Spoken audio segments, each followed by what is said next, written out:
What if I make her so? We can always.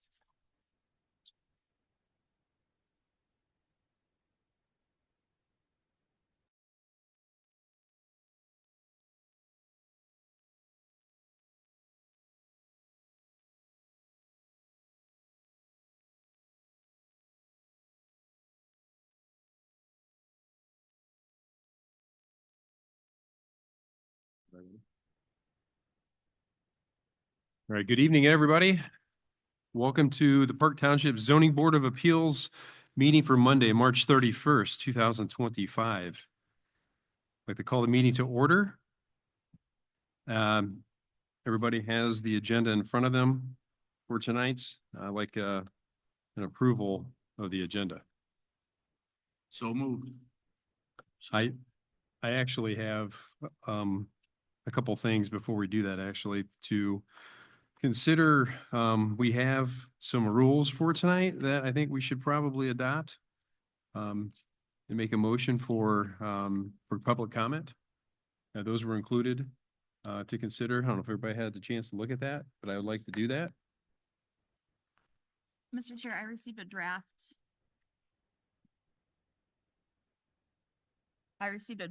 Of a document entitled Rules for Public Comment at Public Hearing to apply to tonight's public hearing.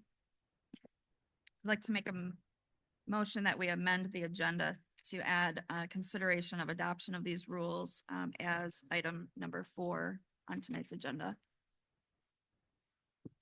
We got a motion. Do I have support? Support. All in favor? Aye. Any opposed? None opposed. Motion carries. For the amendment for tonight's agenda to include the rules for public comment. All right. Next item here is the approval of last meeting's minutes, March 3rd, 2025. Everybody's been provided those minutes. Does anyone have any comments or amendments to make to those minutes?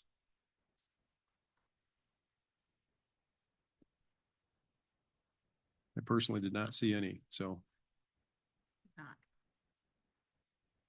Motion to approve. Got a motion to approve the minutes Support. and a support. All in favor? Aye. Any opposed?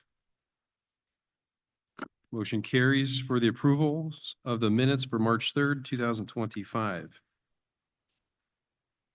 All right, next item on our agenda, the reason we're all here for the public hearing. Yes.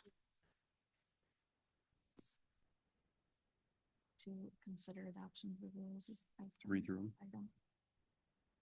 As a new item 4. I'm sorry. Yeah. So part of this, we're gonna amend for item 4 instead of jumping into the public hearing is to go over the adopted rules for public comment. I'm going to read those aloud here in order for everybody to understand and respect everyone's rights tonight for the First Amendment, the United States Constitution, and Open Meetings Act. We want to establish the following rules of public comment as allowed by Open Meetings Act for the public hearing held tonight. One of the first rules for tonight, each person intending to participate in the public comment portion of the public hearing must first sign up for public comment and identify themselves by legibly printing their name and address on the sign-in sheets of paper that were provided. So you saw those tonight as you walked in. Just if you have a comment tonight, making sure that you have signed that. That form will be given to me so I can call you up one by one. So we have a sort of efficient manner in order to do this tonight. So we're gonna have to waste time with everybody's signatures and signing in at the podium. Second rule for public comment tonight, the chairperson will call each person by name to come to the microphone to make their public comment to the ZBA, like I mentioned. I will also be mentioning whoever's on deck to come up and the following person that would be after them as well, so that everybody can kind of have an alert to know when you're coming up next. So just listen for your name if you signed up, and I'll be sure to call it. Item 3, each person's public comment shall be limited to 2 to 3 minutes in duration. Asking that each person only speak once and you're not to delegate your time to another speaker. Rule 4, that all public comments must be directed only to the chairperson, myself, or the entire ZBA, and not to other persons such as those within the audience here. Rule 5, the Zoning Board of Appeals customarily does not respond to comments during the public comment period unless necessary to ask a clarifying question, correct a factual error, or provide specific factual information as allowed by the ZBA chair. So we won't have a lot of back and forth here unless it's absolutely necessary for obtaining factual information. Item 6, that the ZBA chair may interrupt, warn, or terminate an individual's public comment when the person's comment exceeds 2 or 3 minutes, requesting the assistance of enforcement officers for the removal of any disorderly individual when that individual's conduct interferes with the orderly progress of the meeting or is deemed a breach of the peace. Mr. Chair, I'd make a motion that we adopt those as the rules for tonight's public hearing. Got a motion to approve. Do I have support? Support. All in favor? Aye. Any opposed? All right, motion carries for the adoption, the rules for public comment as addressed. All right, moving on. Just a couple housekeeping items here before we actually do get started with the next item for public hearing. Restrooms, if you need them, outside the doors and to the left. I'm just asking that you please silence your phone to avoid interrupting the meeting. And again, just so we're clear on the scope for tonight, this meeting is not an overall policy discussion to determine whether short-term rentals should be permitted outside of commercial areas in the township. That's a policy decision at the Board of Trustees level. This is a public hearing on a specific application involving interpretations that are brought before us. This is also not a meeting to determine whether any particular property may have non-conforming status. That, again, will need to be determined on a case-by-case basis later. And again, just making sure that you've signed up, and if you haven't, be sure you do that. Okay. One more item here just to make sure that if you do and when you do comment, make sure your comments are addressing the issues that are actually raised by the applicant here, specifically the public hearing on this application where the applicant has asked us, the ZBA, to interpret and answer the 4 questions that are before us. So I don't know if I need to read through those 4. We will here in a second.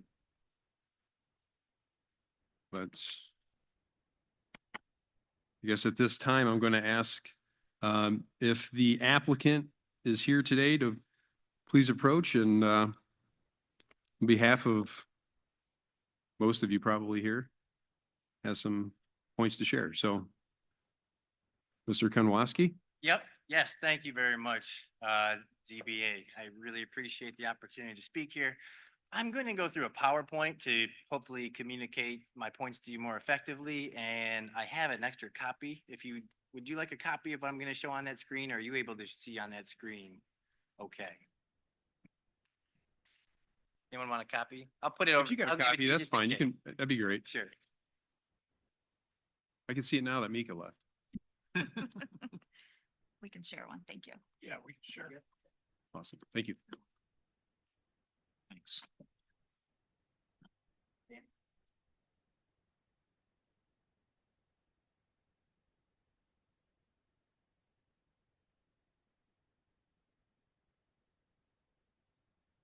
Well, thank you. My name's Kyle Konwinski. I represent approximately 107 property owners here to go over our application seeking an interpretation of the zoning ordinance. What we're really talking about and what got us here is 50 plus years of precedent in this township. This hearing and the interpretation that we are seeking is seeking nothing more than the interpretation that township officials set forth for 50 plus years, which is that short-term rentals were in fact allowed in residential zoning districts. And I appreciate Mr. Fleece's comments about this is not a policy decision. And that's right, because your job as the ZBA is in a municipality sense, you're an independent quasi-judicial body. You're not the legislative branch. You're not the executive branch. It's your job to interpret the words that are written. And it's not interpreted based on what we want it to say. It's interpreted based on what it says. And I think when you compare the ZBA, the brief to you all that we wrote, which I think a lot of you have in front of you just based on the length of what you have, compared to the staff report, you're going to see a lot of analysis of the text of the zoning ordinance and what we gave you. And the staff report is what we want it to say. So what happened? Well, in the past 50 years, when the township sets forth the same interpretation over and over and over again, it resulted in 250 or so short-term rentals in the township. No citations were ever issued to say that a short-term rental was illegal. And in fact, even when short-term rentals were prevalent, from 2019 to 2021, there was only 14 complaints. And of course, most of the township knows those come from a handful of people, the same people typically, and no citations were entered. But times change. We got a new board, out with the old, in with the new. Some of the new folks don't want short-term rentals. New board, new goals. So what'd they decide? And today, I'm not just giving you the opinion of Kyle Konwinski. I'm giving you facts. Quote, the conclusion was not to have them. That was Mr. Jim Gerard talking about what they decided at a meeting. Not we interpreted the ordinance, figured out what it said, and decided what was right. It was we didn't want them. What did Mr. Keeter say? The board decided that, quote, STR's quote, were not to be lawful in Park Township. Okay, so we have a problem arising then, right? The new board of trustees does not want short-term rentals. But under Michigan law, when you use property lawfully, it grandfathers you. The legal word is a non-conforming use. So the trustees don't want short-term rentals, but under Michigan law, you're grandfathered. So what's the solution? Aha. If we say that short-term rentals were never legal, then you're not grandfathered. But of course, what does that create? For the first time ever, it creates a new interpretation contrary to what we saw over and over again for 50 years. And your job here is to decide what was right. The people that interpreted this ordinance based upon an unbiased, independent analysis, or the folks that have now interpreted it with the direction they've been given from the new council. And fortunately, we have zoning board of appeals in the state of Michigan so that we can come to the right conclusion. And we saw what happened in 2024, the first time that Park Township decides to define short-term rentals. It's the first time they define the difference between a short-term and long-term rental. And what is the statute that the Board of Trustees expressly say? I've never seen this before. To clarify. They adopted a new ordinance, not to change anything, to clarify. Have we ever adopted ordinances to clarify what they say was already the case? That defies logic. And it's because it's just not the case. So now we want an unbiased, independent interpretation. We tried to go to circuit court. The township filed motions to get the case booted. They said the ZBA should hear it first, and we welcome this opportunity. It's not dictated by the political agenda. As Mr. Chairman said, this is governed by the words of the ordinance. And that's why we have 4 questions in front of you. First, did the 1974 zoning ordinance permit the use of short-term rentals in residential districts? 2, is the township stopped from enforcing its ordinance. 3, was the 1974 zoning ordinance unconstitutionally vague? And 4th, were short-term rentals permitted under the 1963 zoning ordinance? I'm going to take each one in turn. The facts matter. The facts matter. And that's what I'm going to take you through. And here's one of the short-term rentals. Township says this is a hotel, a motel, a Holiday Inn. It's funny, right? Because we all know that's not. We know it's not. So Kirk Briggs, I was fortunate enough to take his deposition. He was the zoning administrator from 1992 to 2008. What did Mr. Briggs say? I read every portion of the zoning ordinance. Over his 16-year span, he never issued a single citation for someone having a short-term rental, despite knowing that they existed. This is a little hard to read, but in the staff report says, none of these statements that township officials made were made in official capacities, or you shouldn't rely upon them. That would be such a mistake for you to rely on what we actually tell you. Well, here's Mr. Briggs in a 2002 official meeting, and he stated, I'm sorry, I'm even having a hard time reading it myself, but he even stated that there is no ordinance prohibiting the renting of property short-term. And I may have missed that by a word or two. And I want to see what I put there on the down left? Who was present there? Mr. Martin was. He was the township attorney then, and he's the township attorney now. I love Dan and hope to grab a beer with him someday when this case is over. But Dan's obligation, as you all know, as the council, if you hear something legally wrong, we stand up and say, hey, Mr. Zoning Administrator, that's not true. But Mr. Martin is now the one writing the legal briefs for the township saying short-term rentals are illegal. And that wasn't the only meeting, by the way. What did Mr. DeVries say? Many people here might even know Mr. DeVries. He was a fantastic zoning administrator, highly qualified, grew up in the area, vacationing there since the 1970s. And why do I put that? Well, it's because he knew vacation rentals existed in Park Township literally his whole life. There was no dispute he knew they existed. He used them since the 70s. And he said, I read and analyzed, this was a great one. I said, how did you first come to the conclusion that short-term rentals were allowed? Well, he wanted to make sure he got it right. So what did he do? I read and analyzed the ordinance.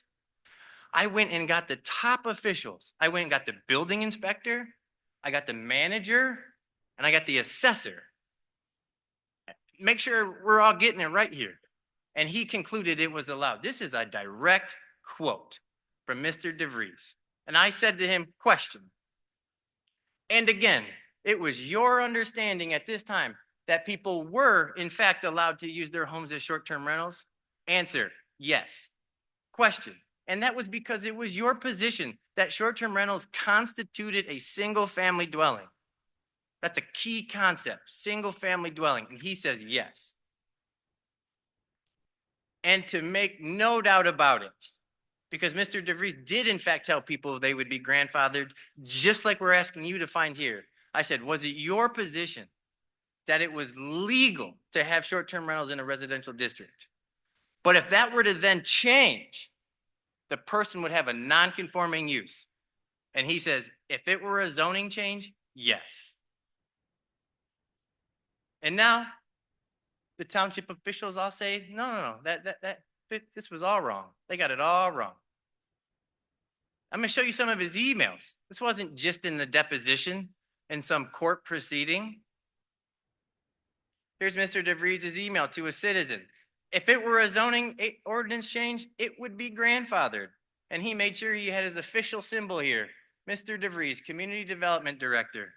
The same title Ms. Weiss currently has now, and they apparently come to the opposite conclusion. Ed DeVries continued. Look at this one.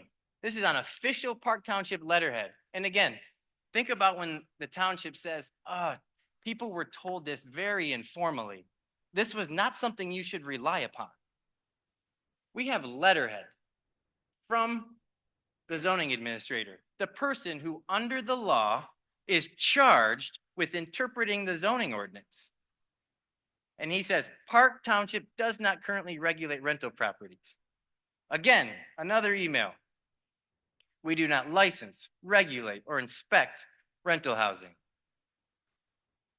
There is not a prohibition on renting out rooms. This is a classic one. Someone actually wrote to him who was upset about their neighbors. And they said, please tell me this is some violation so that they can stop. And you know what he says? I do not see any violation of the current ordinance as we do not address rental properties. Not, I didn't see a nuisance violation. There's no noise because that's what the township says now. That's how they try to justify it. They say we never enforced it because the only thing we ever thought about was noise and parking in the lake. Not true. That's not what this says. It says, I do not see any violation of the current ordinances. There are not any specific regulations pertaining to rentals, either long-term or nightly. We do not have rental regulations or registration. I know it's almost ad nauseum that we have to sit here and keep reading these because there's so many. And frankly, I didn't even attach every to our brief for the sake of somewhat being brief, but it's not even brief. Park Township does not regulate rental properties, as you are aware. And I did, because there's been a distinction that the township will say. Mr. Fink would always tell me this in his deposition. He'd say, look, when I told people does not regulating, that was different than saying it's not allowed. So I asked Mr. DeVries, what did you mean by not regulating? And he said that citizen was allowed to do it and was lawfully allowed to do that.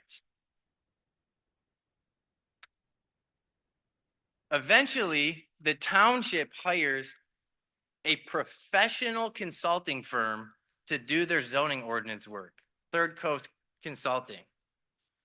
These are highly trained individuals that do that work on a contract basis. Emma Pasilico was the zoning administrator for approximately 2 years. She was master's level trained in this type of work. What did she say? And I don't know, I apologize, I don't know how long each person served a term here. So you may have actually received this memorandum. She wrote a memo to the Zoning Board of Appeals in relation to an application and said, as you know, Park Township does not regulate vacation rentals. And I'm pretty sure I checked the minutes and no ZBA commissioner said, that's not true. It's not as I know. That's the ZBA. And she told a number of residents too. Park Township does not have short-term rentals. And I've made a little note here. Who was copied on this one? The current manager. And Mr. Fink is highly intelligent. This is what he does. This is what he was trained to do. He's copied on these emails. And I asked him in his deposition, if you would have read something wrong, wouldn't you have said something? He said, yeah, I would have. And he didn't. Ms. Pasilico goes on to tell other people, Park Township does not regulate short-term rentals. Lindsay Moore, another master's level trained, master's degree. She was the zoning administrator in late 2020, and she too says the township does not regulate short-term rentals. No. And if there's any doubt that what we're talking about here, she puts this one in parentheses. Airbnbs, she even calls them. Township does not regulate short-term rental properties, Airbnbs. That's just zoning administrators. Let's talk about other township officials. Manager, Howard Fink. This is a direct quote from his deposition in which he says he has, quote, much more training and lengthy experience to interpret a zoning ordinance than the average layperson off the street.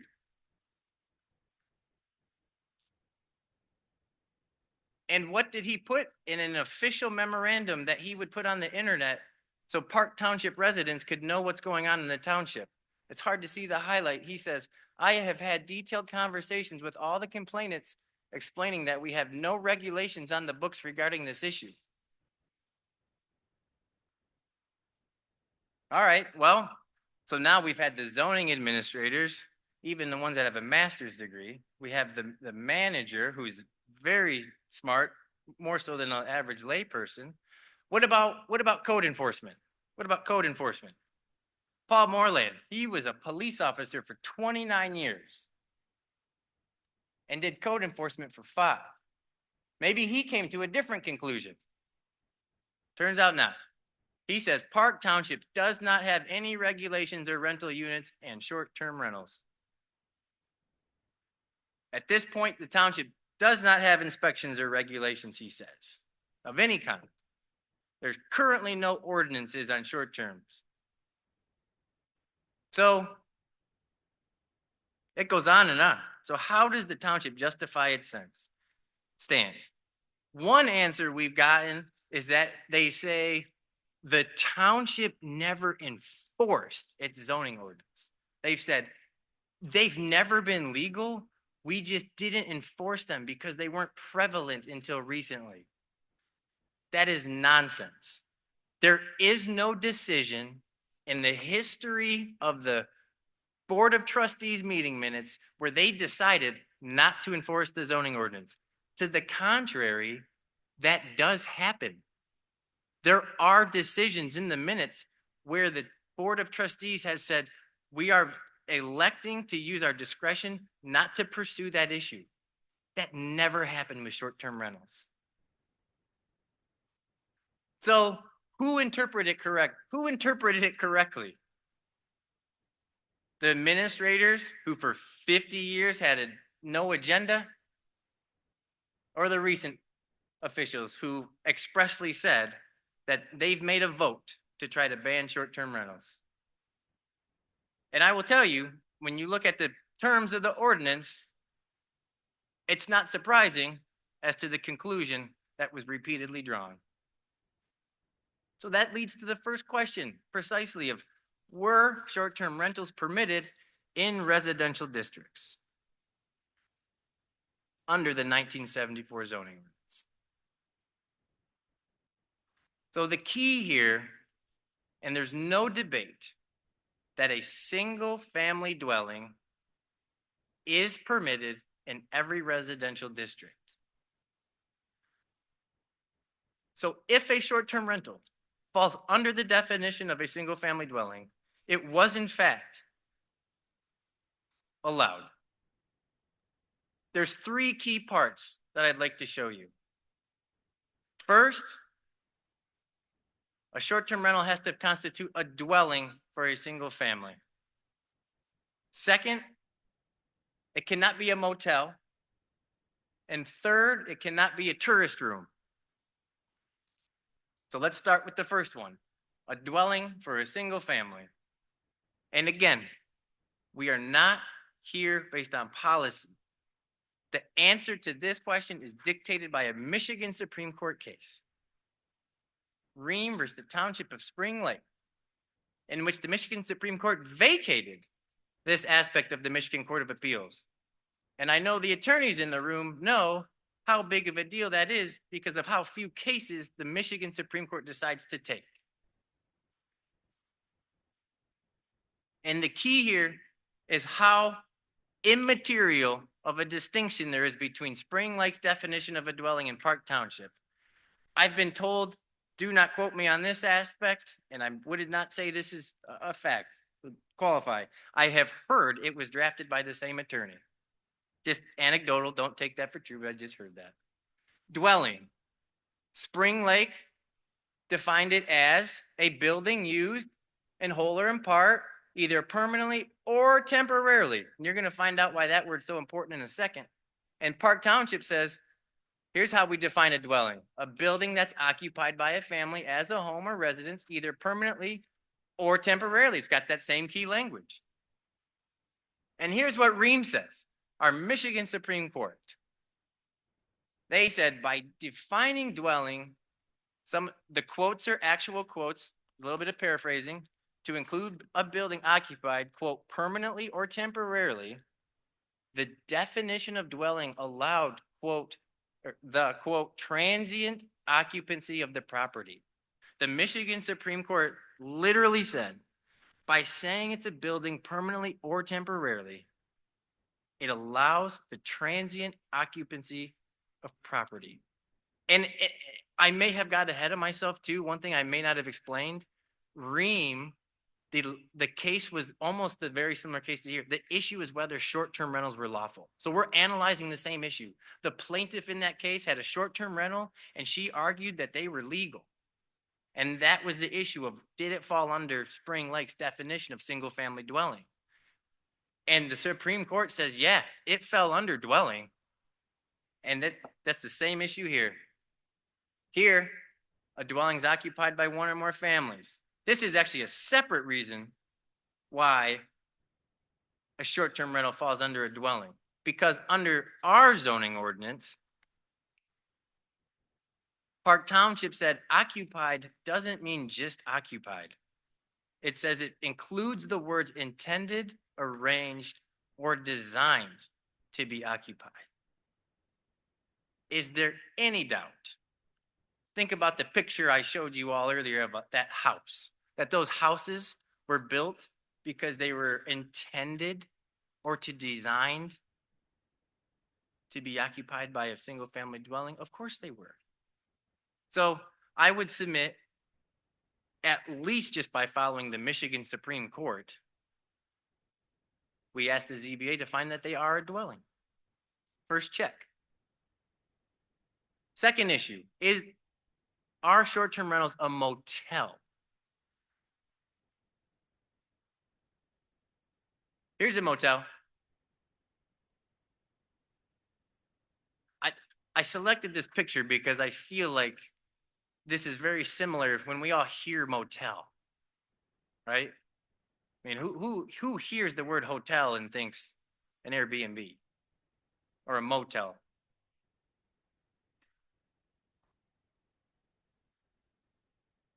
The notion that in 1974, the Board of Trustees drafted the definition of motel and had in their mind it included Airbnbs. I mean, is that even it's kind of weird to even think of that. And here is our definition of motel that governs the outcome of this issue. A motel is, quote, a commercial establishment consisting of a building or a group of buildings on the same lot. And it goes on, and sleeping rooms to transient guests in return for payment. The key here is commercial and even more so, establishment. Words matter. What does an establishment mean? Well, fortunately, one of my law partners who have been practicing longer than I have found a dictionary that existed at the time that the township added the word commercial establishment. And what did an establishment mean? An institution or place of business with its fixtures and organized staff. The staff report that either you did read prior to this or will read, it chastises our use of a legal dictionary. An attorney drafted the ordinance. What more appropriate dictionary would we use than a legal dictionary to find what it means? Short-term rentals are not a commercial establishment. And here is such a key point. The phrase commercial establishment was added in 2003.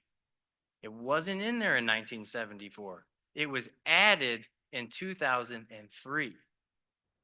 The law, which is in our brief to you, says when an ordinance is changed, when words are added, we use the dictionary in place at the time of the new words added.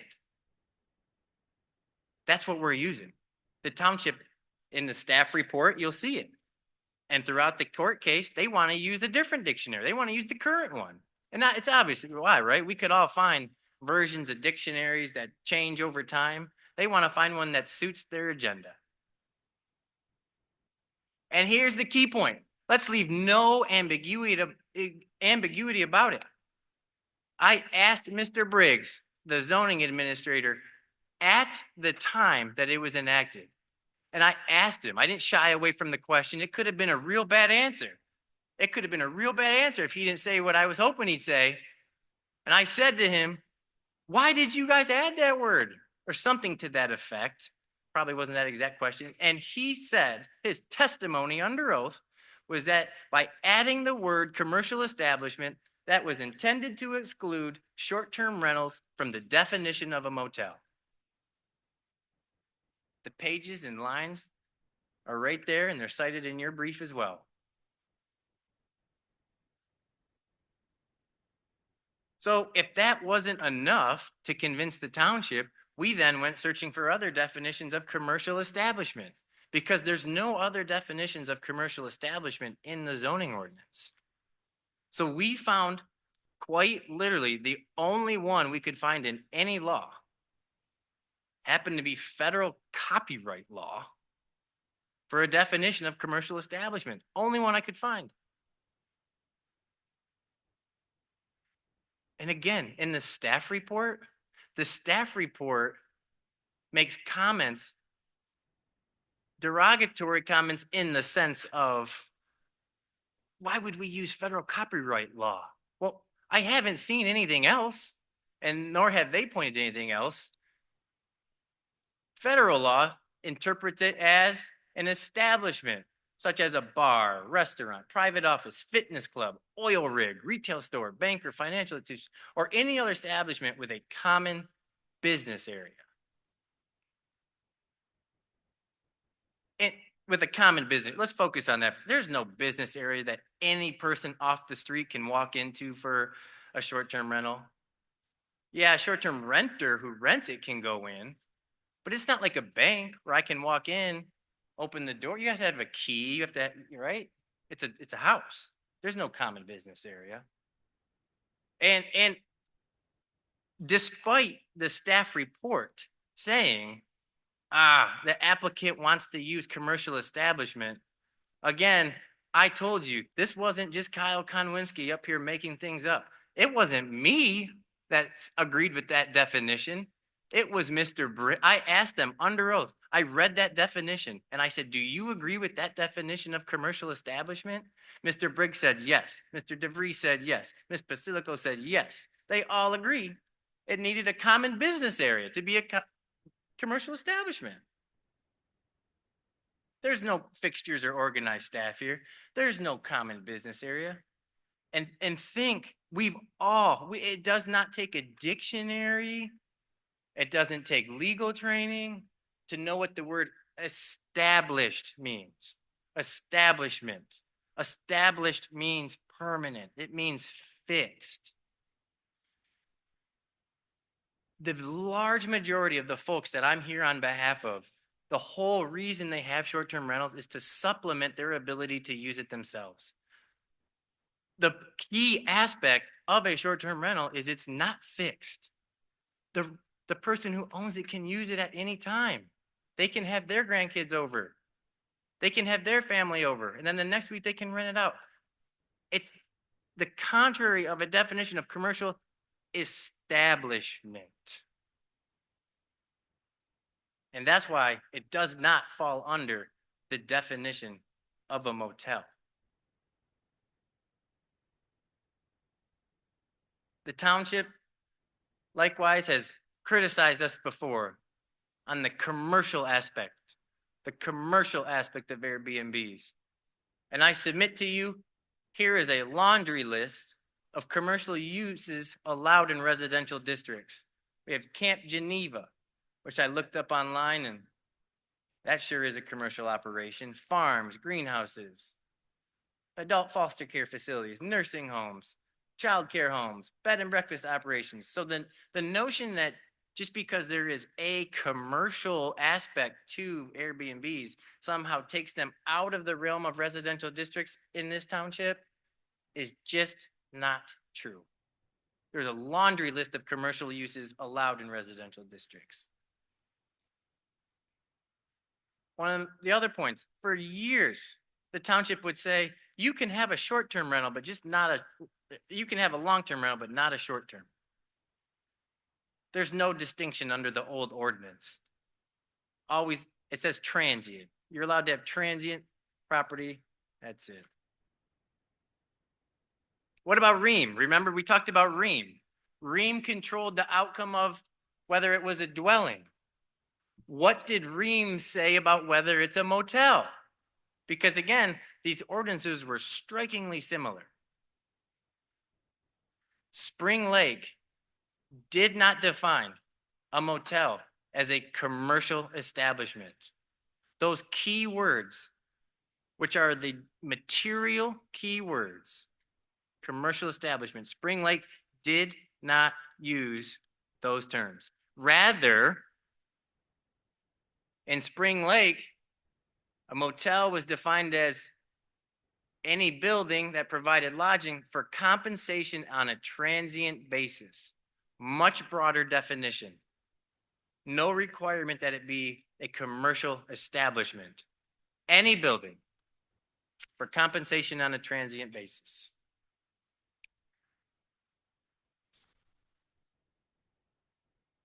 When I walk through the definition of a motel, it seems so apparent that these are not motels. And so again, when I'm taking the deposition of the zoning administrators, I just asked them, how many motels exist in Park Township? Mr. Briggs said 1. Mr. DeVries, 1. Former Board of Trustee member Keeter, none.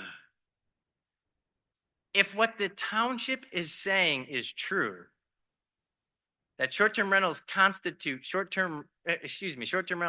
motels, the answer to that question would have been 250, 175.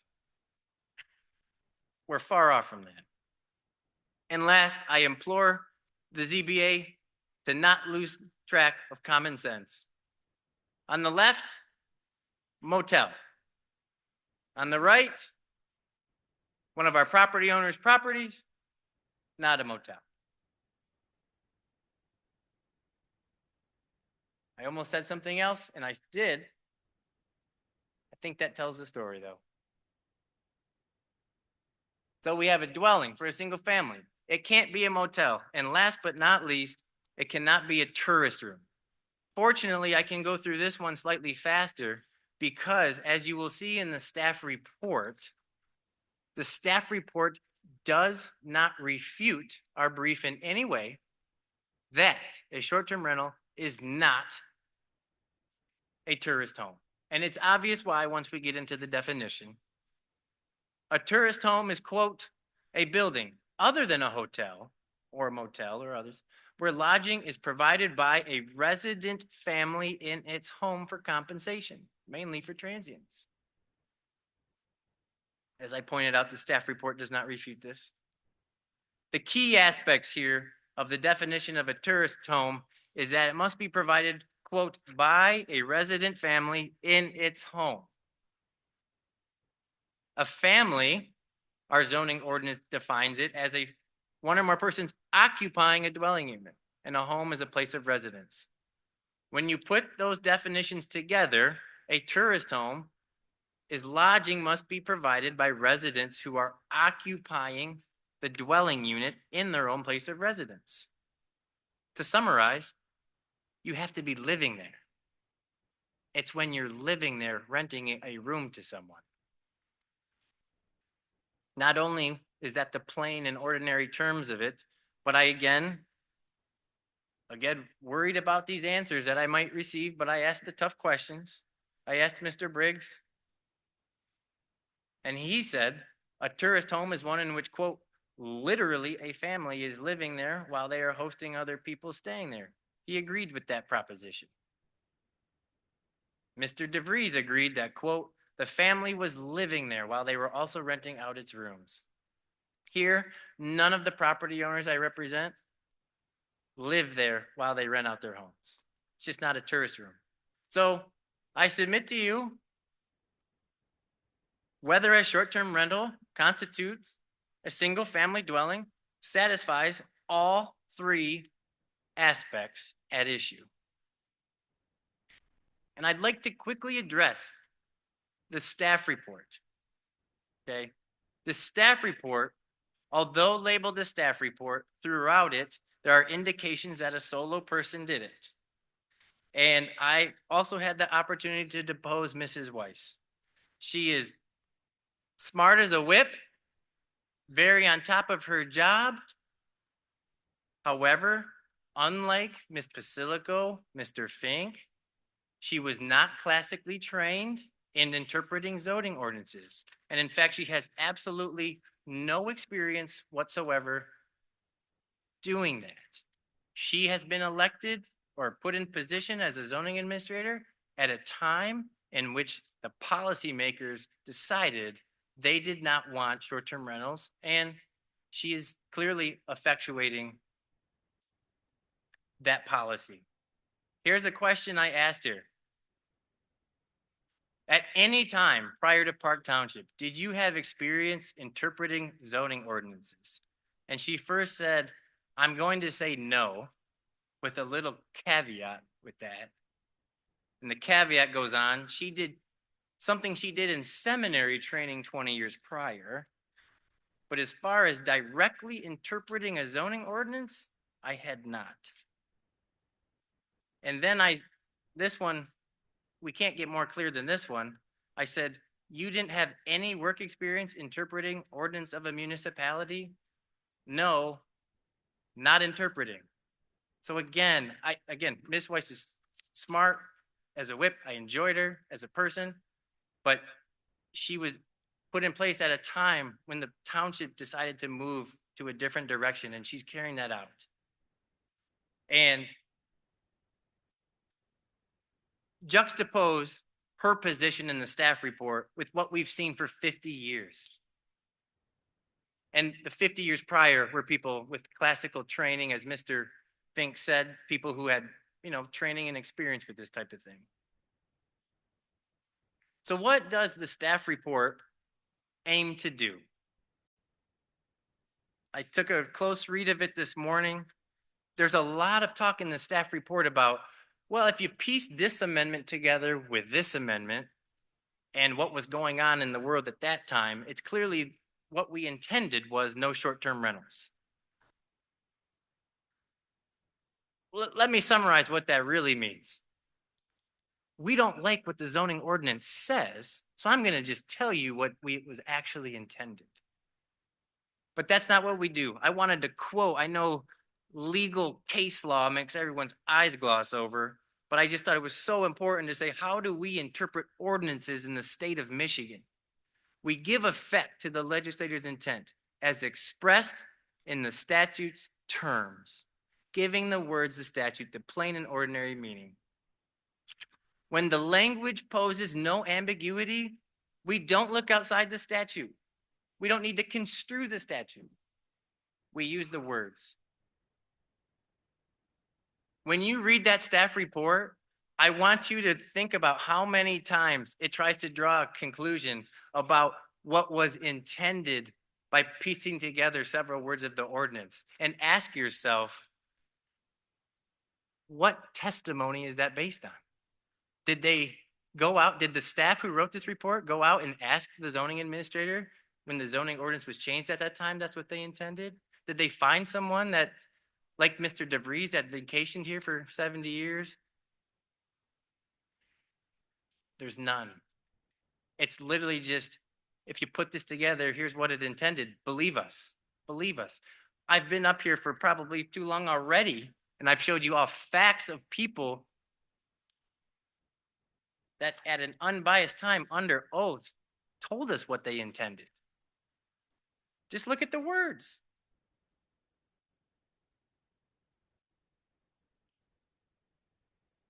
Here's a great example. The staff report says, Park Township zoning ordinance only uses the word temporarily when it defines a dwelling. It doesn't say transient. And there's a big difference between temporarily and transient. For over a year now, I have cited case law that the township officials are aware about, in which the Michigan Supreme Court has a quote that says, when you define dwelling with the word temporarily, it means it allowed the quote transient occupancy of property. Like, that's the Michigan Supreme Court. So we don't need to go into a debate about whether there's a difference between temporarily and transient, because our Supreme Court has already told us. So that's just the policy decision. And fortunately, that's not the ZBA's job here today.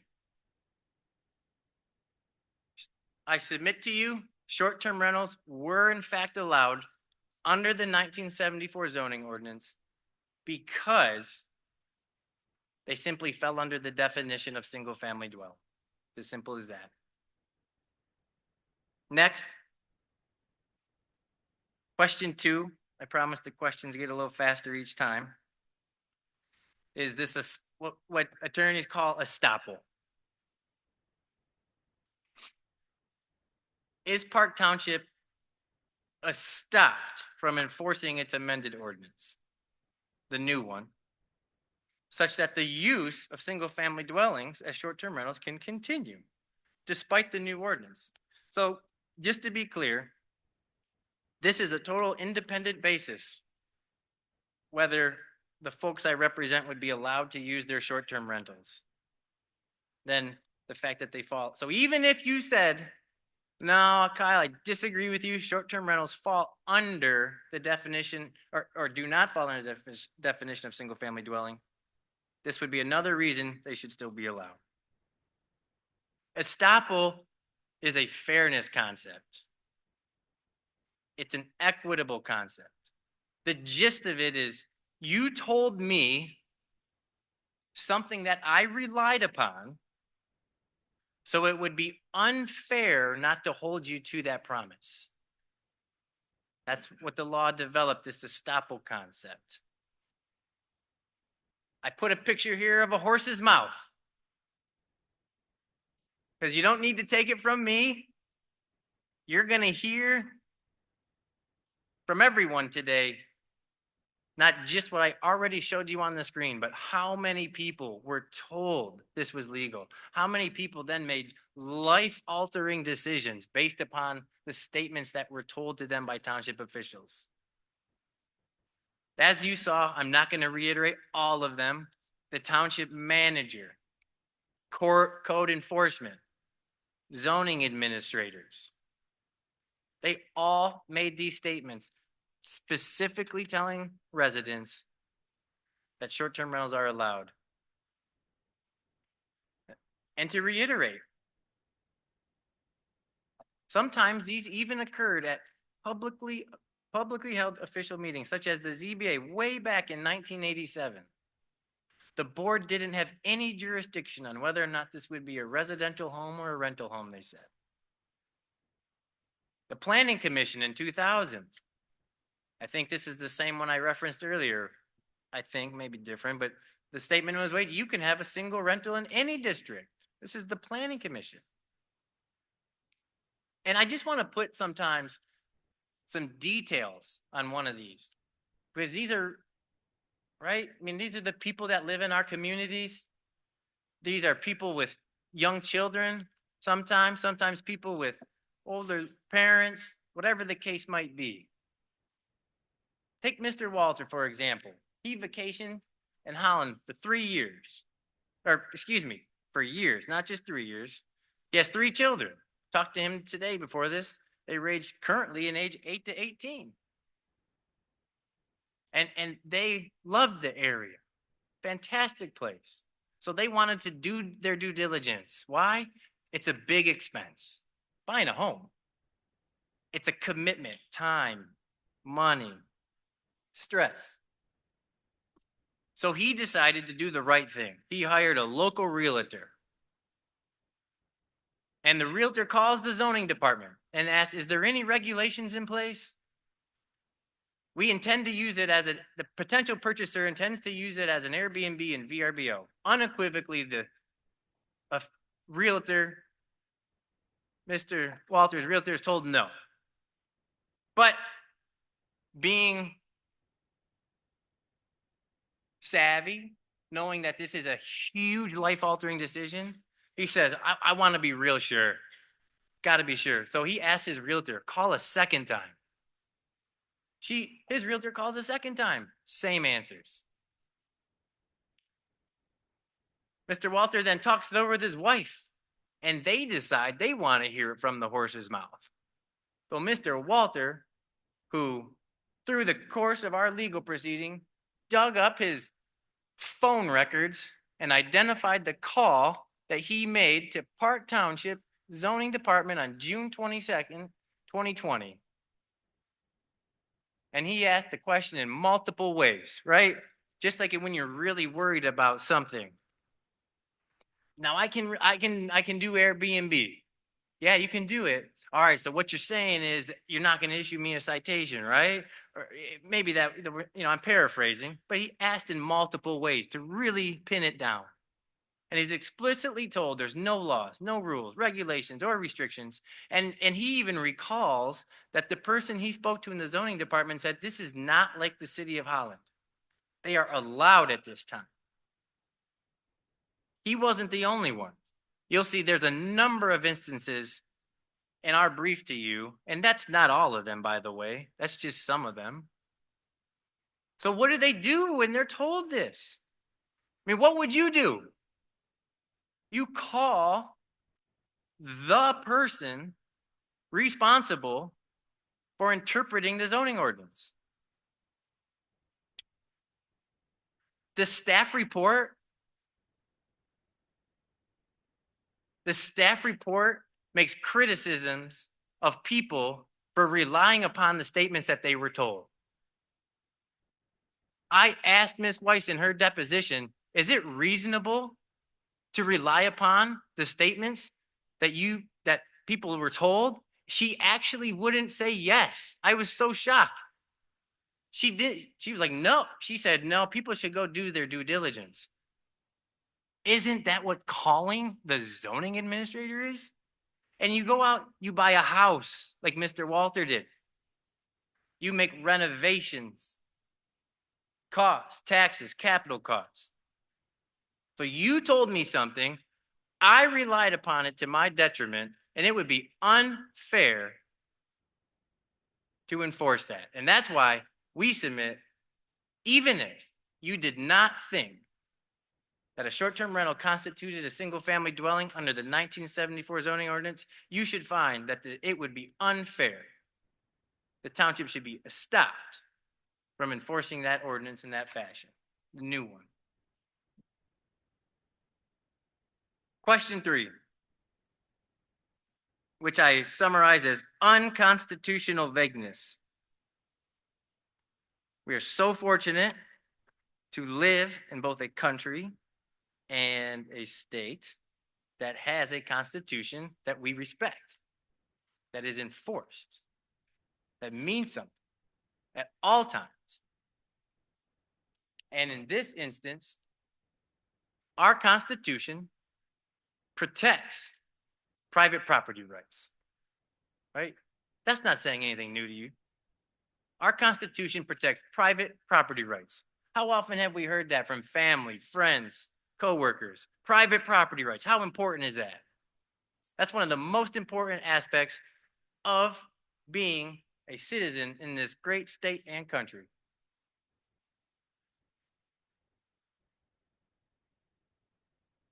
An ordinance, such as our zoning ordinance, is unconstitutionally vague if it does not provide fair notice of the type of conduct prohibited.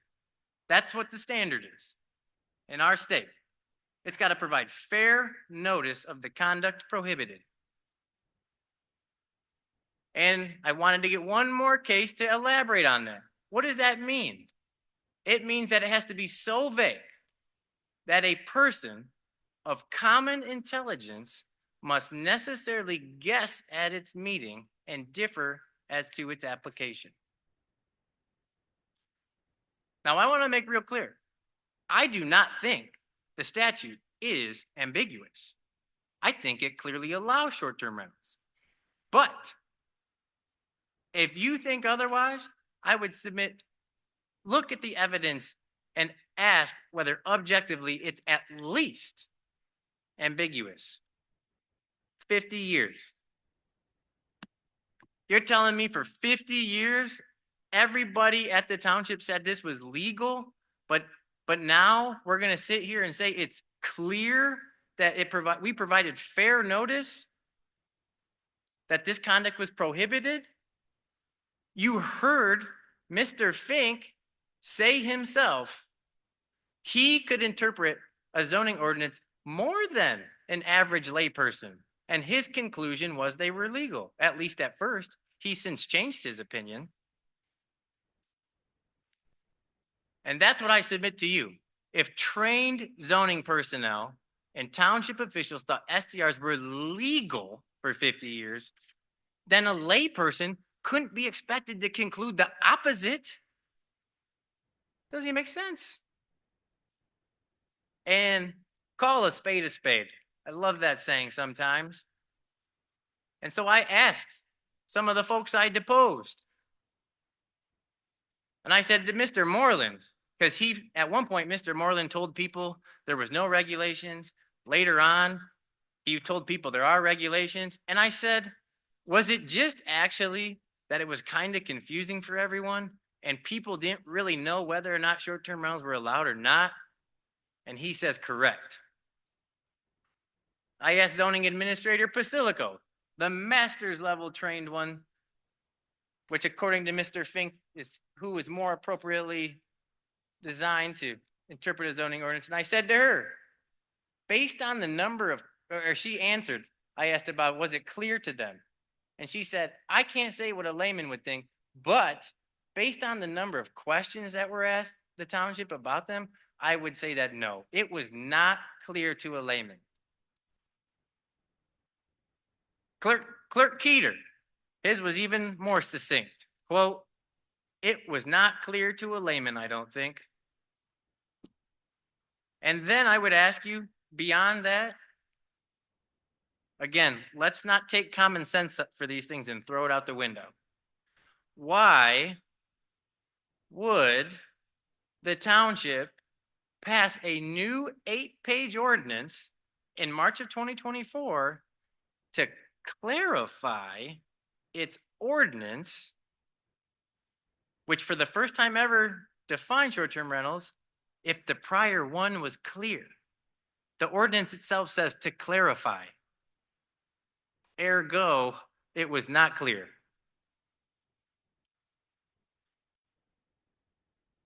So the 1974 zoning ordinance, at the absolute least, we think it was not clear that a lay person would know they're prohibited.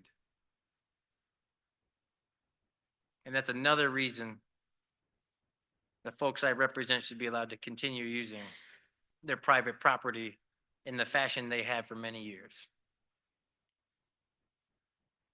Last question, which there's not a lot of debate in this one, at least with the staff report.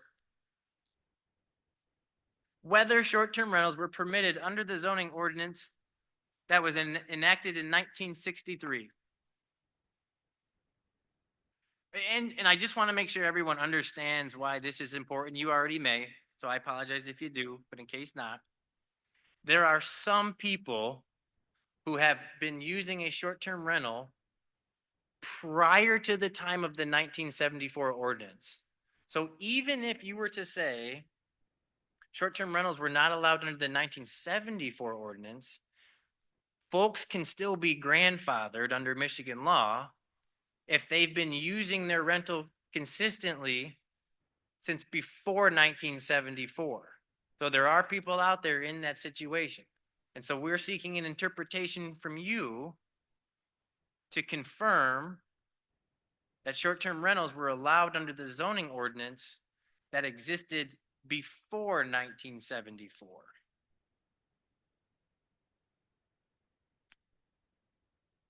And as I mentioned, it appears the township mostly agrees with this position. You'll see in the brief that I submitted to you, the township made statements to the circuit court that short-term rentals were allowed at least in part under the old ordinance. And I read the staff report too, and the staff report concludes that at least for some reasons that they were allowed under the old ordinance. And I'm going to quickly summarize because there are some distinctions between our position and the staff report, excuse me. So this is what was allowed under the 1963 zoning ordinance. There was only two residential districts, District A and District B. In District A, you could have single-family dwellings and hotels and motels. And in residential District B, you could have both of those, but also tourist rooms and boarding houses. The staff report concludes that short-term rentals are tourist rooms and or boarding houses. I forget if it's both or one or the other. But they say it's at least resident District B. But I want to make clear that short-term rentals also fall under single-family dwellings and hotels and motels. So what's a dwelling under the old ordinance? And again, the words matter. The words matter. A dwelling was any building or part thereof occupied as the home, residence, or sleeping place of one or more persons, either permanently or transiently. That's a broad definition. The staff report does not address this definition at all. In a single-family dwelling, it must have one family, and so designed and arranged to provide living and cooking for one family only. It's pretty basic. It's any building where you could stay permanently or transiently. So as long as they were occupied by a family at a time, then short-term rentals constituted a single-family dwelling. It's really as simple as that. It falls under the definition of a single-family dwelling, which means it was allowed in residential districts.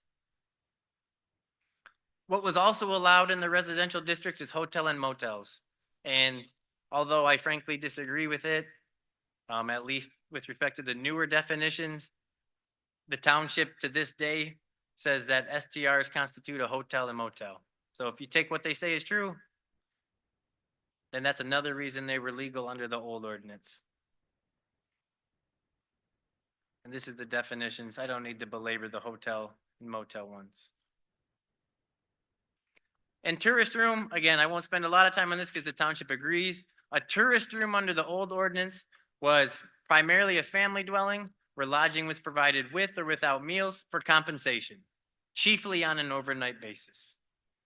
And the township would say short-term rentals fall under that.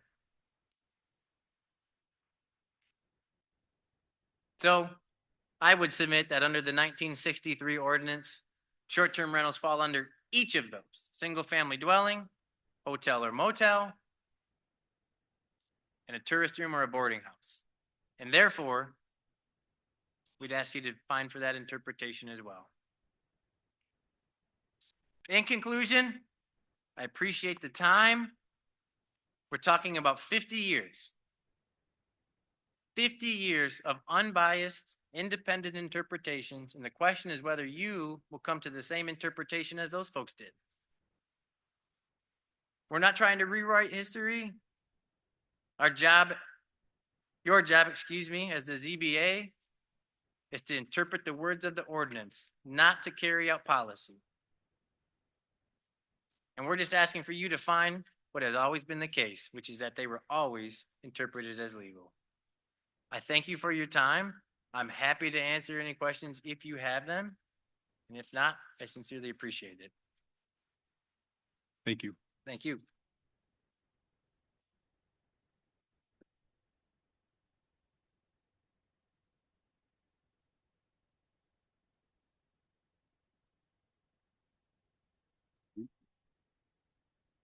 Do we have any questions?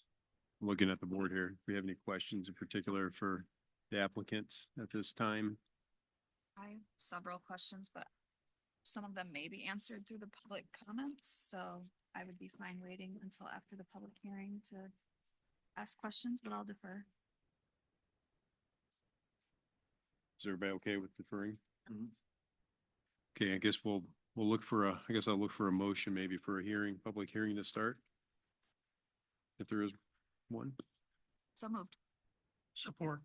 All right, we got a motion and support for a public hearing. So at this time, we'll open it up for public hearing. I think I've got a list here. I want to make sure I get Mika.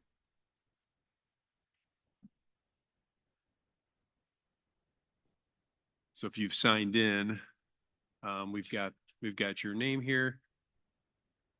And I will call you up for your time. Just a reminder, please limit your time to 2 to 3 minutes. I'll announce who's on deck. Okay. I'll announce who's on deck and then who's next in line after that as well. So you can be ready for that. We do have a timer to start. Mika has that clock. So keep an eye out on that.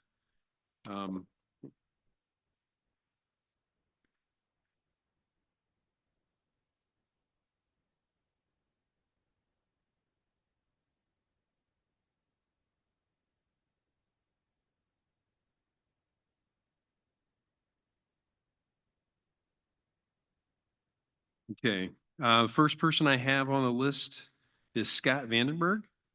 Scott, are you here?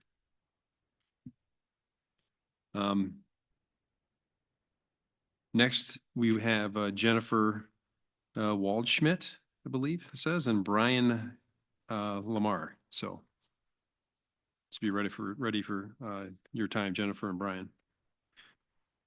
Okay, Scott, Thank you. when you're ready. All right.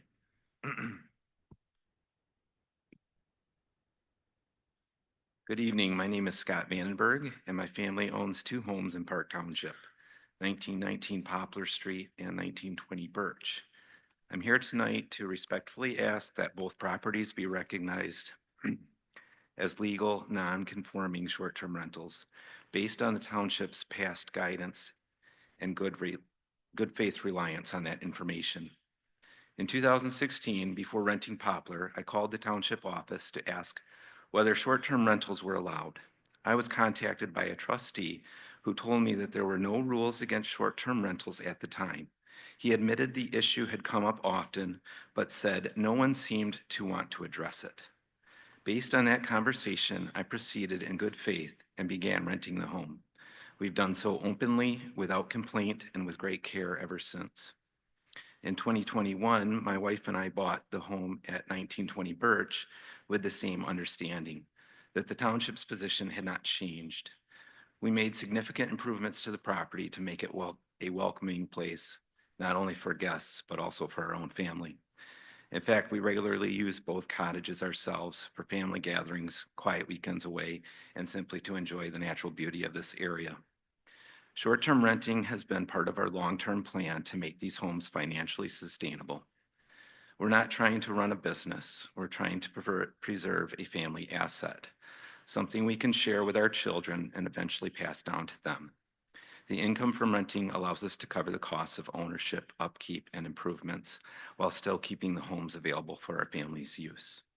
Our guests include local families who are between houses, traveling professionals on temporary assignments, and out-of-town visitors here for weddings, funerals, and other life events. These are not party houses or investor-owned hotels. They're well-kept homes, maintained with care, that serve a meaningful role in our community.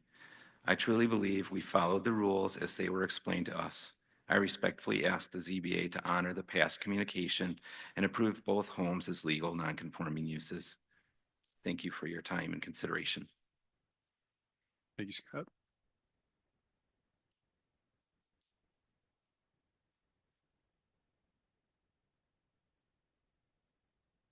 Thank you, Scott, and thank you all. A couple of just comments as I was listening over here. In 2023, the average household consisted of 2.51 people. But if you look at the short-term rentals within Park Township, we're looking at a range of 6 to 16 people. So that to me doesn't really align very well with single-family residents. We also talked about the commercial establishment. To the best of my knowledge, we're using stuff such as Airbnb, VRBO, some commercial websites. And so again, if we're arguing that it is not a motel, but a single family residence, and arguing that there's not a commercial component to it, that doesn't really make sense to me because we're literally using commercial type business paradigms to rent out these properties. I do want to say, please, for everybody, be sure to take things within context with what you all were shared earlier from the lawyer, because I do understand that there are some things that were taken out of context with what was shared, as well as some I thinks and good opinions in there, or some opinions rather. So please remember that. The other just big point that I have is the homes, which I am, to be clear, not a fan of the short-term rentals, but they are there for paying by the night.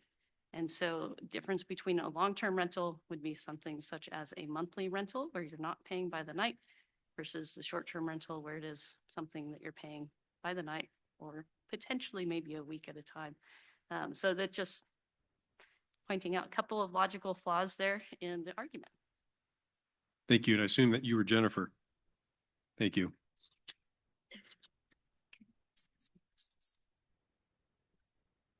Yeah, and if you, as a reminder, just make sure we got the right person. I just want to make sure we're hearing from, that you're Brian. Brian Lamar, Appreciate it. 1983. Just before you begin, Brian, Justice Smith would be next, and Jackie Bisu? Bex? Okay. Well, hard to read that, sorry. Brian? Go Again, ahead. Brian Lamar, 1983 South Shore Drive. Good evening, everybody, members of the zoning board. Thank you for your time today. I stand before you with a heavy heart, feeling both confused and frustrated. 5 years ago, I stood in front of the township board and asked them not to condemn the haunted house of Park Township. I wanted to fix it up and rejuvenate it, make it have life again. During construction, we had multiple conversations with the zoning administrators, the building department, to ask about the possibility of renting out the property short-term. I was assured by both departments that there were no specific regulations in place regarding short-term rentals. And I was told that this practice was allowed in our township. Based on that advice, I proceeded with renting out my property in good faith with the belief that I was fully compliant with local rules and regulations. Now, after years of operating without issue, I find myself being treated as though I violated the law. It's disheartening to be penalized after being given clear guidance by township officials. I've been doing nothing different than many of the other property owners who have followed the same advice and are still renting out their properties. Our township has always embraced tourism as a way to support local businesses and promote community growth. It's been a key part of the identity, bringing visitors who stay here. They dine in local restaurants, shop at local stores. So the sudden shift in enforcement or the potential enforcement regarding short-term rentals is both surprising and concerning. Why the change? We've supported this kind of tourism in the past. My whole life, I grew up on the south side of Park Township, and it was always that way. In addition to the confusing enforcement, I've received letters that seem to have come from the township, but upon further investigation, I realized they have not. This is added to the uncertainty and confusion, and now recently we received another letter, which I've told was from the township. It's just hard to know what we're supposed to do and if they're legitimate or not. I find myself in a position where I can't trust the communications, and it makes the situation even more frustrating. The treatment we've all received is unfair. It's made me feel like a criminal. I'm simply a homeowner who relied on the information I was given. I've asked for fairness and understanding as I navigate this situation. It would be helpful if this board would clarify what we're supposed to do moving forward. This it certainly is not our intent to upset anybody or to raise any concerns. I urge the board to consider all of our cases and those of the others like us with the same respect and understanding that would be extended to any community member who has acted in good faith. Thank you. Thank you.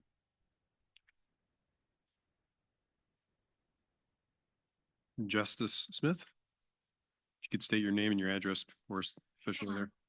Hello, my name's Justice Smith. I live at 4543 North 168th Ave. I'm a Park Township resident, and I moved here a few years ago with my husband and 2 small children. And after living in more than 13 cities, my husband and I were in full-time ministry within 10 years.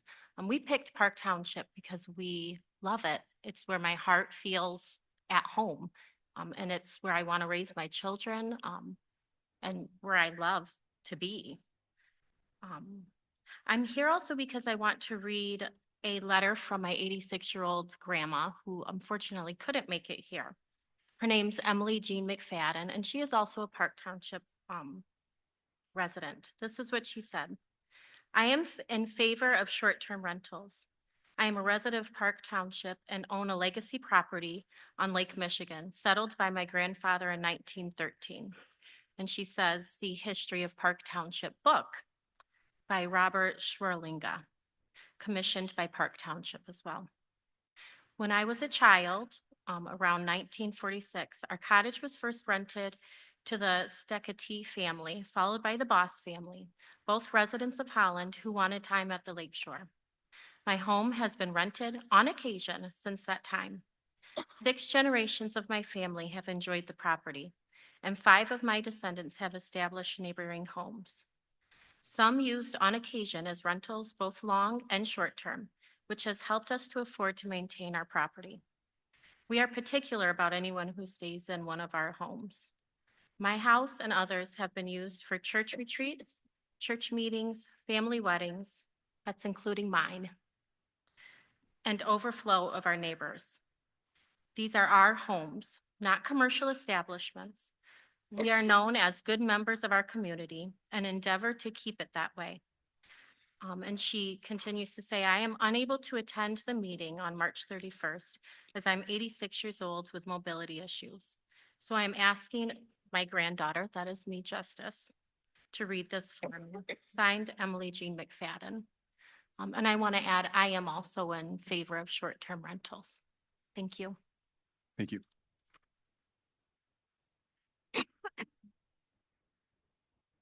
My name is Jackie Beck, and I'm a resident. I apologize for my handwriting.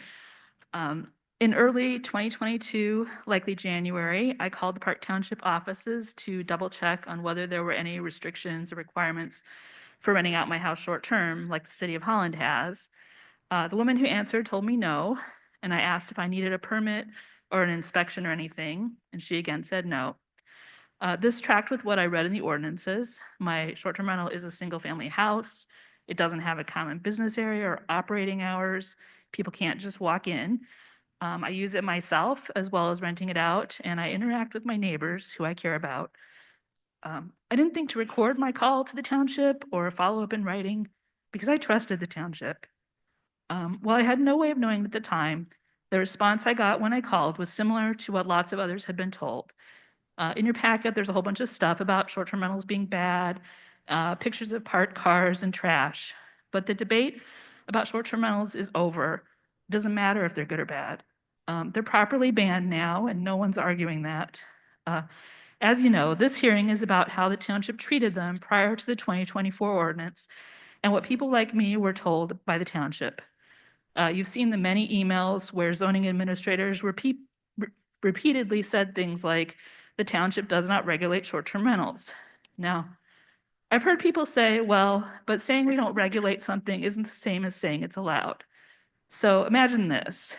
If I called up and I asked, are there any restrictions or requirements on having a pet koala here? Do I need a permit or an inspection?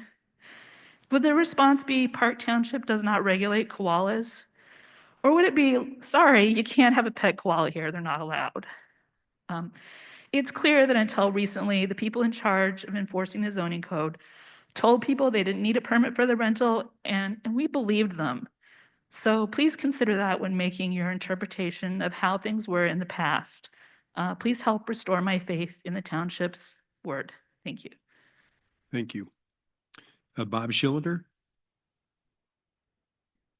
After Bob, we got Jennifer Johnson, Barth, and then Ben Vander Ward.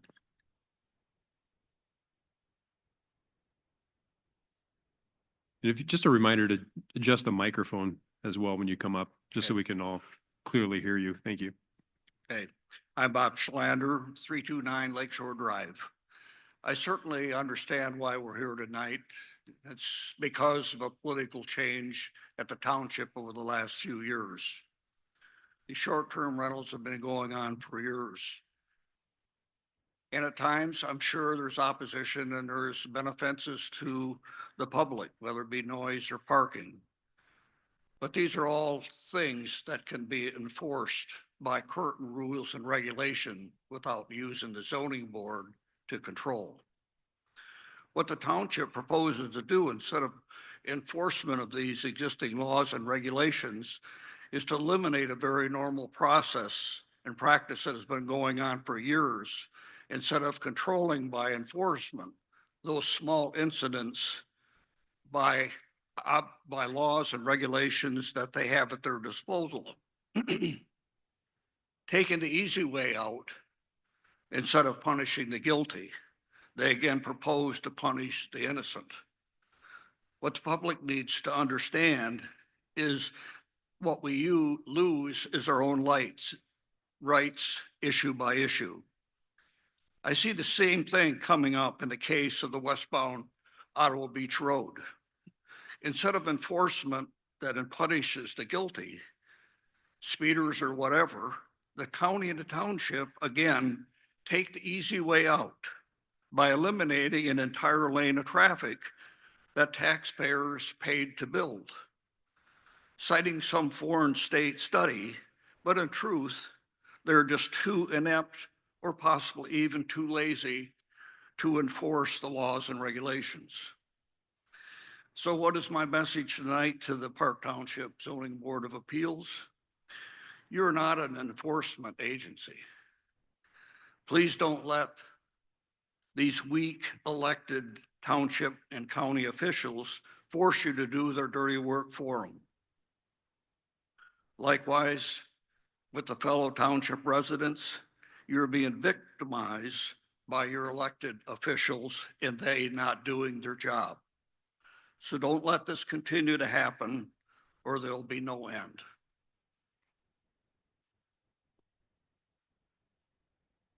Thank you. Jennifer Johnson, Barth.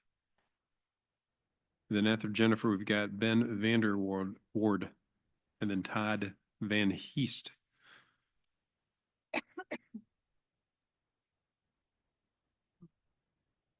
Hello, and I'm glad there's a timer. Thank you. Hi. Can you adjust your mic too? Is this okay? And just pull it towards you. A little bit like so? That'd be great. Thanks. Okay. Hi. I'm Jennifer Johnson Barth, 2444 Dune Court in Macatawa Park, and I support short-term rentals. My reasons are as follows. Historically, traditionally, and presently, short-term rentals in Macatawa Park.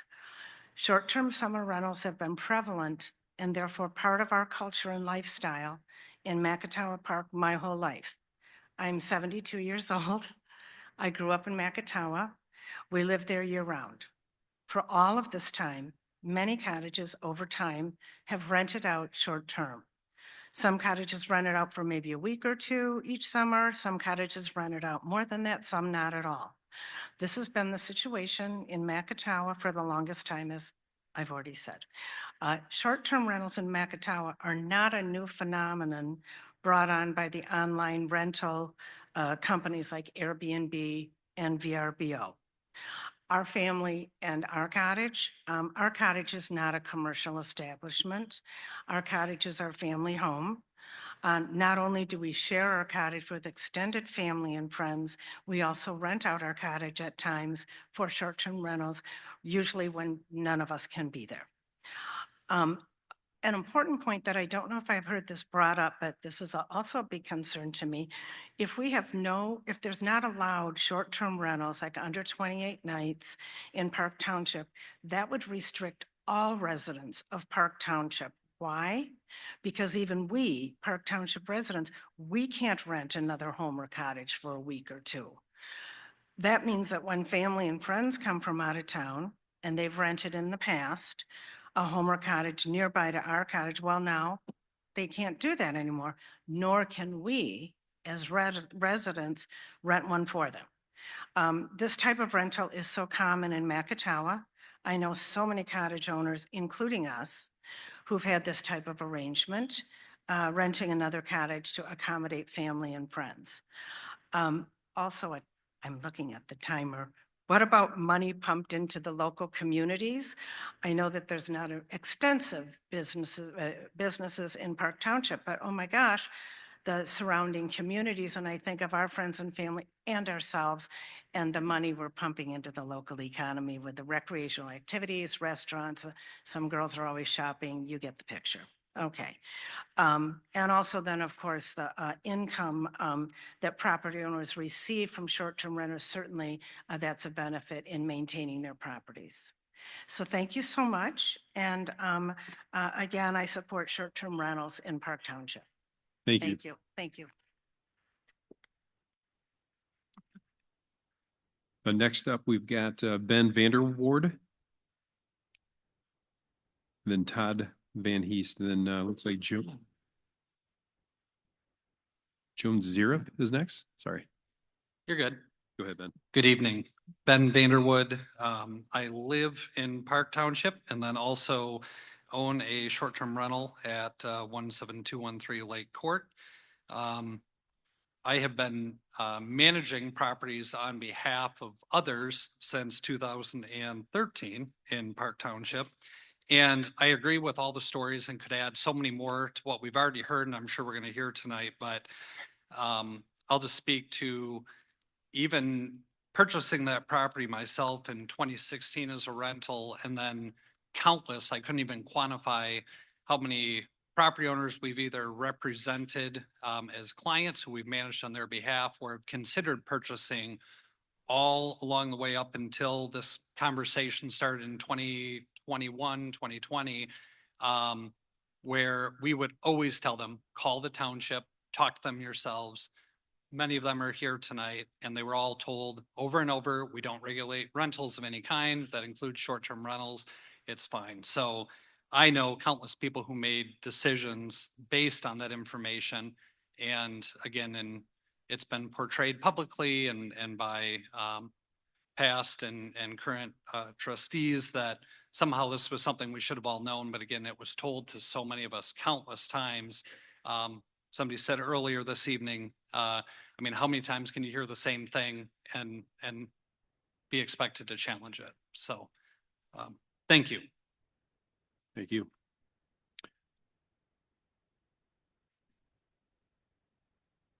Got Todd approaching here, and then Joan, and then Peter Snoink is next.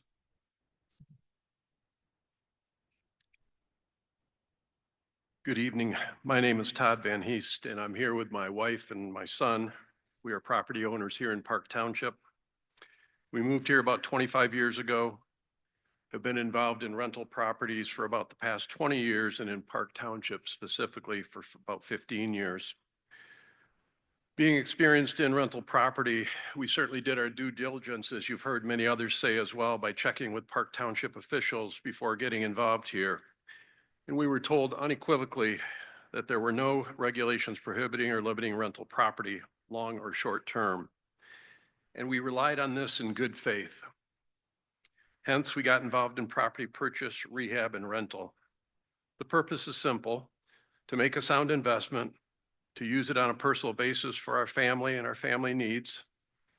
And I have 3 other sons who are not here with me today, so we get a lot of use out of that. And also to provide a place of shelter and rest for those in need when we are not using it. the very essence of what a residential property is for. And with this as well was to help our young children, to teach them wise property finances, management, investment, and to do it in our local community that we're proud to be a part. And now as young adults, they're involved in generational property ownership. Now fast forward to the last few years, the Park Township Board, after months of hearings by the Planning Commission, and without their input, they suddenly and mysteriously and unanimously vote to ban short-term rentals. 50 years of interpretation of the 74 zoning updates are suddenly reinterpreted, and then those of us who have been involved with the rentals are villainized as being illegal. Legal discovery has clearly showed that the township's current position is at odds with 50 years of precedent. Instead of being honest and noble on this, the Township Board has tried to pull a government power play and create a revisionist history and then tried to sell that to the public. The judge who initially ordered the injunction against the Township Board ruling has given the ZBA the opportunity to correct this miscarriage of the Michigan Zoning Enabling Act. Pre-existing uses should not be banned. They should not be deemed illegal in this scenario. In fact, I would request that we be granted non-conforming grandfathered status. And I ask for your prompt resolution on this matter, which is costing property owners and taxpayers alike. And I appreciate your time and the effort that you put into your work here at the Zoning Board. Thank you. Thank you, Todd.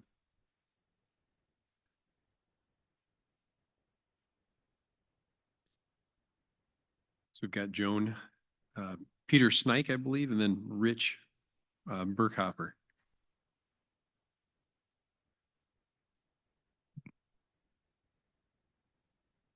Good evening. I am Joan Zerup, and I have lived at 387 Big Bay Drive in Chippewa Resort for 28 years. I'm speaking to you tonight as a resident of Park Township. Chippewa Resort is zoned as an R3 single-family low-density residential district. Many of the homes in our neighborhood started in 1915 as small summer cottages, and a few of them were rented out to family and friends that they met at work.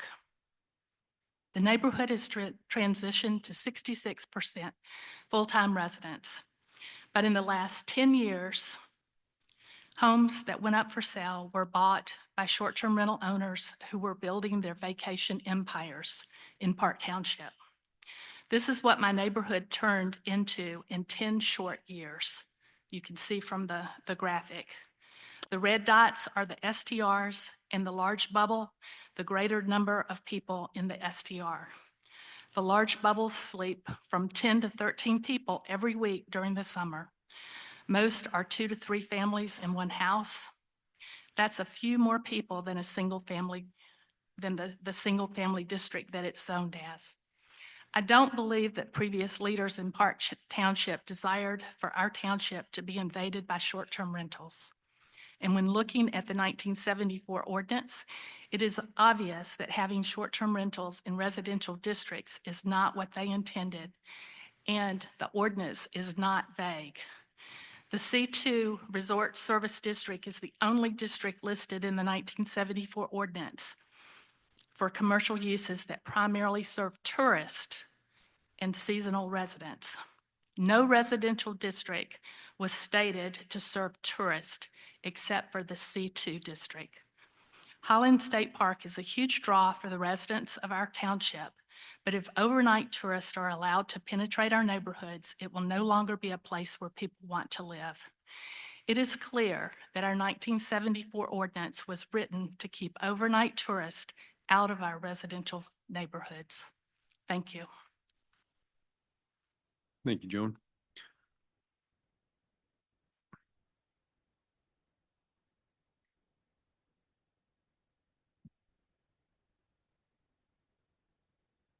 So we have Peter Snike. Sorry. Thank you for your time. My name is Peter Smike. I live at 79 Cheyenne Avenue in Holland. My wife and I have lived in the neighborhood for 33 years. For most of these years, the neighborhood was a perfect place to raise a family with a really real community feel. Residents would greet each other, stop to talk on their walks, and gather mail when asked, and even help with garbage cans when you were away. Kids would play, and everyone knew each other's names. We moved to Park Township for the sense of community, to belong and to feel safe. In the beginning, we did feel safe. Then came along the first short-term rental. The safety was gone. Sending kids out to play with parked cars in the street, drivers who didn't know our area, and our area is a little different because our streets are very narrow. And not knowing who is around you from day to day was really unsettling. I remember talking to my daughter, yeah, you can talk to this neighbor, you can talk to this neighbor, but don't talk to anybody else because we just don't know them. They're your short-term renters. We just don't know. We now have short-term rentals surrounding us. One incident on Halloween this year was very problematic for us as it was rented by laborers. That's not in itself a problem, but with the lights on and Halloween, kids wanted to go up and trick or treat in this house. And at that time, there was a man yelling, "No treats, no treats." And, you know, group of girls were walking up, and the mother that was with them saw a man that was not clothed. This incident was reported to the police. Additionally, short-term owners boast that providing space for family and gatherings, birthdays and funerals and reunions are great, and I do get that. But these milestone events are really important. And we do deal with these in our neighborhood, typically, you know, every once in a while. It's not a problem. We usually let our neighbors know when they are happening. But with short-term renters, you can have these every week, all the time. That does become a problem. And along with that, we have health as a concern as well. With the number of people that live in there, short term, at 12 to 24, on average in our neighborhoods, they generate trash, and trash becomes a health concern. And we have witnessed trash cans overflowing and animals tearing apart bags. In the past 10 to 15 years, our neighborhood has changed. We are surrounded by commercial properties. It is not the same, and we do not want to keep having to enforce or be a policeman. We want our area, our community, our neighborhoods back. Thank you. Thank you, Peter. Next is Rich Burkholder. And then we got Scott Finzes is next. Hi, Rich Burkholder, 288 Fallen Leaf Lane. My apologies on my handwriting. So my introduction to short-term renting was just after my mom passed away in 2014. I inherited her house. I didn't want to sell it because it held so many memories of her and of growing up here in Park Township. I had heard of this thing called Airbnb. And in looking into it, it seemed like a great option as I would get to keep the house and also be able to visit it and be there when I wanted. I contacted the Park Township office and they told me this was a legal and permitted use. So I started doing it and it was really fun. Besides being able to keep the house, I met a lot of people from all over and got to introduce them to Holland. I recommended local restaurants, advised them on attractions, and had a great time. Many of the friends I made returned to the area regularly, and some have bought houses here in Park Township. I additionally used the house for relatives when they are in town, friends who are remodeling their houses, and a place to have family get-togethers. In 2015, I bought a house on the south side of town, 1229 Floral Street, near Lakeside Park to use for the same purpose. I got it all set up and had it inspected. Later that day, I got an email from the city of Holland that stated that short-term rentals were not allowed in the city. So I sold the house. I wanted to be clear before I did anything else, so I went over to the Park Township office. I told them I wanted to buy a house in Park Township to rent short-term because I couldn't do it at the house I just sold on Floral Street. I wanted to make sure that this was still okay before I bought another house. I was told it was perfectly legal again, so I did just that. This was 10 years ago. I've been renting short-term for 10 years here in Park Township. I've never had a complaint, citation, ticket. No one has ever called the police. I have had no issues. I keep things neat, clean, and current on taxes. I interface and communicate with the neighbors and have never had any sort of problem for 10 years. It hasn't been any sort of commercial enterprise. I don't have any employees, staff, or operating hours. I really enjoy the flexibility of using it for short, mid, and long-term rentals, which has been completely in line with how Park Township has interpreted and enforced zoning ordinances. I also think it would be wonderful to have people from out of town staying in Park Township so they can see that we're not like the people in the new Nicole Kidman movie. So thank you all for your time and consideration in this matter. Thanks, Rich. All right, next we got approaching Scott, and then Rich Schur is next, and then Tom Magoo. All right, Scott Fences, 2247 First Avenue. On our block, we have 11 homes. 6 of those 11 are short-term rentals. Full disclosure, my wife and I rented short-term rental for many years before we bought our house, which is our permanent home on First Avenue now. So we understand short-term rentals. We enjoyed the time that we did it and got us into the community. Enjoyed the history lesson tonight too. What we didn't talk about is how history changes. The internet makes a lot of these commercial. That's the vessel.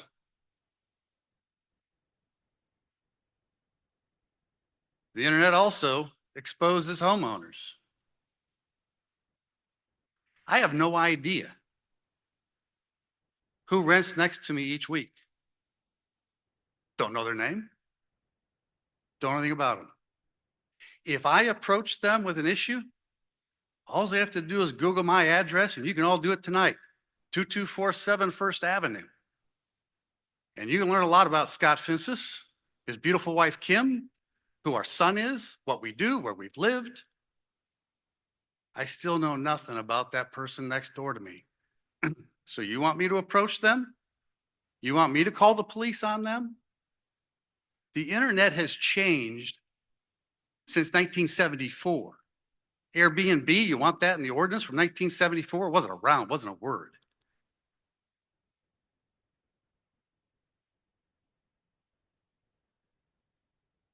I have nothing against the owners of these short-term rentals, and I don't know what they're told in the past. I can't argue that. But I've got some real concern about who's renting next to me. I don't know if they're a good person. I don't know if they are a child abuser. I don't know if they have a criminal background, but they can figure all that out about me. Google it. If I'm a sex offender, it's on there. I have no idea if the person next to me is a sex offender. For a while, I was on the other side of the state while my wife was over here. 5 college-age kids rented the home next to us. 1 a.m., they're peeing in the yard, puking in the bushes. We called the rental company, the management company. They said, call the police, told her to call the police. How do you think that would turn out when these 5 drunk young boys find out my wife's home alone, my pretty, beautiful wife home alone? Retaliation? They're drunk. Probably. The world's changed. And so are the policies. They need to change. Thank you, Scott. Next up is Rich Schur, and then Tom Magoo is next. Hi, good evening. My name is Rich Schur. I live at 2423 Terrace Walk. It's my home. It's my only property. I don't go anywhere else. And I came here tonight trying to get understanding. And I want to thank all of you on the board because you're trying to understand too what to do. And I'm not a lawyer. I'm a lay person. I'm more confused than ever after listening to the attorney. I could spend a long time talking about the whole thing, but I only have 2.5 minutes. And I'll pick on one thing: commercial enterprise. If you rent from Airbnb, you write a check to Airbnb or Zelle or however they want to get paid. If you rent from VRBO, you're paying them. These are commercial enterprises, a lot of them. Now, a lot's changed in 50 years, as you've heard. 86-year-old grandmother rented the house. There are a lot of people here, and I sympathize with them and support them. They've been renting for decades, but the internet did change things. 50 years has changed things. People can buy these houses, these residential dwellings, as investments.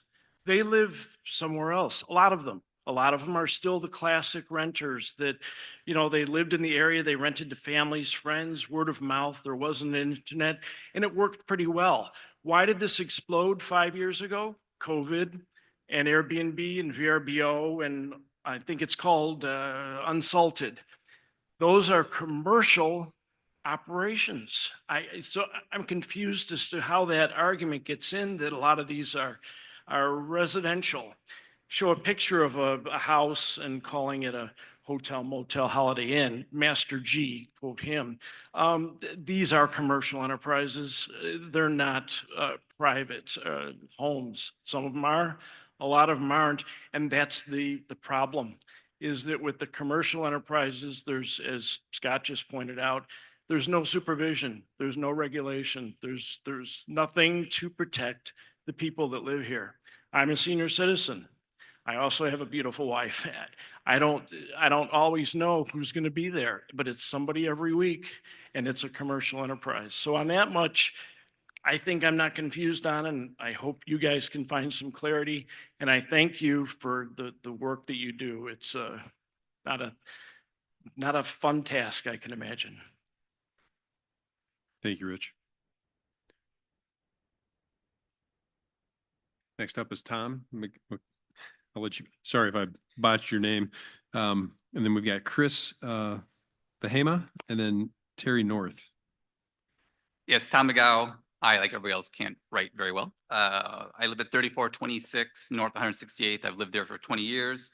I also own 3 rentals, 3538 North Lakeshore, 1428 Apache, and 1442 Lake Michigan Avenue. You might ask, why 3? I have 3 kids. My wife and I grew up humble. She came from a dairy farm, educators. We do not have generational wealth. And so we're just trying to do better for our kids based on what our parents tried to do for us. I just want to go on record that we too called the township asking about short-term rentals in our first one on 3538 because of lake access. We do not live on the lakeside, or this rental is not. And we're told there was no restrictions against short-term rentals. When we bought our second one on 1428 Apache, we too had Paul Moreland on the driveway, and we asked him about short-term rentals, and he said, I don't know what you're talking about. There's nothing against them. So I did want to go on record like that. Also, just like many others, we use these houses ourselves. We're currently living in one of them right now because of a renovation in our own house. This is not infrequent in the one back in Wakazu Woods. I think we know about trees in Wakazu Woods. It's not unusual for us to be using, or to families to be using the house as they're having damage in their own houses, and we take them in.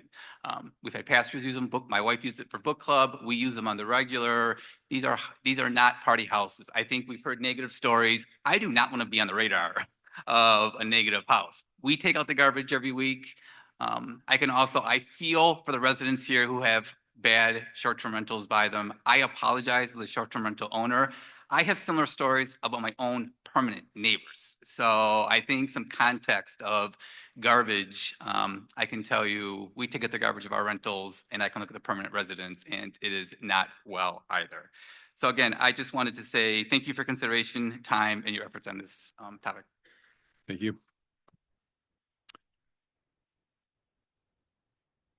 Okay, Chris approaching here, Terry North, and then Jessica Johnson would be next. Yeah. Thanks for letting me comment. My name is Chris Badgema.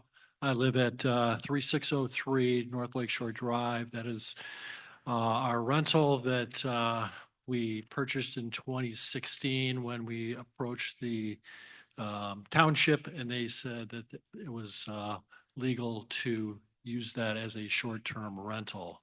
So that is why we bought it at that time, with our intent to rent that property.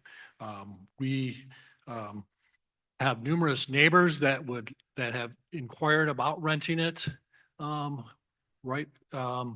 as at a yearly basis. We have Camp Geneva pastors that stay there. We have not had any trouble with any parties, and we have strict rules and have cameras to look at if there's any parking issues and items such as that.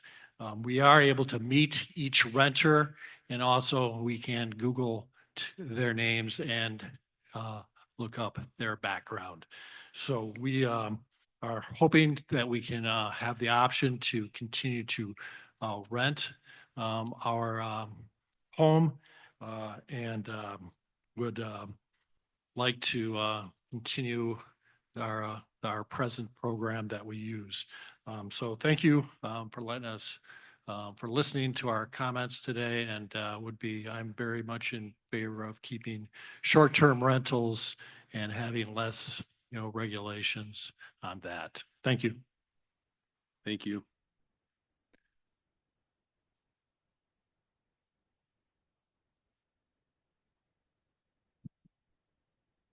Yes, my name is Terry North. I'm currently residing at 375 Big Bay Road, which is a short-term rental that I moved into October 1st, and I will be required to leave May 31st. So it can go back to a 2-3 night multiple family living arrangement. Because when you walk into a bedroom and you see 2 sets of bunk beds, that's not generally how I grew up.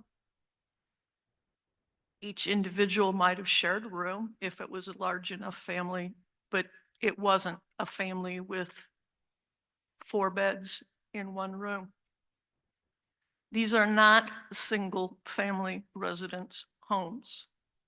They are not homes that are used more than a few weeks a year by the owner of the home. They went into listing their homes on Airbnb, Vrbo, and other places to make money. They are not investing in maintenance on that home. When I moved in, I had a problem with smoke alarms. One, which I took down, had a 2007 date on the back of the smoke alarm. If you don't know, sensors are good for 10 years. So it had expired almost 20 years ago. The other smoke alarm, when I went to take it down, had batteries in it that said, do not use past 2023. So almost 2 years past the life of the battery, and batteries generally have a shelf life of 7 years. The heater did not work, and that had to be repaired. So there is not a great investment in improving these properties. There is an investment in making money. That defines it as a commercial establishment. Now, the attorney may have spoken to 2 people that have a master's in being able to interpret what policy is. I don't have that. I do have 2 doctorate degrees, however, albeit not in those areas, but I teach doctoral students how to analyze what they read, what they hear. I can go down a highway driving 80 miles an hour. It must be legal. I didn't get a ticket until the time that I do. Just because it's not stated is illegal does not make it legal. And I'd like to thank Joan for showing you what has happened to that area. I have a house that has 8 and 10 pickup trucks in it multiple times We need you to. a month. Thank you. Thank you. Next up is Jessica Johnson.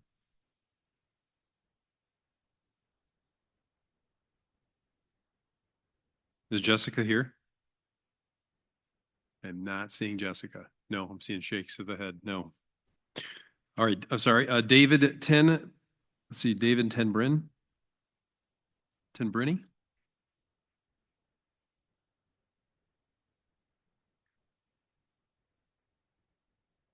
I don't envy your job.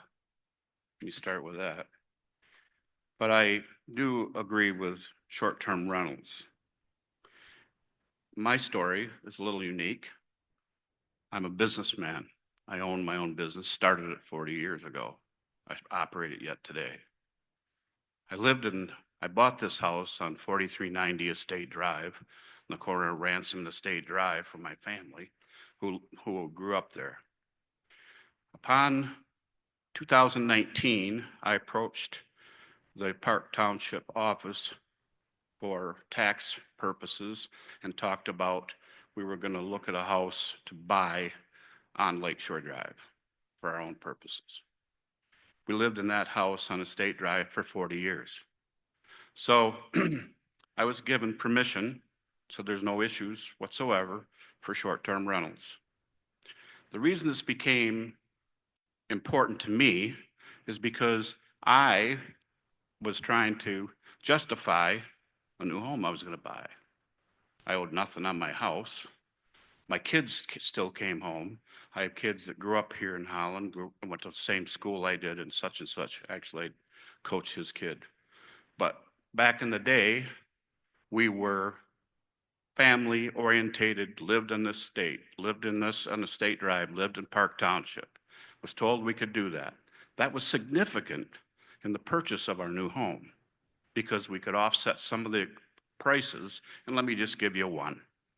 The taxes on Estate Drive were under $3,000. The taxes on Lake Shore Drive are $20,000. Quite an adjustment. So we were going to use and asked if short-term rentals were okay. We did that, and they said it was fine. So we did that. We operated that way. Then later in 2024 or the end of 23, I heard that was no longer allowed. I met with the township and I wanted to know why.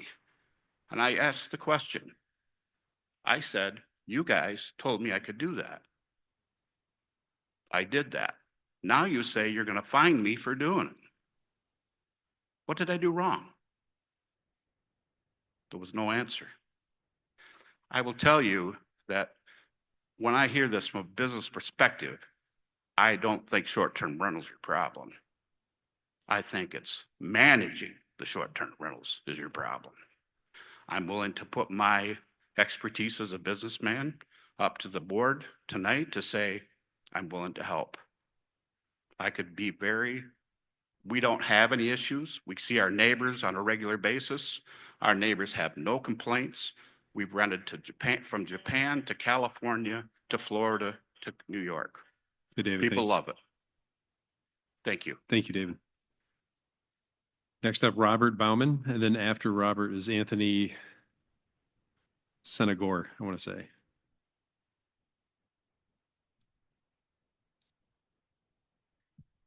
First of all, I'd like to thank you guys for your time. I know it's not a fun job. As other people have stated, I kind of don't envy your position. My name is Robert Bauman. I own a property at 481 South 168th Avenue in Park Township.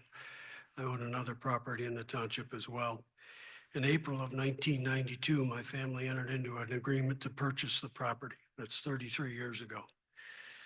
As part of our due diligence prior to closing on the property in May, my dad, Harlan Bauman, and I met with Township Supervisor Stu Visser, Assessor Blaine McLeod, and the new zoning administrator, Kirk Briggs, in Stu's office at the Township building. Purpose of the meeting was to verify that the home could be rented as a short-term vacation rental and to determine what splits of the property were allowed that we were looking at. We were assured by both Stu, Kirk, and Blaine that STRs were allowed and that we could have 2 additional splits. Based on the assurances we were given that day, we closed on the property in May, sold one of the splits, and started booking vacationers for the summer, as well as using the property for a getaway for our family members, friends, and occasionally my home in the off-season. We have continued to rent the house short-term every summer since, for the last 33 years, except for 2 years during the peak of COVID when I lived there myself. There has never been a complaint against my property from any of my neighbors. My guests are properly vetted. The maintenance is done by me, so I know it's done well. I have a lot of parking, way more than is necessary. And I have on average, it's a small house, about 4 people on average. When I have a renter, I'd say that's the average number of people in the home.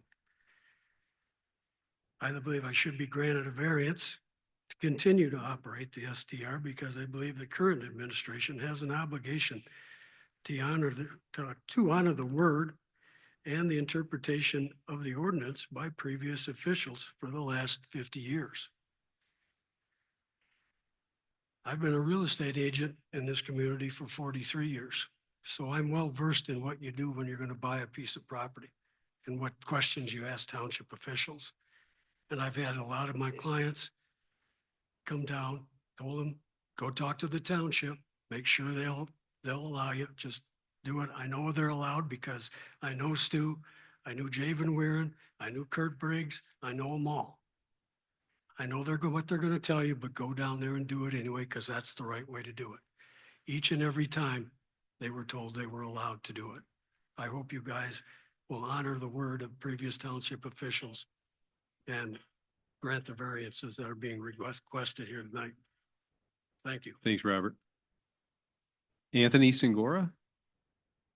And then after Anthony is the end of Reese. Mr. Chairman, thank you. Anthony Sonagor, 2280 Pavilion. And in point of clarity, you were perfect on the first pronunciation. So congratulations the first time. So I think your task, if I understand it correctly, not being an attorney, is to address the 4 questions that were presented. So that would be, I think, what I would like to focus on. In my mind, the first 2 hinge on single family. As I think we've heard multiple times, it's unclear that a single family constitutes 14 to 18 people, where less than 3 people share more than 10% of the chromosomes. That really doesn't fit a family dwelling. That might be a SEAL team, but it is not a family dwelling. They do occupy the property transiently. I'll agree to that. Every weekend, a new group of 18 people, again, unrelated. So I think if you take that as the evidence, the first 2 questions actually fail. The last 2, I think, are very clear and reflected very well in the report that you received from staff. It comes down to clarity of the ordinance. The ordinance was consistent from the beginning that commercial districts is where short-term rentals were meant to be. It was silent, has been silent forever on that use of residential districts. The list of things that are not allowed in residential districts is exhaustive. So I don't think that the lack of mentioning that in that section of the ordinance precludes the ability to do it. So I think you have your 4 questions fairly easy answered by the staff report. Thank you. Thank you. Next, I think it's Diane DeVries. Okay. It's okay.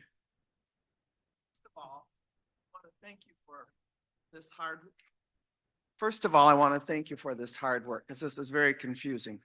I live at 1718 Wakazoo Drive. I've lived here for 29 years. I grew up in the area. I have 4 short-term rentals in my area. 2 are great. One of my neighbors sitting here, he runs it. If there's a problem, I call him.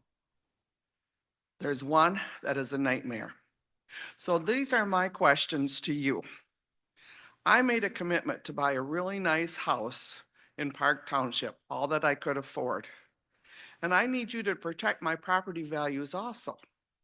I know they're all saying protect our property values of short-term rentals, but what about mine? I don't have a short-term rental. I don't want a short-term rental. 2, when I needed my knee replaced, I didn't go to a builder. I went to a knee surgeon. If you're going to ask commercial rules to a realtor, you got to be careful who you ask. You have to do due diligence. I have some questions for the lawyer.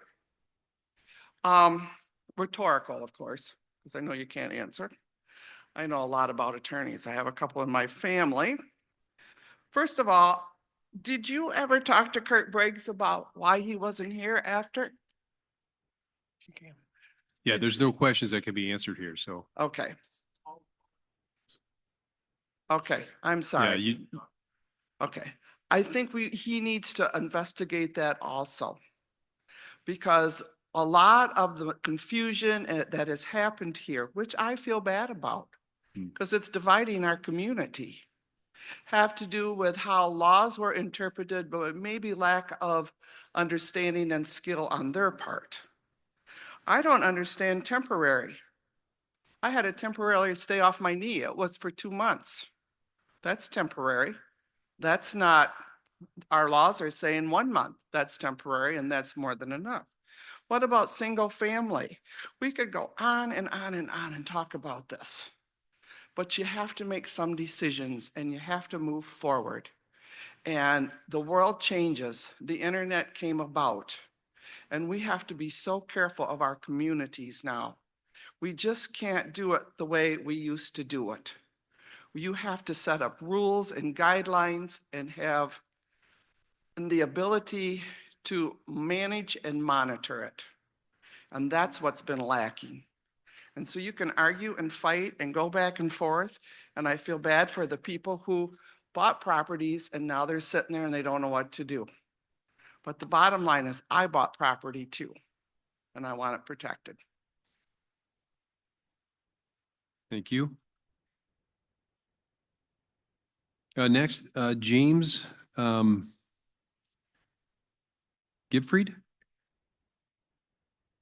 And then after James, we got Brett Daniel, and then Daniel Lilly. Ready? I'm ready. You're James, James right? Gifford, 2339 Pavilion. I think we have a lot of great short-term owners here. My condition has not been great. We have 90% one-night parties all summer long. 90%. Nobody ever stays more than one night. And you can imagine, like the gentleman said before, what they do with one-night parties. They don't care what they do. They don't care what they say. They just go ahead and get drunk, the vulgar, and it's not just men, it's women too. Vulgarity is unbelievable. Now, Linda, Mr. Rees there, said the magic word. Times have changed. We have to change and adapt to the new conditions of this situation. And I think it's gotten out of hand. You say, why don't we complain? I only have one complaint. I only had 3 complaints. You know, you complain so many times, it's not heard anymore, number one. Number two, these are our friends. We don't want to get them in trouble. So a lot of times we put up with that situation and it's not necessary. These people should be gone. We don't know who they are, where they come from, and they could bring every disease in the book, and we're next door neighbors, and they are outside doing everything that we don't want them to do. They have fires on the lawn. They have all sorts of things that go wrong. Now, I could complain every day for every person that comes in for that one night, but it gets old hat after a while. We bought our cottage, we love Holland, and we don't want to lose it. Thank you. Thank you. Brett Daniel. And then after Brett is Daniel Lilly, and then Larry Doyle.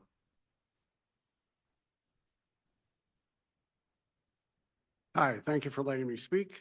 My name is Brett Denial.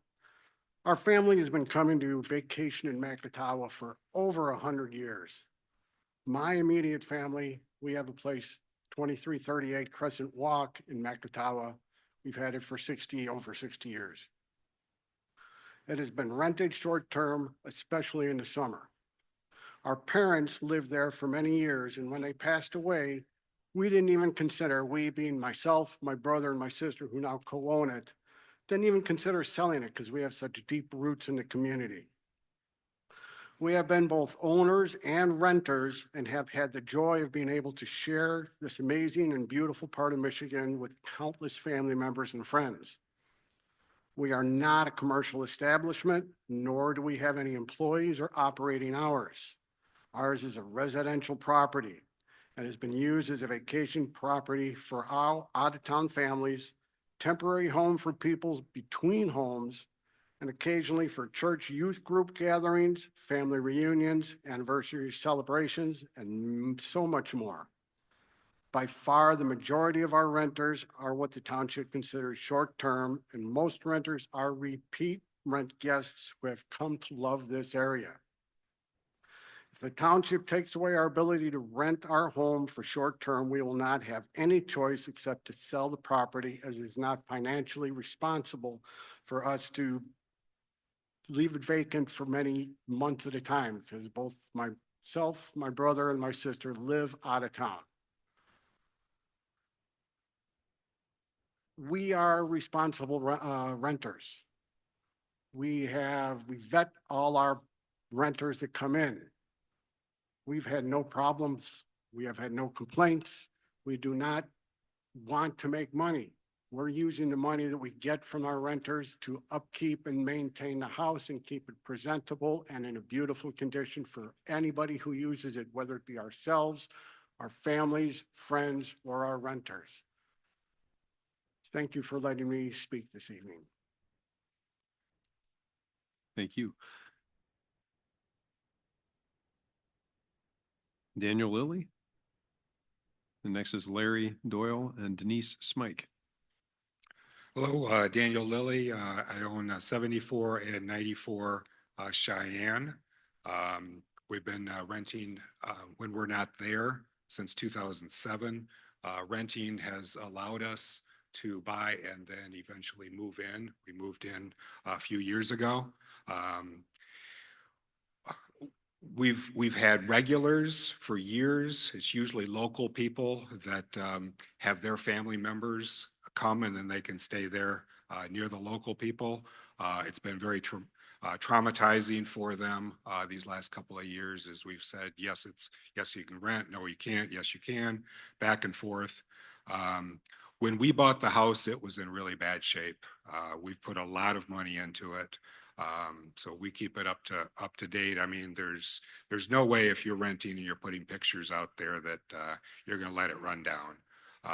In May of 2017, I spoke with Ed DeVries. We got a letter on Park Township letterhead saying that it was okay, and he also told me that in writing. We live next door. So if there's issues, it's not in our best interest to have crazy renters. So, that doesn't seem like is really an issue, and we're there and we can hear. It seems like the idea is to not go after individual violators, but go after everyone. And that I don't believe is the right way to go. It's been, very discouraging because it seems like after doing everything right, or so we think we're doing everything right, then we hear that, Township says no and says things that they said was not true before, and now they're saying it is. And, that doesn't seem right. It's been pitting neighbors against neighbors. We had a neighbor take pictures of friends of ours coming into our house packing their luggage and sending it to Park Township so that Park Township could send somebody and say, "Are you renting?" That's very embarrassing, and that was not very good. So, we're asking, like so many other people, that we do have legal non-conforming rights going forward. Thank you. Thank you. Larry Doyle.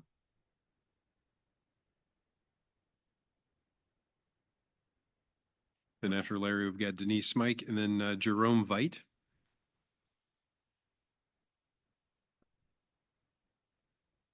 Good evening. I am Larry Doyle, fourth generation owner at 669 Lakeside in Macatawa Park.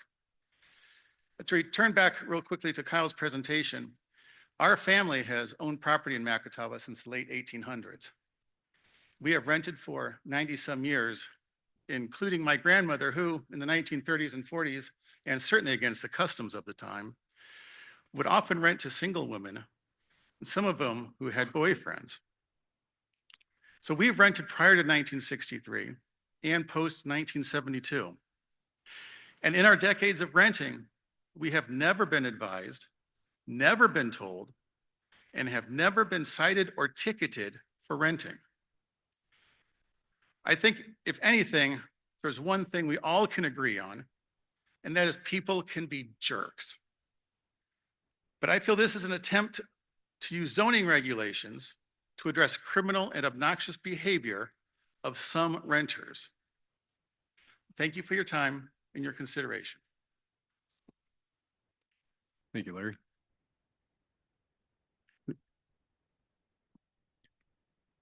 Got Denise approaching here. Jerome Veit is next, and then Brad Ruggles.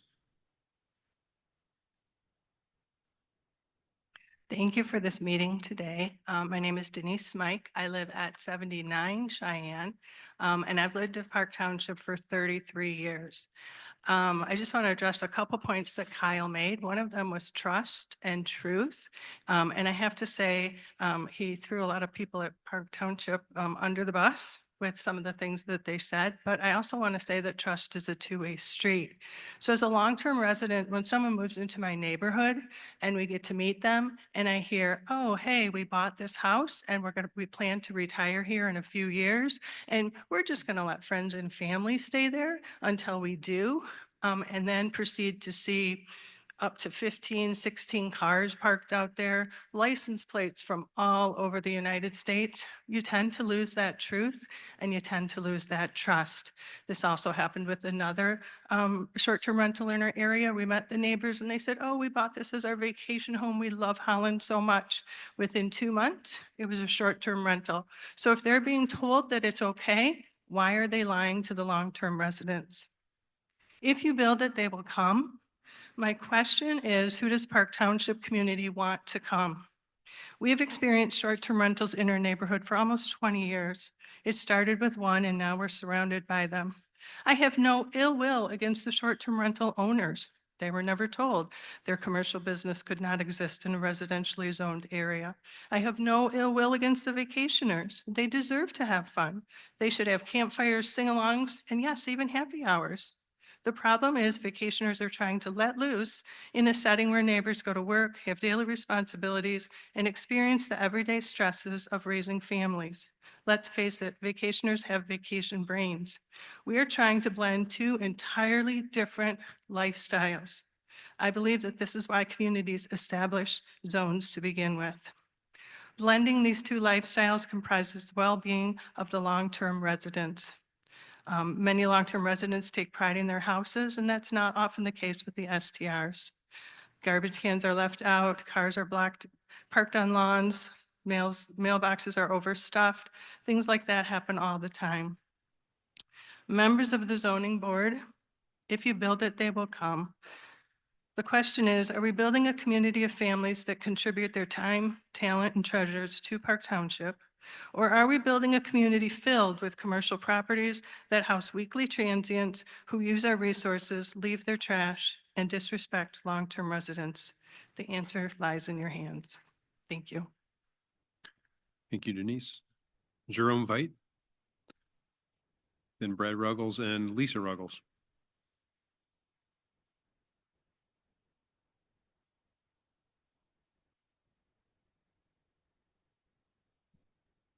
My name is Jerome Veit. I own 1925 Maple Street. I want to thank you for hearing the PTN appeal to allow short-term vacation rentals in Park Township. My wife and I purchased our home in October 2018. The previous owners used the home as a residence and for short-term rentals. We purchased the property as a second home to be near our 3 children who graduated from Hope College and settled in the Holland and Grand Rapids area. We also believe that others would enjoy using our property for vacation purposes because Holland is a wonderful place to vacation. When we purchased our home, we knew others in the township who used their property for short-term vacation rentals. Prior to our purchase, we even stayed at 2 of these properties in Park Township, along with a bridal party when our daughters got married. After purchasing our home, we learned that there were some in the township who wanted to put restrictions on short-term rentals. This prompted us to reach out to the township supervisor to get clarification and voice our concerns. I sent an email on Friday, September 18, 2020 to Supervisor Hunsberger, and on Monday, September 21, 2020, he called me to address these issues. We were relieved to learn that short-term rentals have been common in the township for several years, that the township took a hands-off approach on this issue, and that there have been no plans to regulate rentals in the future. He also told me that a former township board member had owned a home for short-term rentals. With this information, we decided to go ahead and do a $150,000 renovation on our home. We signed a contract with a local builder to complete the project. We enjoy using our home frequently throughout the year. Our children and grandchildren often join us for these special times. We also enjoy sharing it with visitors to the area for short stays or, when possible, longer stays. If the township takes away our right to allow shorter rentals, we will not have the ability to use the property for personal use or the financial ability to pay for our home. Our property is a residential home. We feel that homeowners have the right to rent their home for however long they wish, whether short-term or long-term. Thank you. Thanks, Jerome. Brad Ruggles, and then Lisa Ruggles, and then Katie Johnson. Hi, my name is Brad Ruggles. Our property is located at 138 South 160th Ave. I'm a Michigan resident, I'm a Holland resident, and along with my wife, we're the proud owners of our home. I understand a lot of the things have been brought before you. There's a lot of emotion. This has been unnecessarily drug out, but it's rather simple, at least as I see it right now. This is where we stand. We're before the Zoning Board of Appeals. And a lot of the things that people mention just simply don't have anything to do with what we're asking. And what we're asking is simply acknowledging that I and many, many other property owners took the time to do the due diligence. We're not crazy savvy investors with lots of money to just throw out there. We had to make sure that this was an approved use. And we did. My wife is a realtor. She called. We spoke to our realtor. We found many other people that did it. And some would say, sure, that's our fault. And maybe it's just the way that things are. But as Jackie Beck mentioned, this is now moved on. The case has moved on. Park Township has now said it's no longer going to be used moving forward. We're simply asking for those of us, and it's a relatively small amount, those of us who have made this decision based upon our due diligence, based upon our good faith efforts, to acknowledge that we did so in light of an ordinance that was not enforced for many, many, many years. Park Township never previously regulated short-term rentals. Had there been citations and all this stuff, we would have run the other direction. Instead, we're fighting for our home and our property rights, but we're fighting to stay a part of our community because we don't want to have garbage cans all over. We're proud of our property. I put more time and attention into caring for our rental property than I do residential homes because I wanted to reflect on us and our community. And all we're simply asking is urging you to recognize the due diligence that we did prior to purchasing our home and to acknowledge that short-term rentals were seen or at least recognized as a legally approved usage before this ordinance, and to grant us the variation for those of us who have made those decisions based upon that fact. Thank you very much for your time. Thanks, Brad. Lisa Ruggles? Is she not gonna, okay. Katie Johnson. And after Katie, we've got Mark DeHaan and Steve King. Thank you all for your time and careful consideration of this issue. Really appreciate you guys being here for an extended period of time and listening to all of us.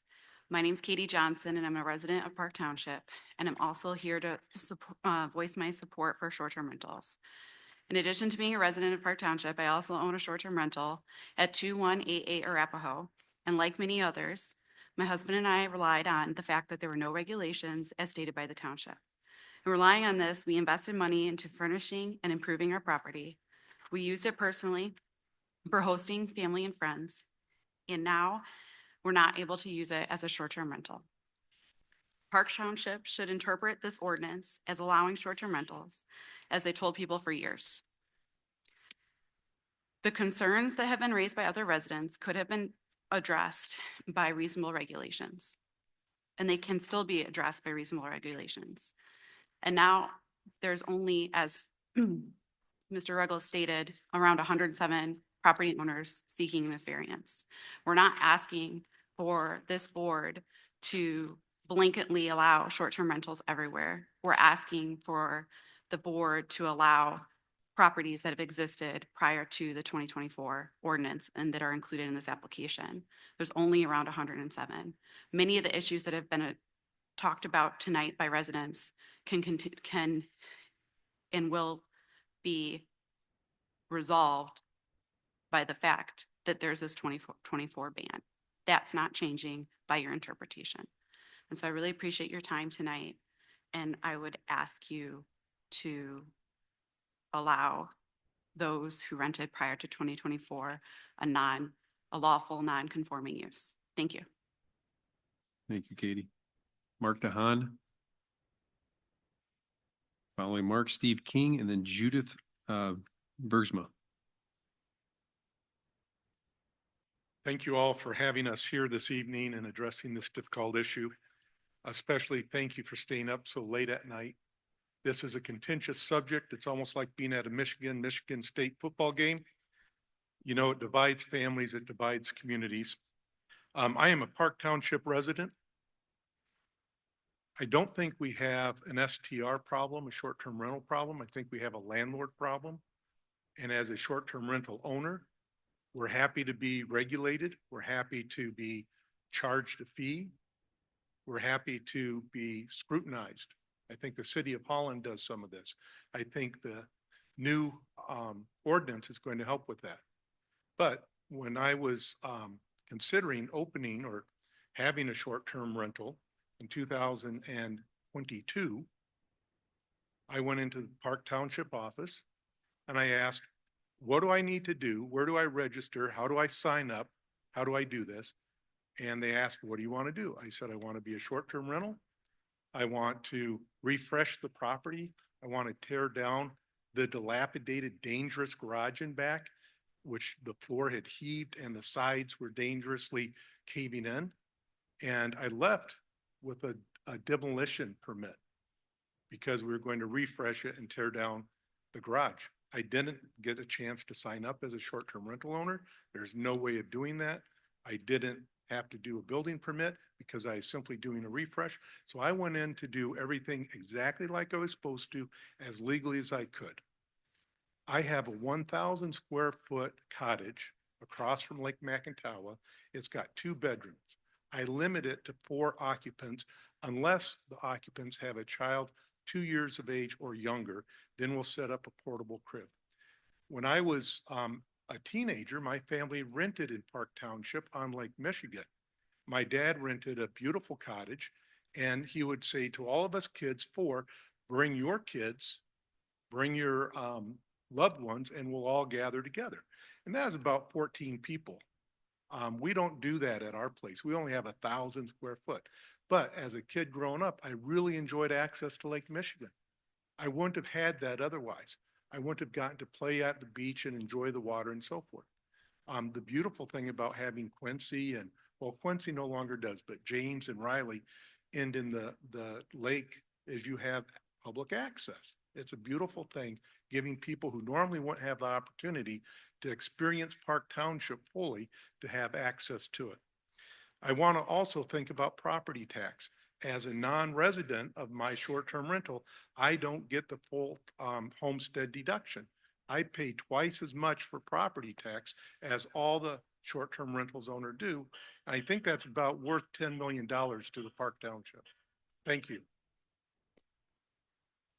Thank you, Mark. Before we proceed, we're going to take a quick recess so a few of us up here can have a moment to 5 minutes. Mr. 5 minutes Chair. would be great. If we can get it done, that'd be great.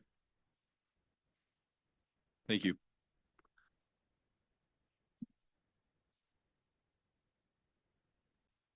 Just to let everybody know as we kind of sit back down here where we're at, we've got about 34 other folks here on the list to get through. So just a little forecast of where we're at.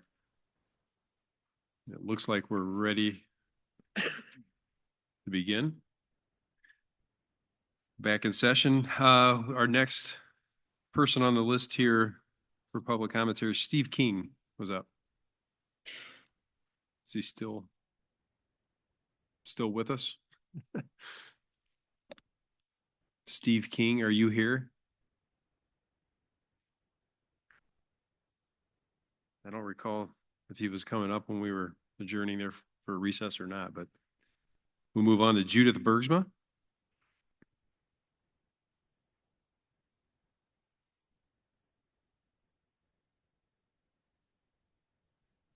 Then after Judith, we've got Arnie Segusa and Diane Segusa. Sorry if I mispronounced. Hello, zoning board chair and Could you please members adjust your and- microphone? so we Oh, can I'm hear not you? even thank you. talking in a Thank you. microphone. I'm just reading my stuff.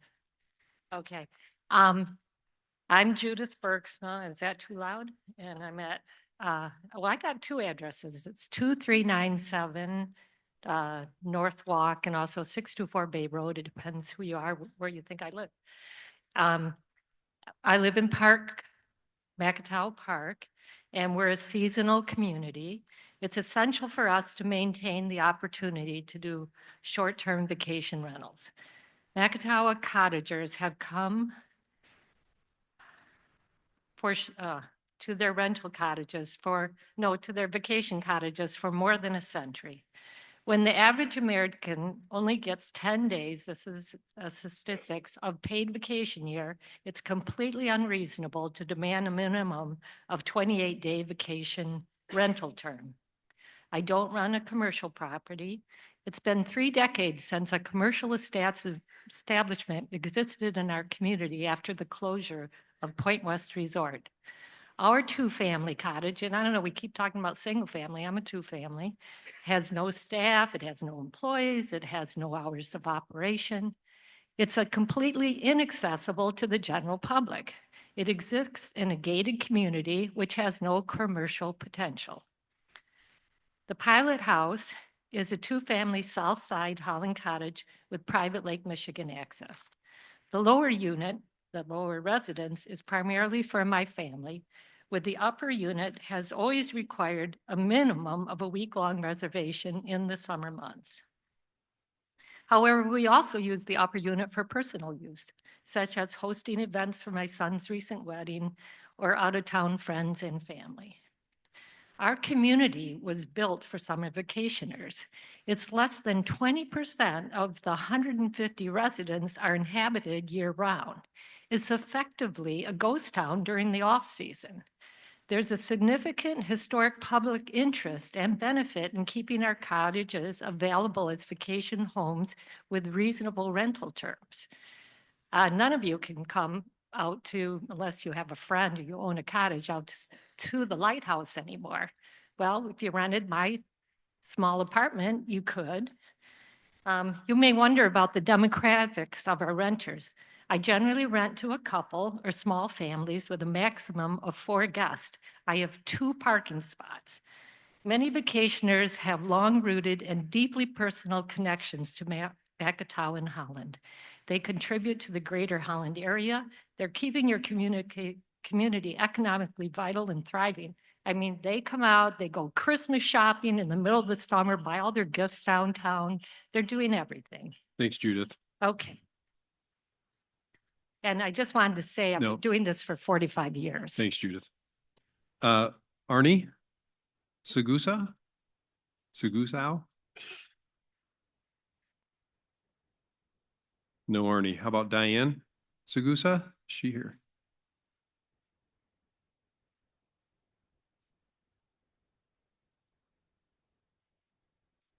Sandy Hare. Did I pronounce that right? On Winter Sun Place?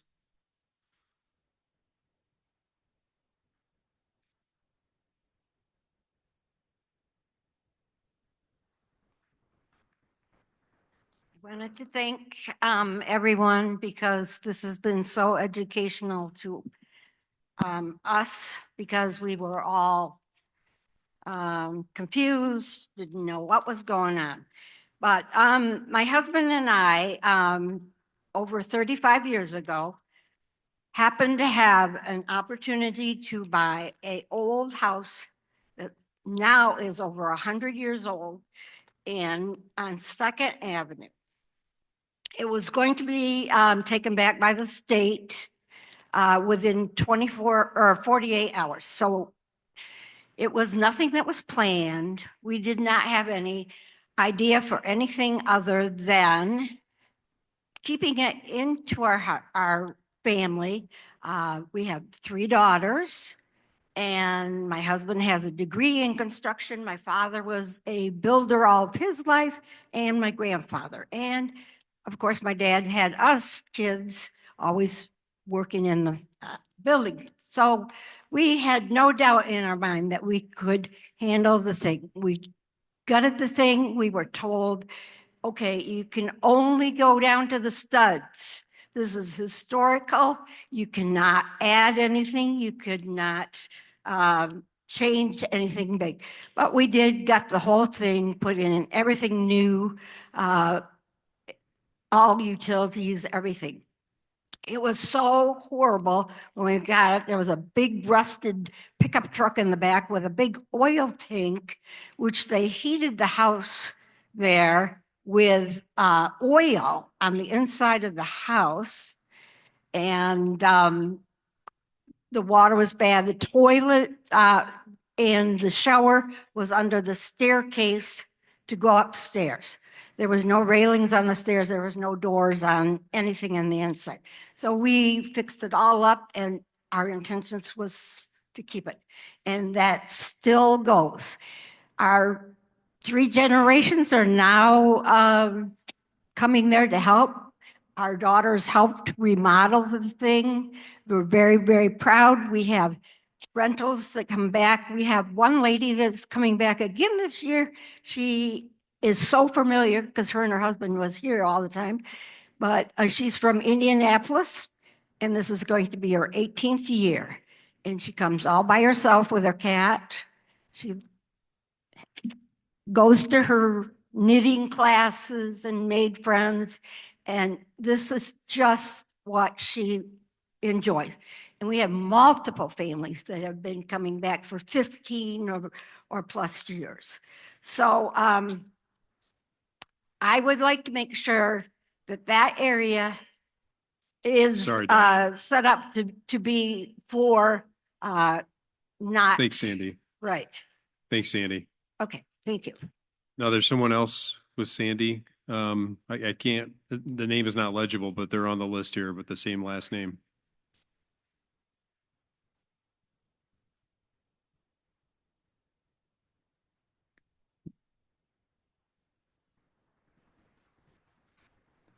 My name is Craig Hill. I reside at 692 Winter Sun Place.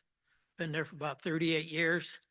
As my wife indicated, we bought our first place in 1988. Proceeded to work 9 months on it.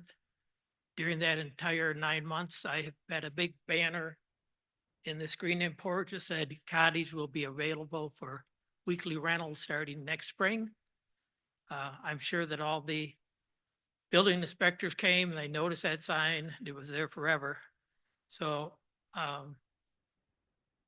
know that we were told that we could rent it out as a weekly rental, which we have for the last 36 years now. We have 2 of them on Second Avenue. Like my wife indicated, we have families been coming for 15 years. I limit my properties to 6 people tops. I maintain the place. I've got significant and valued investment into it and maintain it, make sure the trash is out, make sure who stays there. If there's any problems, my neighbors know who I am. They call me. I've even turned the back light off so George can keep asleep at night. And so if he has a problem, he calls me. So I just, hopefully that this will get worked out and we'll continue with our rental as we have in the past. Thank you. Thanks, Craig. Elaine Mudge. Is Elaine Mudge here?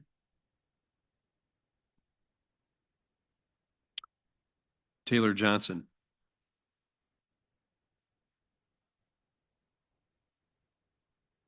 Taylor's approaching. After Taylor, Kendra Hensley.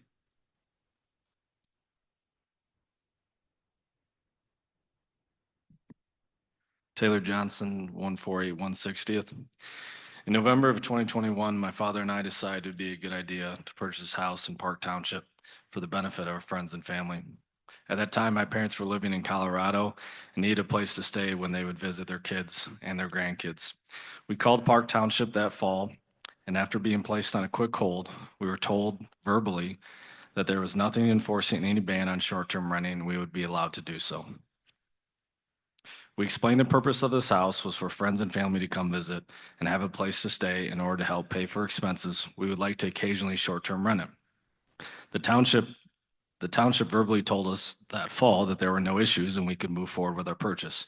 We purchased the house on 160th in December 21 because of the zoning board's approval and started renting it that summer. We reached out back to the township and made sure that it was exactly up to code and spent 3 months pouring thousands of dollars into renovating the property, making it up to proper codes and standards, which again, the township thanked us for. Since then, we had visitors come from over 30 states and 3 countries to see our amazing town, just like you like living here. It has been used for families coming in for weddings, family reunions, mother and daughter trips, retirement stays, backyard barbecues, birthday parties. This is a place of gathering. It is a place for fellowship. People use this house for in-between jobs, finding permanent residency. Missionaries come and visit their church. We've even had expats come to the States to give birth to their children here in Holland. It is not solely for commercial use, and we will never be attended that way. Just how you love living here in Park Township, and when yourself go visit family and friends in beautiful places, you find places to stay. So do others when it comes to Holland and our town. Do not take away this opportunity that we all take advantage of in other cities across the United States. Understand the values of these homes bring to the community and our economy. Understand Park Township is not solely and selfishly to be kept only to its residents. This is an amazing place that we need these homes to spend more time and make lifelong memories with the people that we love. Thank you. Thanks, Taylor. Kendra Hensley. After Kendra is Susan Langian. I'm pronouncing that right. And then Ron Mudge. My name is Kendra Hensley. I live in Jonathan. In 2018, my parents and I purchased the home at 27 South 160th Avenue. This is the only property we own, and it has been a true family project from the beginning. My whole family came together to take on the cleaning and remodeling of a house and property that were in dire need of maintenance and upgrades, transforming it into a welcoming, family-friendly space. Before purchasing the home, we worked with our realtor to find a community that embraced short-term rentals. She took the time to contact various cities and townships we were interested in to understand their regulations. Many places informed us that short-term rentals weren't allowed. Others had restrictive policies that led us to explore other options. Park Township, however, stood out because it welcomed short-term rentals with no regulations against them. This assurance from Park Township played a significant role in our decision, knowing we were making a choice that aligned with the community's practices and policies at the time. Our property is unequivocally a home, not a commercial establishment. I am not a distant owner. I am an active participant in every aspect of this property, from guest screening and communication to all cleaning and maintenance. My adult daughter regularly assists with cleaning. My husband, son-in-law, and parents step up for larger projects such as seasonal lawn maintenance and property upgrades. We also rely on local businesses and contractors when needed, ensuring our operations directly benefit this community. I am here to affirm that short-term rentals like ours have always been allowed in Park Township and have been an integral part of the community since its inception. Our operation was in full compliance when we began and continues to be run responsibly and thoughtfully. Thank you for your time and for recognizing that short-term rentals like ours continue to contribute to preserving the character and the vitality of the community we all cherish. Thanks, Kendra. Susan, I want to say Hangian or Langian on East Lakewood. Is she here?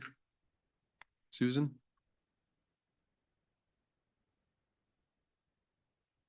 Ron Mudge. Is Ron Mudge here? Not seeing either.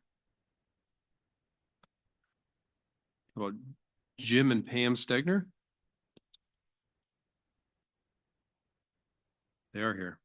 After Jim and Pam, we have Jeremy Allen and Evie Allen. Jim and Pam Stegner, 147 Lake Forest Drive. Several years ago, our extended family came to Holland area to vacation. They had a difficult time finding accommodations for the extended family, grandparents, kids, grandkids to stay together. Pam and I decided to investigate buying a home that our family and friends could vacation in, but also for other extended families to enjoy. When we were looking for a property to purchase, we noticed signs around the neighborhood advertising vacation rental homes. We also talked with neighbors in the area. They told us that several of the homes in the area were vacation rentals. Any reasonable person would believe that vacation rentals are legal and welcome. The local government has given tacit approval for the practice by allowing them for many years. Initially, we made some improvements to the property. The inspector from Park Township had us upgrade the smoke detectors, smoke alarm system because he knew we were using it as a vacation rental. He said nothing about this being an illegal use. Again, tacit government approval. After opening our home, we paid our lodging taxes as we are required to do. Local governments gladly took the money without question or complaint. This, again, is a sign of government approval. We have built relationships with our neighbors. One neighbor takes care of all our lawn care and snow removal services. Another, our handyman needs. A small local company provides our cleaning services. Local neighbors lose income without our vacation home. Our property is not a commercial establishment. It is a home for vacations. We use the property. Our extended family uses the property.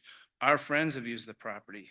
It has been used as a residential rental in compliance with how Park Township interpreted and enforces zoning ordinance prior to the March 2024 change. Thank you. Thank you. Thank you both. Jeremy Allen. You guys can take Evie off the list. She's 10 and had to go home about 30 minutes ago. Okay. So, hey, good evening, guys. Thank you, and ladies. Thank you for being here and for your time on our request. There's so much that's already been said about short-term rentals in Park Township that I want to focus back in on, respectfully asking you as the ZBA to make the decision that until last March, there was no zoning ordinance prohibiting renting a property short-term.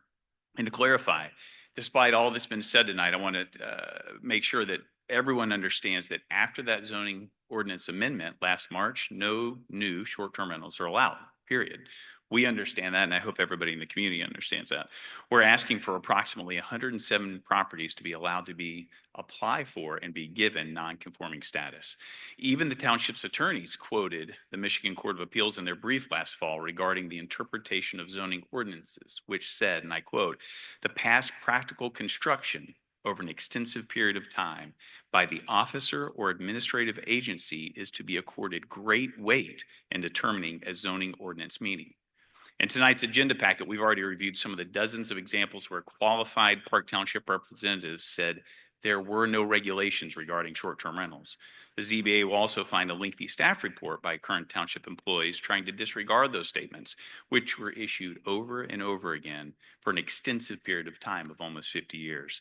In fact, on page 26 of the agenda packet, the writer of that report tries to rewrite history and let the township off the hook of responsibility by saying, and I quote, "At best, some staff members may have mistakenly advised some property owners that the township did not regulate short-term rentals and that they were therefore permitted," end quote. Yes, they did for almost 50 years, and it wasn't a mistake. Hopefully, the Michigan Zoning Enabling Act protects property owners from issues like this. When the township turned over tens of thousands of documents during the lawsuit discovery last spring, we saw emails from the past few decades, many of which you saw tonight, and even more recently as 2020, when the highest township employee in authority, Howard Fink, along with then elected trustee and supervisor Jerry Hunsberger, were still emailing and communicating to people at the start of COVID that there were no regulations on short-term rentals. Add to that my own personal experience of talking with longtime township employee Cindy Glenny, who's recently retired, We pulled permits in 2017 to remodel our house located right by the state park, told her about it being a short-term rental, about our family coming and staying so that we could be by grandparents, and she worked in the same community development department as Mika. And in fact, she said she was excited for us. She didn't say there was anything illegal about our short-term rental. That all adds up to past practical construction over an extensive period of time. The evidence is overwhelming that up until last March, short-term rentals were allowed. The township said so, wrote so, emailed so, and I hope that you guys will consider that as the Zoning Board of Appeals. Thank you. Thanks, Jeremy. Steve Boovy, and next would be Shelley Boovy. Hi, I'm Shelley. Address is 14921 Quincy Street in Park Township. My husband Steve is home taking the granddaughter home, or is on the way to taking the granddaughter home. I'm the grandparent that Jeremy referenced, and I've been living in Park Township for over 60 years. And given that amount of time, I've seen most every square inch of it and love every square inch of it, and have loved hiking the dunes and spending summers all day long at the beach. And I've often felt that we have such blessing by being in this community that we owe it to those who don't have the opportunity for these natural beauties to share in our blessings. And I feel like there's a lot of hospitality in Holland and the surrounding Holland area, Park Township. And I really enjoy extending that hospitality by sharing what we enjoy all year through. Far from being a commercial enterprise, you're not going to have s'mores around a campfire in the parking lot at the Holiday Inn. You're not going to go for a hike to see the stars in a parking lot of a hotel. You're not going to invite a grieving family who's just lost a teenager due to a tragic accident to meet at your local hotel to be together and to support each other.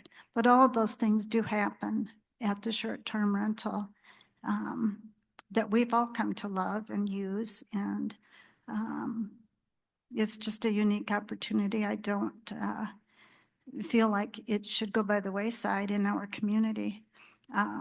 It was actually the short-term rental that brought Jeremy and Rachel back to our community after an absence of more than 10 years. And because of that, I was able to be given the opportunity to watch my grandchildren grow up. One thing that occurred to me as I was listening, especially to the lawyer speak, is when I play games with my grandchildren, one of the rules that we have is we don't change the rules once the game has started. And I feel like the residents of Park Township, so many of them represented here, have had the rules changed in the middle of the game. And if children aged 10 down to 2 know that that's not right, then I think all of us should know that that's not right. Thank you, Shelley. Lori and Vic Vanthoff.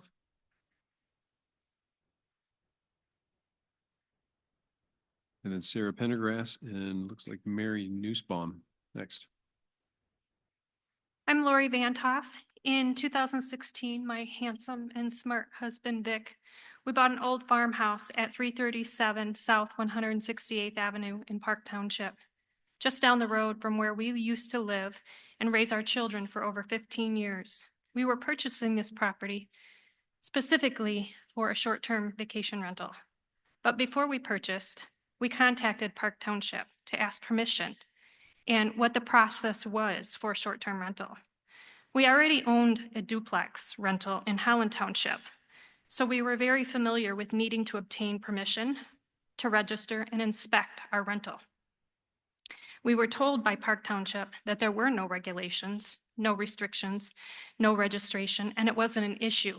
In fact, there were many short-term vacation rentals in the area, and it was okay. We had expensive renovations planned, so we continued our communication back and forth with Park Township, and specifically Ed DeVries, on several different occasions. We ended up purchasing the home and has since made over $60,000 in renovations, which were permitted and inspected by Park Township.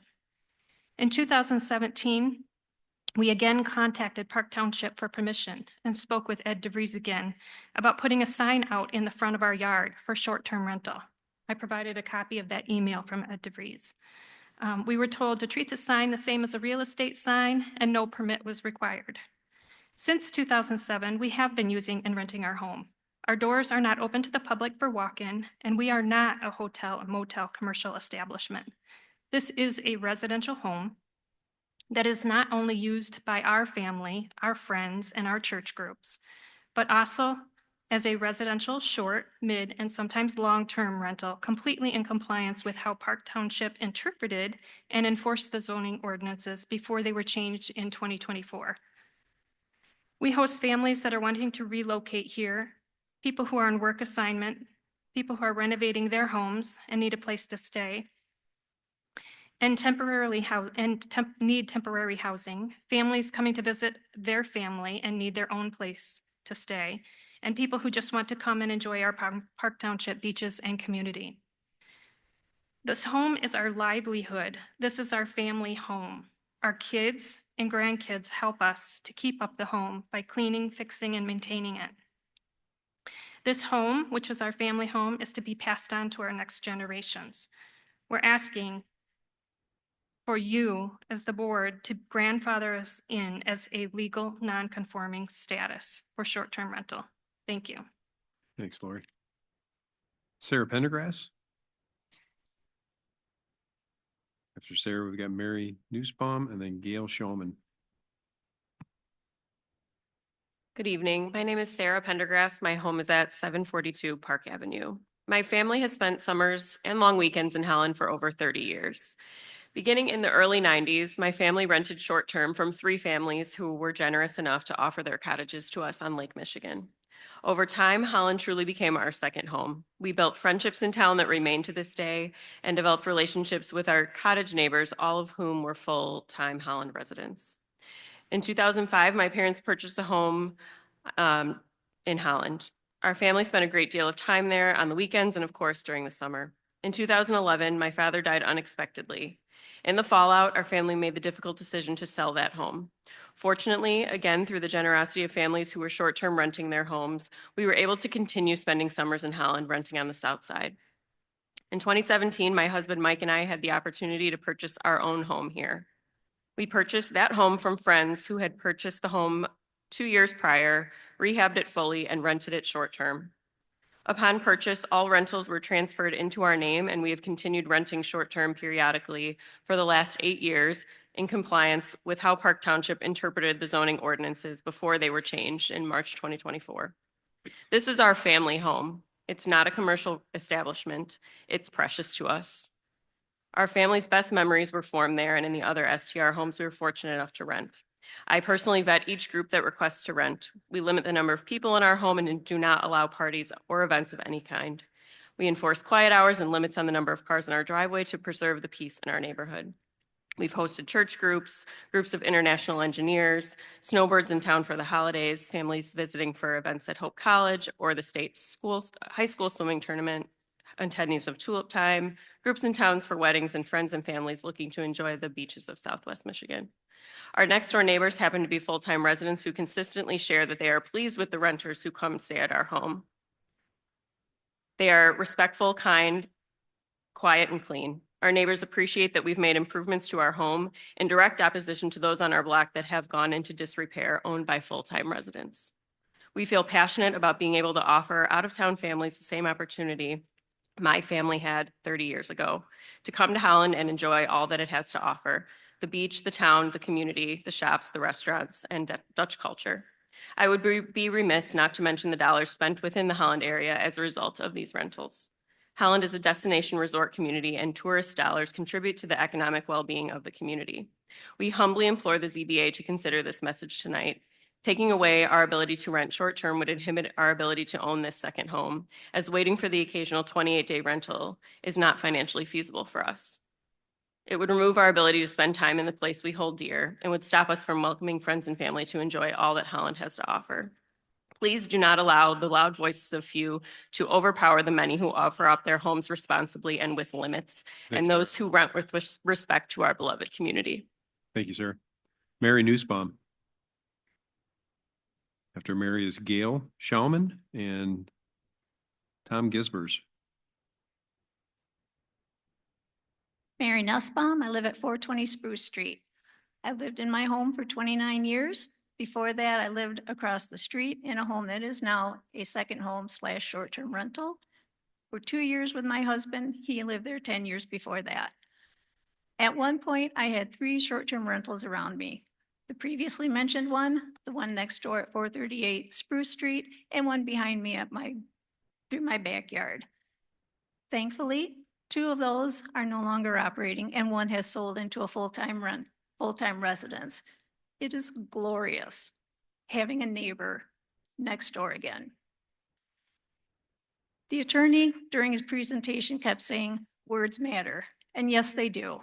Words also change meanings over the time. Short-term rental was not a word or a term used in 1963 or 1974, much less 1980. Now it's a common day phrase. Everyone knows what it means. Everyone knows what it implies. Generally, it's negative. For those rentals whose owners are either next door or visual distance, yay for you. For those of us whose rental owners were across the state, in a different state, or wherever, it sucked. Pardon the language. When you got to call the cops because somebody's loud, why is it my burden to have someone be quiet? I get up for work. That's what a home is. It's where people live. Stop calling these places homes. No one lives there. No one's renting.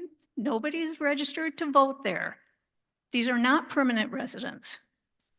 Please give the priority back to the people who live there full time. Thank you for your time. Thank you for your presentation. And thank you to the people that bought 438 and flipped it to a rental for galvanizing the people on my street into action. Thank you, Mary. Gail Schauman. Then Tom Gisbers and Stephen Walter. Hi, everybody. My family has been in Park Township since 1913, and now over 100 years later, we have 6 households here. I grew up in Park Township and spend so much time here. I do consider it my home, although I am not a full-time resident here. Park Township has welcomed visitors for over 100 years, and it is evident that there are homes and cottages here that have been rented continuously since prior to any zoning ordinance that did not allow STRs. These homes have established a legal and lawful nonconforming use or grandfathered status per Michigan Zoning Enabling Act and are legally allowed to be rented on a short-term basis, from what I'm told. In addition to the grandfather properties, there are people who have been told by Park Township that no laws against short-term rentals existed, myself included. In June of 2012, I had 2 phone calls with Ed DeVries, the Park Township Code Compliance Officer, and he stated to me, Park Township has no rules against short-term vacation rentals as they are used in the exact same manner as any other residential home. Families gather there together, eat there, recreate there, and sleep there. I remember his words very vividly. He said, weddings are not a permissible use as it's considered a commercial activity, which is not allowed in a residential district. Vacation rentals are allowed as it is a residential use. And this statement to me was the basis of decisions involving time, effort, and money. So what I implore you to do, I know you can't resume allowing short-term rentals, but put these 2 groups together, the grandfathered people and the people who were told by Park Township that there were no rules against vacation rentals. And that's a much smaller number of short-term rental homes, and it could potentially strike a balance that is a fair compromise to all, one that would be in sync with the community desire, myself included, for peaceful neighborhoods, while also retaining a welcoming stance to visitors. And this balance would also retain a level of benefits to both the economy and the community. And thank you very much. Thanks, Mary. Gail Schauman. Is Gail here? Oh, I'm sorry. I forgot my check here. Tom Gisbers.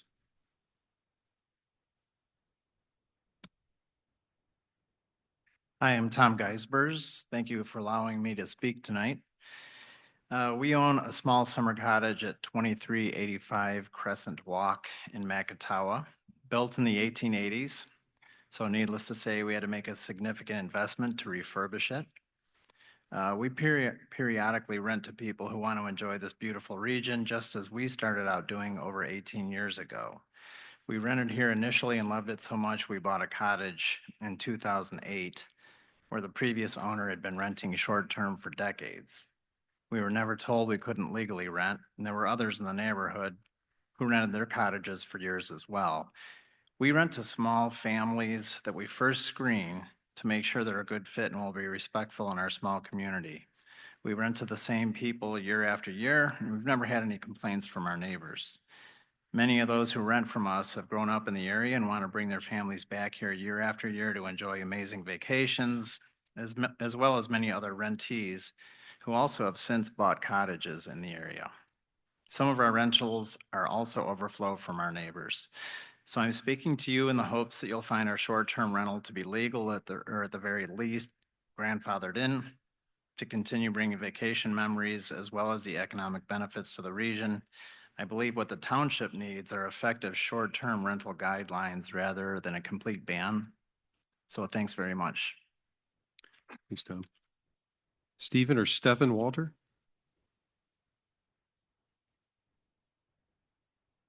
Stefan Walter, 92 Southampton. Kyle covered some of my story earlier in his presentation. My family has been coming to this area for as long as I can remember, 14, 15 years, since my daughter was probably 5 or 6 years old. And our family has grown since then. So we started by, getting hotels out on 31. And then as our family grew, we needed more space. So in the summer of 2020, my wife, we were in the middle of COVID, and she wanted, to get the kids out of the house. And so we rented a house just north of the marina in Park Township, had a pool. We didn't have to go anywhere. Restaurants were just getting shut down at that time. This was in June. And while we were here, we started to talk about how often we were coming here and how important this area was becoming to our family. And so we decided on a whim to just start looking at a few houses. On a Sunday that we were leaving, we ended up looking at this house that we ultimately purchased. Friday of that week, we had discussions with our realtor and asked her to contact the township, which she did, and spoke to zoning. And she was given, implicit direction that it was allowed to rent. We made an offer after that on Saturday, directly relying on that guidance that we were given. While still being skeptical, Monday comes, the owner of the house accepted the offer on Sunday. We asked the realtor to call again, and she did. And at this time, she said, it might be good for you to call too, just to hear it yourself. And so we did. And so we all talked to zoning. We all got the same answer. We have text messages documenting these conversations, and here we are today. I understand a lot of the comments that have been made by residents. I feel for those that have had bad experiences, but my neighbors, we talk to honestly more than the neighbors of our primary residents. And the reason is because we understand the scenario, but we understand what's important to everyone involved. I'm not here to tell you what your job is. My understanding of your job here is not to relitigate this issue and not to be kind of sucked into the emotion of the issue, which there are tons of emotions, and we get it. What we're asking for is to be given non-conforming use because of what we were told. In decisions we made that were directly relied upon from township officials, and we're asking you to own it on behalf of the township and simply give us the opportunity to present to you why we individually deserve that non-conforming use. So thank you. Thanks, Stephen. Melanie Skolton. After Melanie, we've got Robert Clark and Lauren Swihan. Swahaba? Hello, I was thinking I might be last. I'm Melanie Skolton. I've been a resident of Park Township for almost 25 years. Grew up in the Holland area.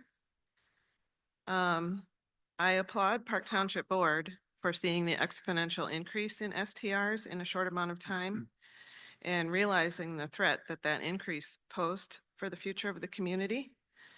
And that last word is what's going to be key here, community. So I found some definitions as I was looking through some things. What is zoning? Zoning benefits communities by promoting a balanced development, protecting property values, ensuring public safety, and preserving the character of neighborhoods, ultimately contributing to a more livable and sustainable environment for residents. And I looked up resident, a person who lives somewhere permanently or on a long-term basis.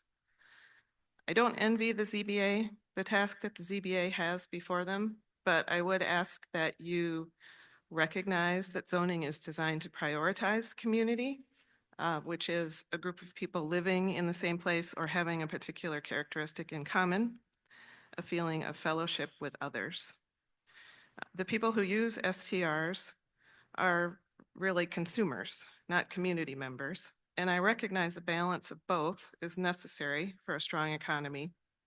But if the STRs would have been allowed to increase, the number of consumers would have gone up, but the number of community members would have gone down.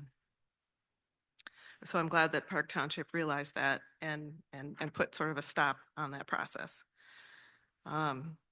When there are fewer community members, there are fewer kids to populate our Lakewood school. There are fewer neighbors to chat with when you walk the dog.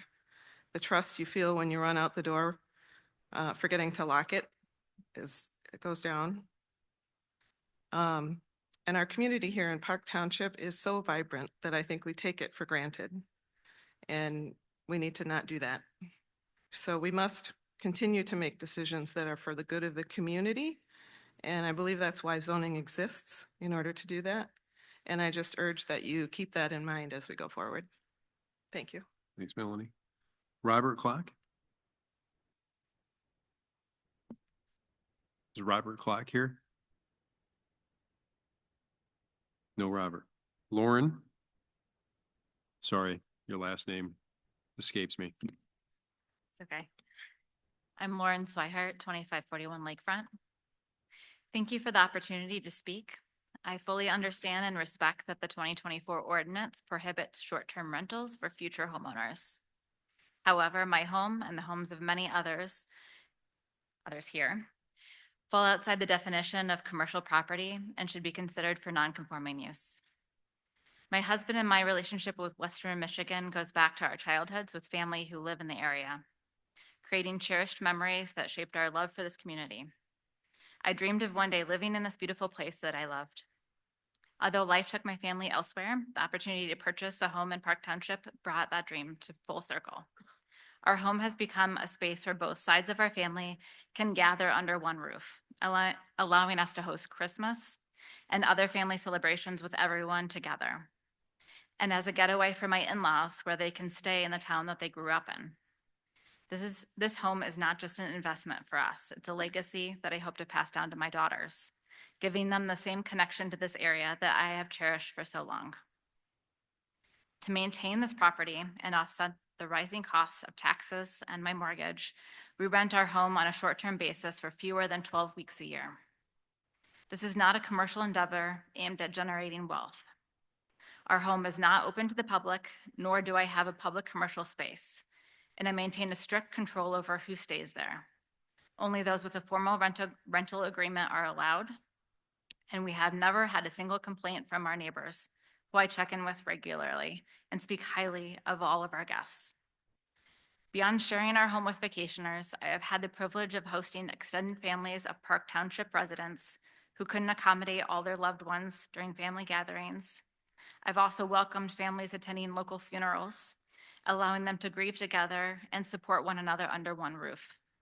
Our home has become a space where family and friends, both ours and others, can experience comfort and togetherness in moments that matter. I hope the board recognizes the vast difference between our home and motels. Our intent has never been to run a business or treat this home as a profit-driven enterprise. It is a home that has enriched our family's life and allowed us to remain connected to a community we love. Thank you for your time and thoughtful consideration in granting lawful non-conforming use. Thanks, Lauren. Linda Diker?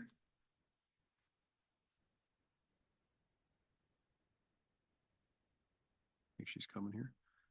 After Linda, we got Randy Shepard and Lynn Dykstra.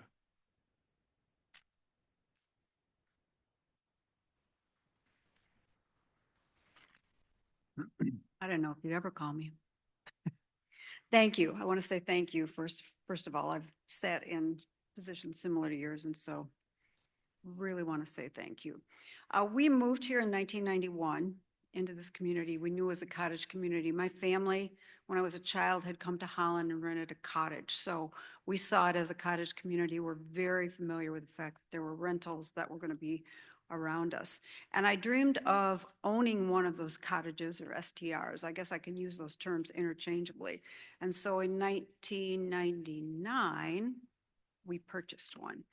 My address is 10 Cheyenne Avenue. I think I was supposed to tell you that, and that the property we own is at 434 Lakeshore. By that time, I was active in real estate. And as a realtor, I knew how to do due diligence. The listing agent told me that the property was not restricted in any way as a rental. And I went to the township, talked to the people there, and they said the same thing. And it was also common knowledge in the real estate community I was in that Park Township was a place where there were no restrictions on rentals. Holland definitely had them, and Holland Township had them, but not Park Township. So that was common knowledge back in the early 90s. And that continued up until the last few years. I also for many years served on the Board of Review. In fact, I think I have one more meeting, and I'd continue to go on with it because I like it, but I'm too busy with 9 grandkids. And worked elections, and then I was appointed to the Planning Commission. I was good friends at that point with Stu Visser, professional friends in a professional setting, and also many on the Park Township Planning Commission. I knew Kirk Briggs. I mean, we had a great time together. And, you know, one of the questions that's come to my mind is, would I have been appointed by Stu Visser if my STR was in violation? They all knew I had a rental cottage, an STR. We rented short-term, rented long-term. It's our little place. We have 4 or 5 people, no more. It's been a haven for our kids to stay. We have 5 kids, 9 grandkids, so they don't all fit in our house anymore. We've had people come for weddings, for funerals. It's just been a really happy thing. Absolutely 0 complaints. Our next door neighbors love, love, love one of our guys who comes back every year, and we're good friends with them and continue to be. They have our phone number. If there were ever any issues, they would let us know. People on the other side are new, but they've had no issues as well, and they've only been there for a short time. We have not, like some of the houses here, we have not ever pulled any money out for ourselves. We have used that money to invest into the house. So we've been able to do new roof, new furnace, AC, Thank and you, more. Linda. Oh, my goodness. Thanks, Linda. It goes Sorry. so fast. I know. Randy Shipper. Is Randy present? Randy Shipper. No. Lynn Dykstra.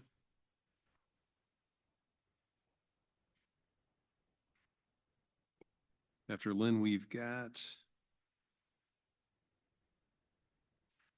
Gerald Cox, I believe. Hi, I'm Lynn Dykstra. I live at 391 Big Bay Drive. The lawyer mentioned a term, common intelligence. I think I might qualify. I have a master's in education, and I have, beyond that, accreditation for educational administration. One of my concerns with short-term rentals is that it takes away from young families who can afford those kinds of homes, that we have children then coming to our schools. And I really do think that we need to be able to, if what Jeremy said, I think he said 170 homes, That's a lot of families possibly that we could have in our schools and in our community. I also wanted to say, I support single-family dwelling in the real meaning of those words. Single, a family, and I'm one. I'm single, I'm in a family dwelling, and that's where I live. And that's what I would like you to consider as far as not having short-term rentals. Thank you. Thank you, Lynn. Gerald Cox. Good evening, Gerald Cox from 192 Lakeshore Drive. Been there since 1964. I rented my house as a short-term rental for 6 years. My neighbors have rented their houses here forever. This is not hotel, it's a family residence for people coming from far and local areas. I think not being able to rent hurts tourism in our area. Please reconsider this ordinance and regulate it like Port Sheldon Township has, with rules and regulations. Thank you. Thanks, Gerald. Seth Coughing. Is Seth Coughing here? Not seeing Seth. Dory Helder. Dory Helder. Not seeing Dory. Mina McNitt. Hopefully I got that right. After Mina, we've got Lisa DeCloja or Lisa DeCloche, maybe. It's quite a challenge for me tonight. Sorry, guys. Good evening. My name is Myrna McNitt. I reside at 328 Wildwood Drive, Holland. My property in Park Township is at 2323 Auburn. I purchased it on the 13th of April, 1973. And since that time, I've had continuous rentals, many of whom have rented from me for nearly 50 years. I consider them my friends. In some respects, they become like family. These are the renters that are there during the summer. So I had 3 points. That was my first point. My second point is to encourage you to consider continuous usage for those people that have testified tonight as to their purchasing homes, allowing rental usage, and to solve this problem around short-term rentals. My final point is beyond the scope of this group, and many of us testified frequently during 2022, asking the Township Board to have an ad hoc committee to try to solve this problem together. Had that happened, we wouldn't have had to have this hearing. Thank you, Myrna. Lisa DeCloche.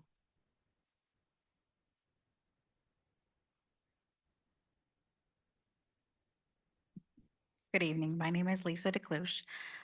Thank you for having this hearing tonight. I'm speaking on behalf of my family who has owned 2 properties down in the near the state park since 1989 when they purchased them. Both of these homes have been in our family for that entire time. They have this has been a family-owned property. Since the very beginning, I was in high school when we started renting out, and we started helping my parents clean cottages at that time. Over the years, we've continued to keep this a family business. We do not have others come in and clean or maintain any of the property. Instead, it has truly been something that we have put our heart and soul and hard work into. We'd like to continue that. Some people have spoke of large numbers staying in their cottages. We, however, do not. One house sleeps only 6, the other is 8. That has always been the case. We do not allow to large parties, to any, and they're carefully vetted. Many of these families have come back from first, second, and third generations. Grandparents rented it and followed down from year after year. There's even a letter my father had found from the Holland Area Chamber of Commerce, which dates of September 5th of 2003, where it specifically says, once again, another cottage season is coming to a close. By the sounds of it, it was very successful. They know that, you know, if you are to then, at the time, long before the internet was as popular as it is, you would place an ad in the Chamber of Commerce, and this is how the rentals were done at the time. So it was very aware that these rentals were going on during this time. It was not something that was hidden from the area or for anyone that was in charge at the time. You know, people have brought up,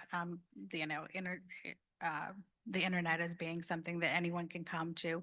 However, even when, if someone does want to rent, coming through like an Airbnb or a VRBO, they still go through the process. My father vets every one of them. We make sure that it's truly a family coming in, and will not be a bunch of college kids.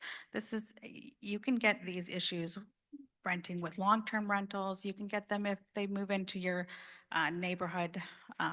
People will always have issues with some neighbors and not with others. And I just would hope that you would consider, grandfathering these places in. Thank you. Thanks, Lisa. Bill Reichbust? Bill Reichbust?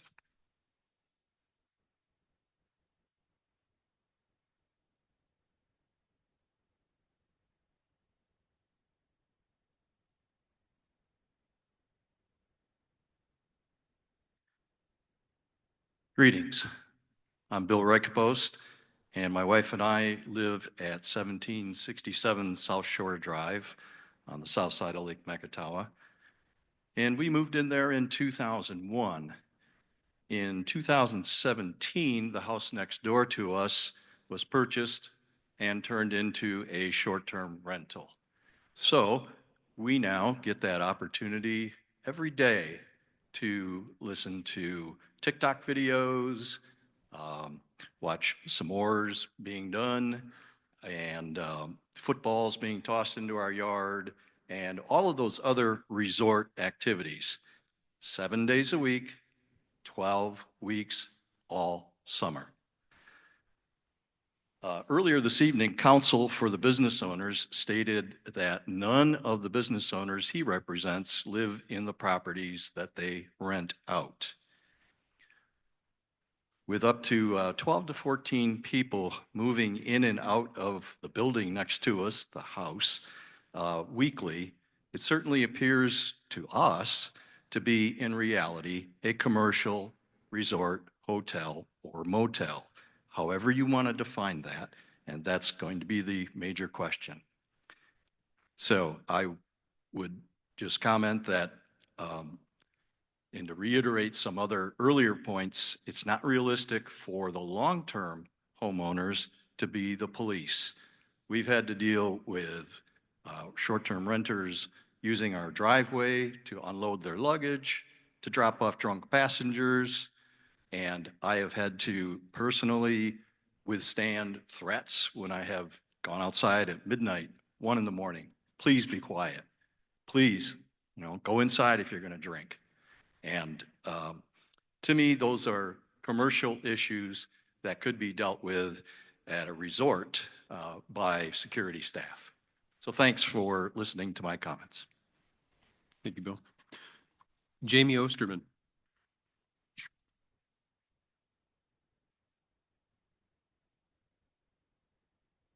And Jamie's the last on our list right now, so. Good evening. I'm Jamie Osterman. I am the Director of Operations for Jakeway Vacation Rentals. And tonight I'm here on behalf of MISTRA, or Michigan Short-Term Rental Association.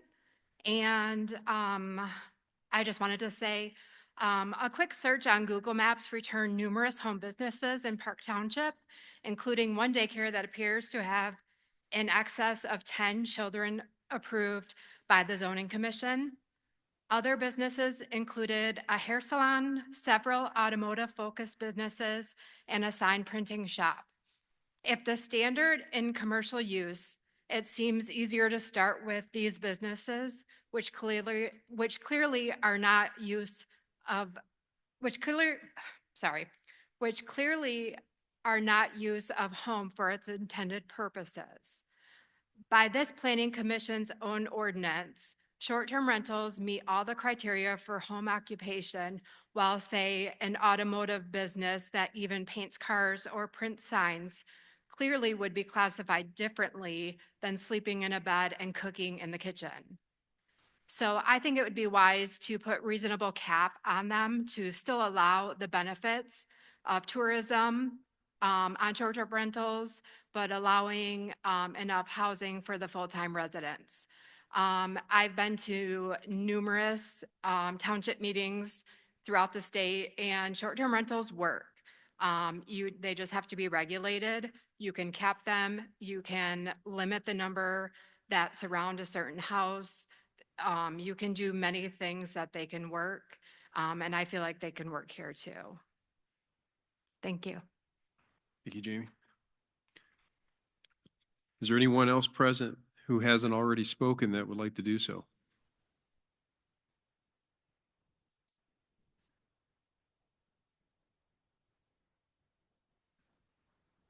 We've got one.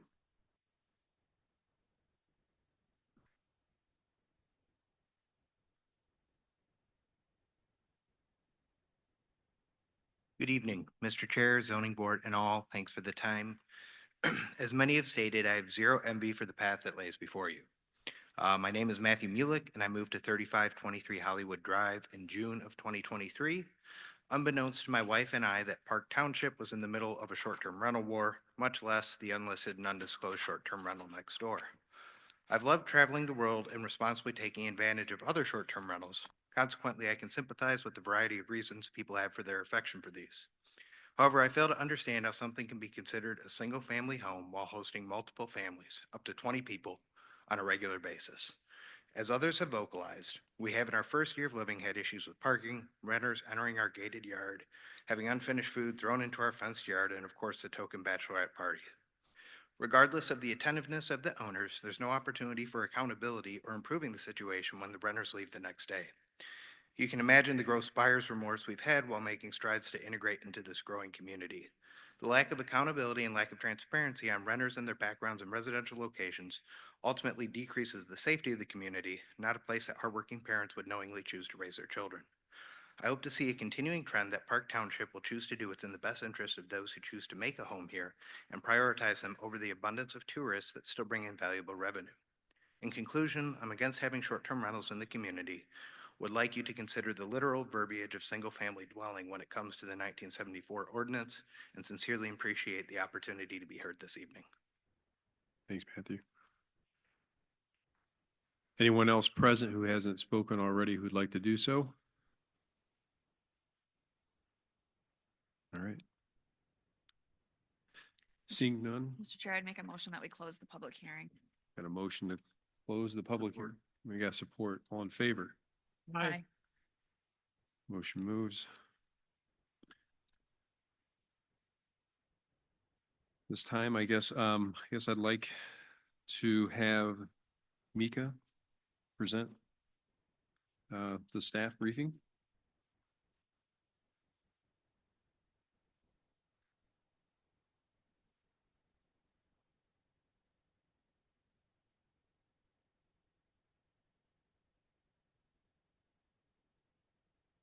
Mr. Chair, if I may, before Ms. Weiss begins, we did receive a large packet today that has a printout of email correspondence that was submitted to us, to the township, some of which came in even late this afternoon prior Yes. to today's meeting. Right. I would just ask that this correspondence be admitted into the record in this matter. In case that hasn't been done already, just that the record should reflect that we received that correspondence.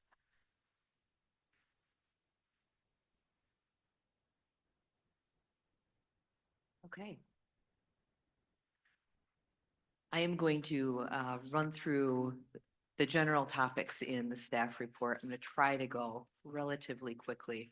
It's been a long evening. I'd like to stay awake through my own presentation tonight, and I'm sure others would as well. So I want to begin by just talking a little bit. We don't really talk about this at the ZBA, but the grounds for zoning, where zoning started, what its purpose was.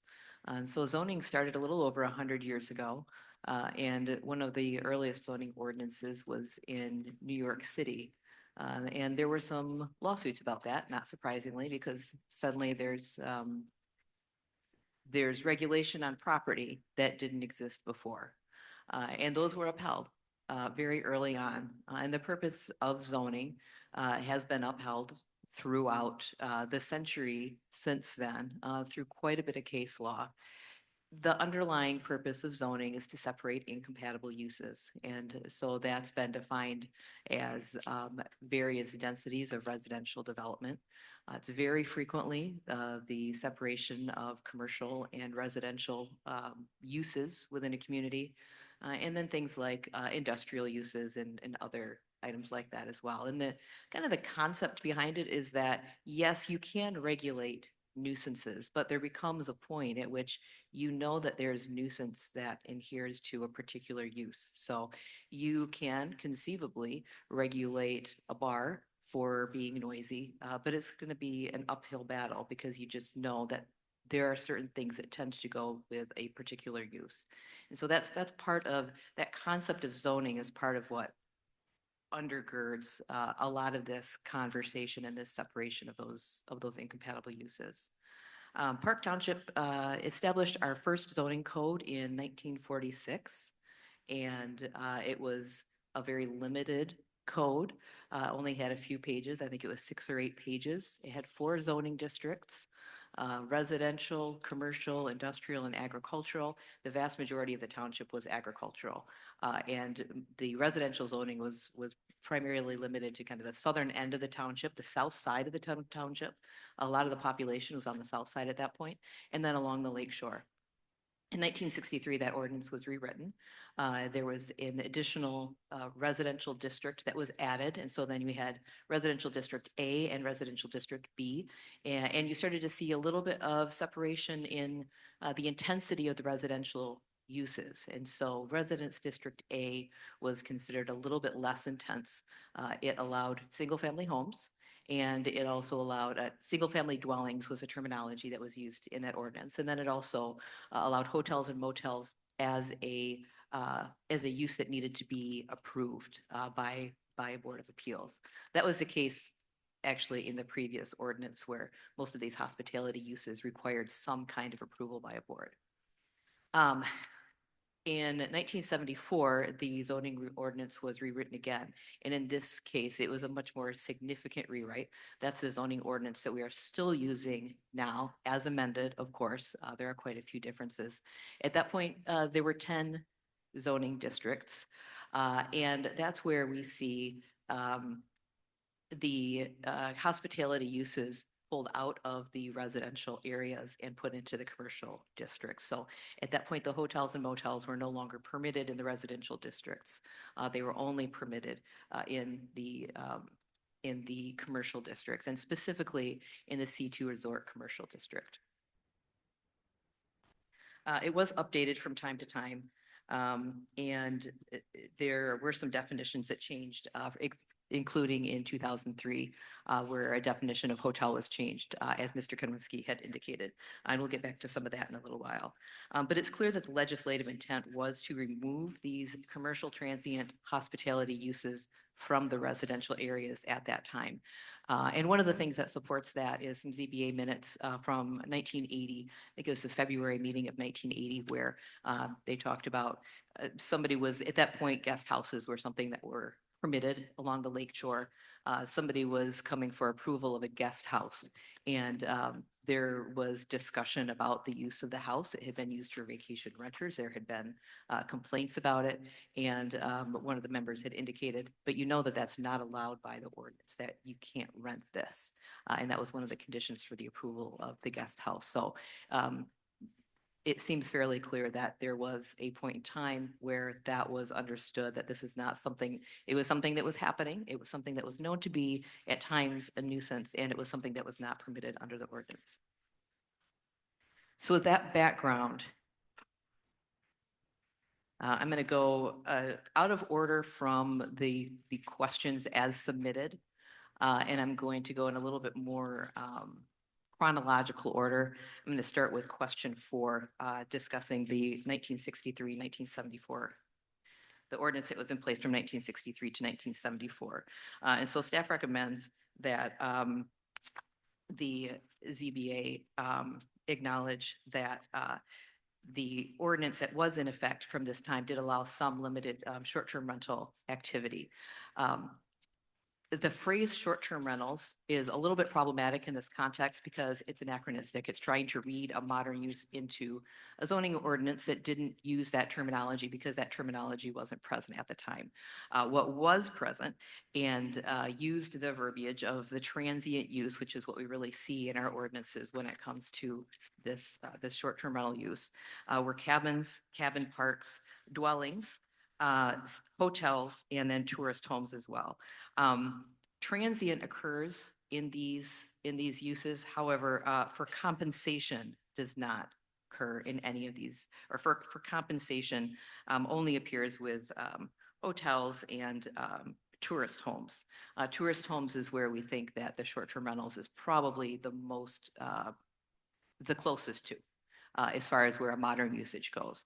So Residence District A permitted only single-family dwellings, and then it permitted these hotels and motels as well. This was an ordinance that built on itself. Our ordinance still does this now, where the uses in Residence District A, Residence District B says all uses that are permitted in Residence District A, as well as these other things. And so Residence District B also included 2-family dwellings, multiple family dwellings with approval, the tourist room business, boarding house, and permanent roomers, in addition to the hotels and motels. So from this, we can gather that there were several commercial transient hospitality uses similar to what we might now refer to as short-term rentals permitted in Residence District B, as well as the commercial and agricultural districts, because they had similar verbiage when it came to everything permitted in this district plus some other additional items. One thing to point out, though, is that the definition of family within the 1963 ordinance, I'm going to read this, states that a family is any number of individuals living together and cooking together on the premises as a single nonprofit housekeeping unit. And then this is the phrase that I want to point out, as distinguished from a group occupying a hotel, club, or similar structure, together with all necessary employees of the family. And so there is some distinction made there to say that a family is a unit that specifically doesn't include the kind of group that would be maybe getting together to go to a hotel or to go to a club or something along those lines. So there's a definition of family that is a little bit narrower than that.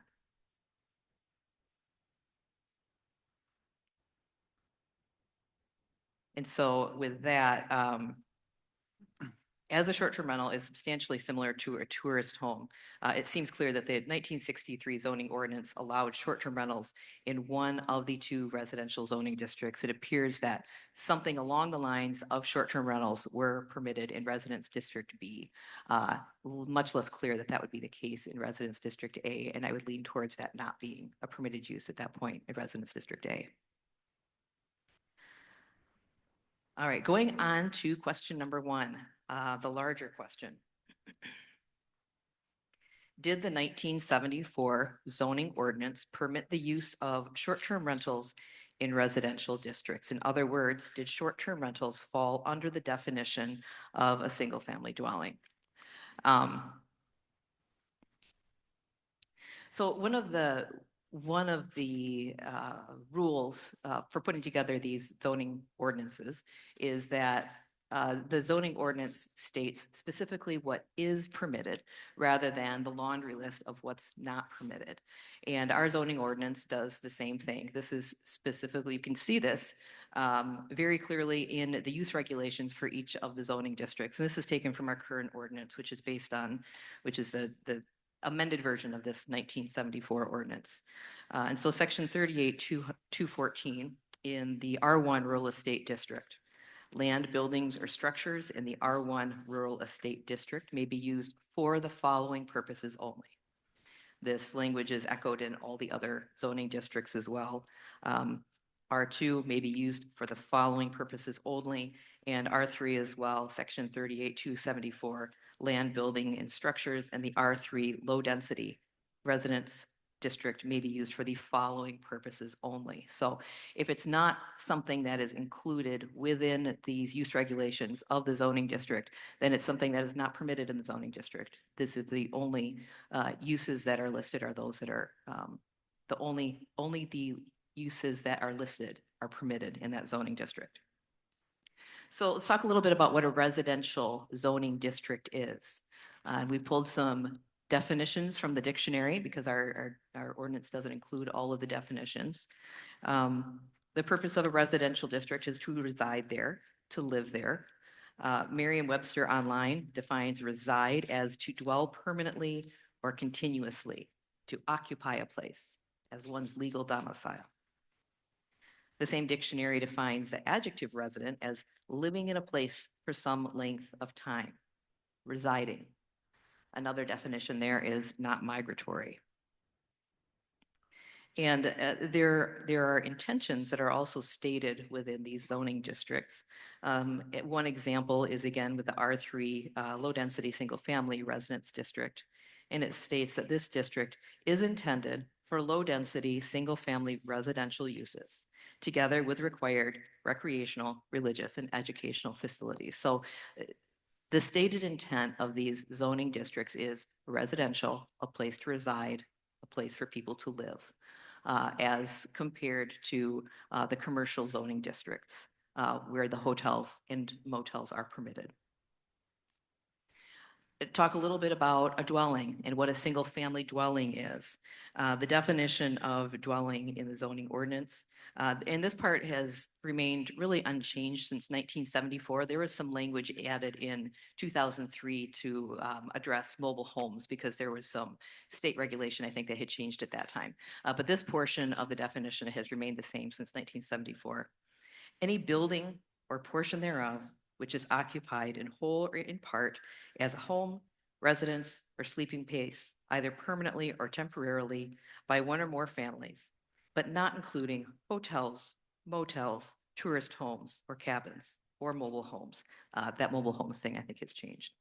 The thing that I found really interesting when I was spending some time with these definitions was looking at the words that were called out within the definition as not being included as a dwelling in this ordinance. Motels, hotels, tourist rooms, cabins, each of those, if you go to the language of the ordinance, are referred to as these transient uses. And I'm going to talk about that just a little bit in a second, the way that the ordinance itself, to get to the text of the ordinance, to discuss the text of the ordinance, the way that the ordinance itself talks about transient uses as opposed to just temporary uses. But what I found really interesting about that was that in the ordinance, the word transient comes up only a handful of times. All of the uses of the word transient are within these specific words, aside from if you'd like to get a peddler's license, you can be a transient or itinerant merchant. That's the only other time when the transient appears in the ordinance. And so there's this very specific use class, and that's defined in the ordinance, and that it appears that those who are writing the ordinance used all the words and all the categories they had at their disposal to ensure that there is a distinction that was being made between a single family dwelling, or just a dwelling, a permanent place to live, and these transient hospitality uses. So there are a few key points that indicate that these are not the same thing as a single-family dwelling, and that these are a separate use, that they are not appropriately lumped under a single-family dwelling. And one of those is what we just talked about with that, the way that the ordinance discusses transient versus temporary. Now, I am not a lawyer, and so I'm not able to tell you what the Michigan Supreme Court has said. I'm not able to unpack that case for you. I may have read it, but I will not try to explain it. What I can say is what this ordinance says and how this ordinance treats those different words. And there's a very clear distinction that's being made in this ordinance between the words transient and temporary. So that's one of those keys. One of the other things that distinguishes this single family use from these transient hospitality uses is the intensity of the use. So in Ottawa County, the average household size is 2.62 persons. And obviously there's a pretty wide range of what a family size is normal. What is an extreme outlier is a family size of 10 people, 15 people, 18 people, 20 people. The average number of occupants advertised currently in Park Township for those single family or for those short-term rentals that we're aware of is just over 9. It's about 9 people per unit. Quite a big difference between the 2.62 that is typically seen in a single family house. And of course, we don't have data on the number of people who are actually staying in a house at one time, but we can look at things like the complaints that we receive about bachelorette parties, about parking all over the place, to see that there's a much more significant intensity of use that's associated with these uses, with this short-term rental use, than you would typically see within a single family dwelling. Okay, let's talk about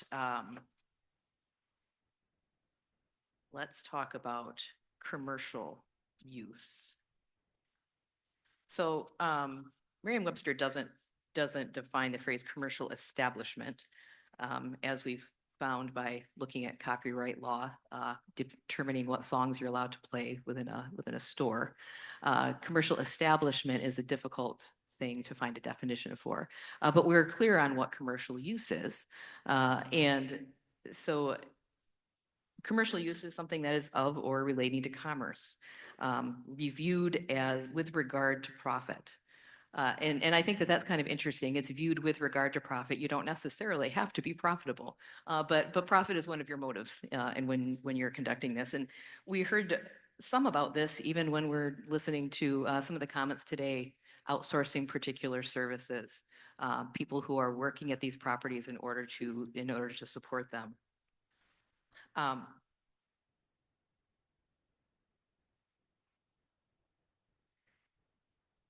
And so the short-term rental of a house is clearly a commercial use. It's the use of a structure related to commerce and engaged with a view to obtain a profit. Business can take on a lot of different forms. You don't have to have a lobby to have a business, certainly not anymore.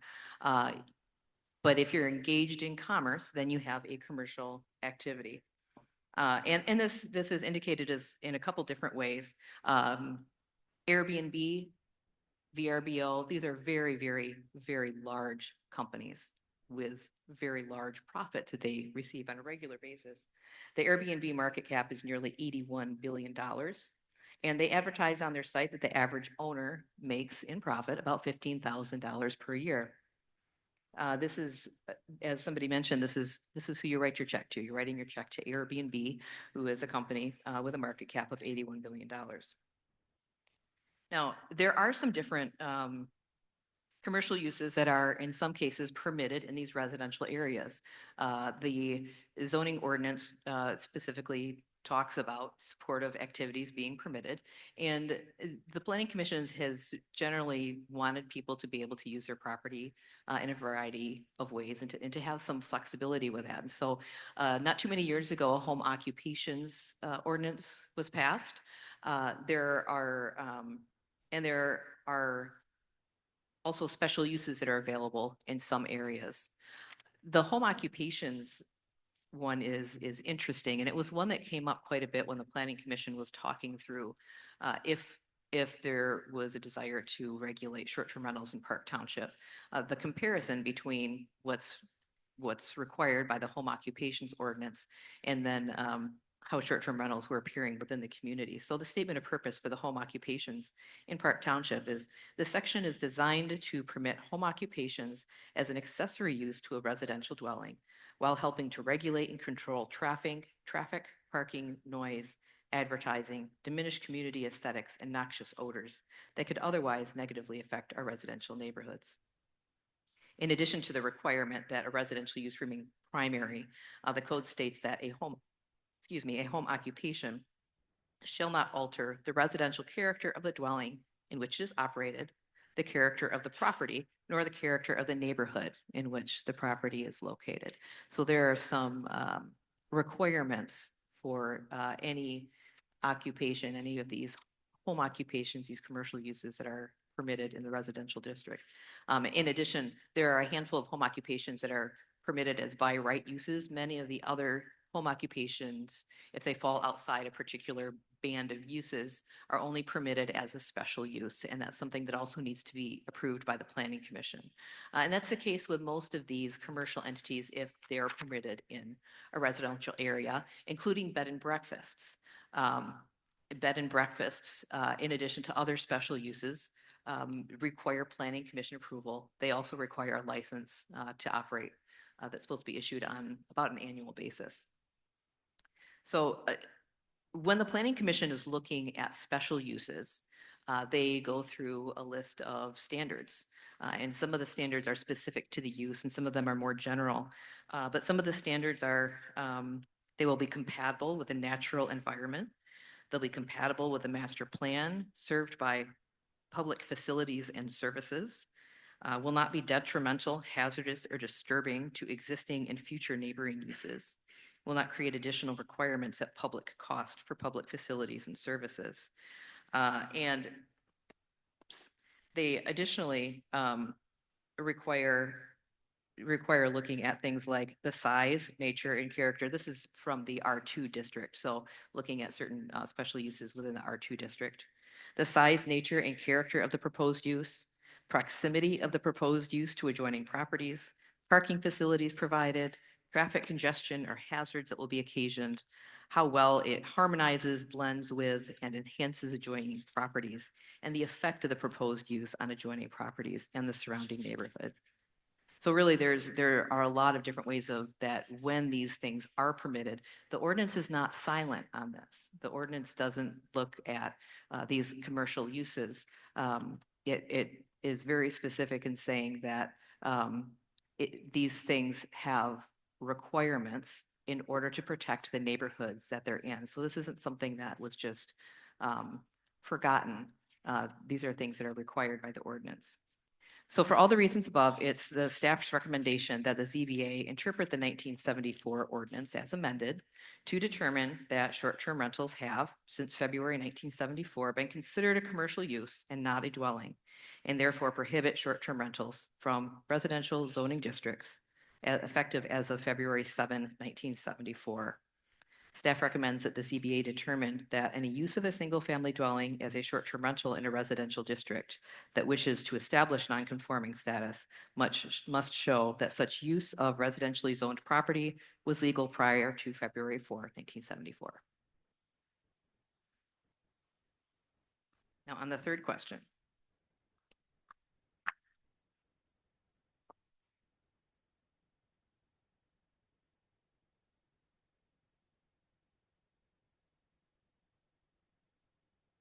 Notwithstanding how the ZBA currently interprets the 1974 ordinance, was the 1974 zoning ordinance unconstitutionally vague? That is, as explained further below, a layperson was not on fair notice of the conduct prohibited, such that the use of STRs was lawful prior to amendments 2023-02 and can therefore continue as a non-conforming use.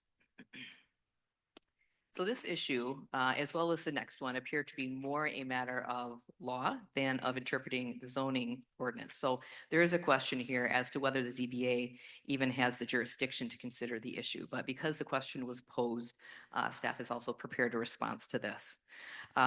So according to the township attorney, when an ordinance is challenged as being unconstitutionally vague, the court will review the entire text of the ordinance and give the various words of the ordinance their ordinary meanings, as well as consider any judicial constructions of the ordinance.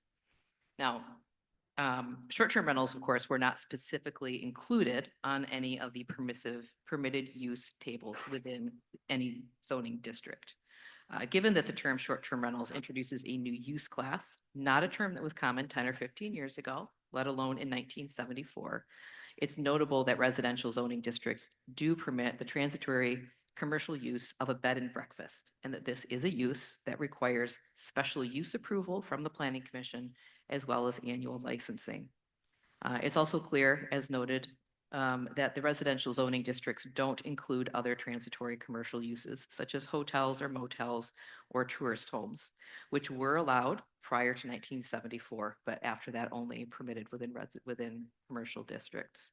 And as previously, as I talked about just a little bit earlier, these zoning districts, each of them, if you look at the use tables, they all say these uses specifically listed, these are permitted in this zoning district. Only the following uses are permitted.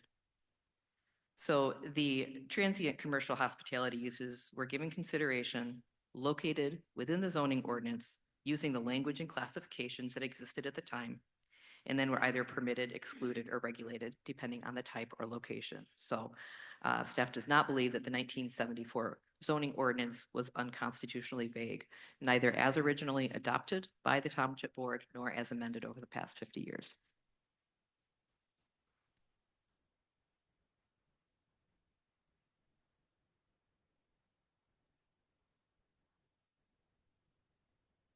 Okay, and the last one that I'm going to address is issue number 2, which is really what we've heard most about this evening.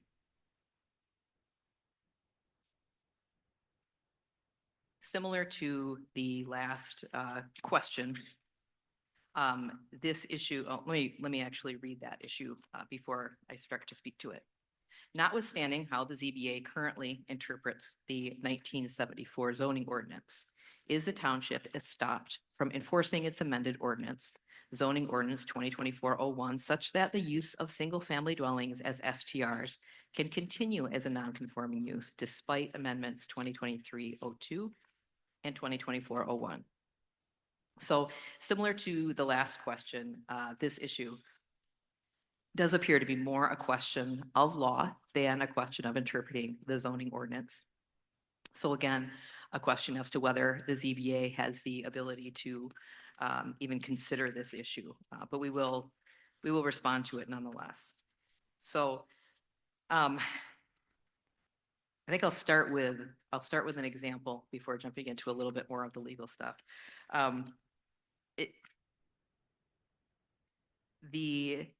Someone who is in my position as a staff member has very limited powers of discretion. There's a certain amount of interpretation that's required by this role, but it's pretty narrow. And the big thing that I try to stay away from, that we try to stay away from, is creating any kind of change or new regulation, introducing anything that's not already in the code.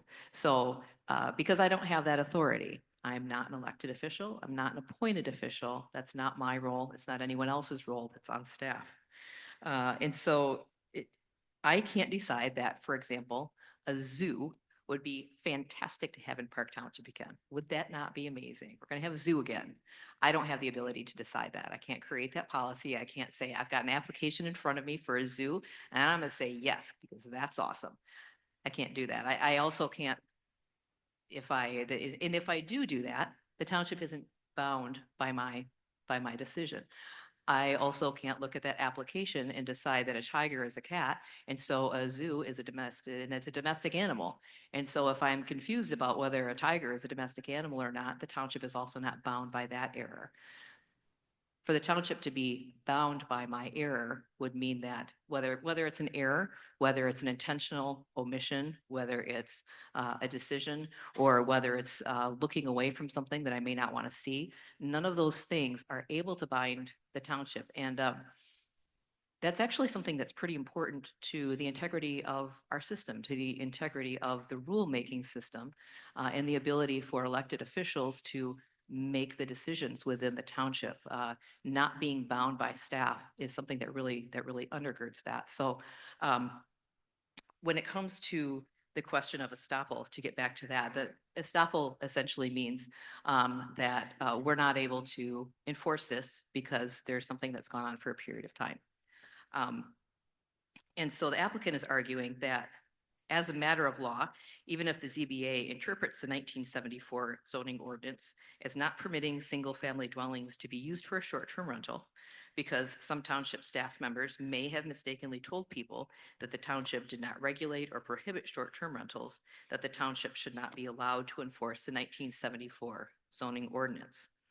One other item on that, so when municipalities exercise their government functions, I'm going to quote from a book here. When municipalities exercise their government functions, they can do so only in accordance with their formal procedures. Municipal employees or officials generally cannot, outside of those procedures, commit or bind the municipality as a whole to do something.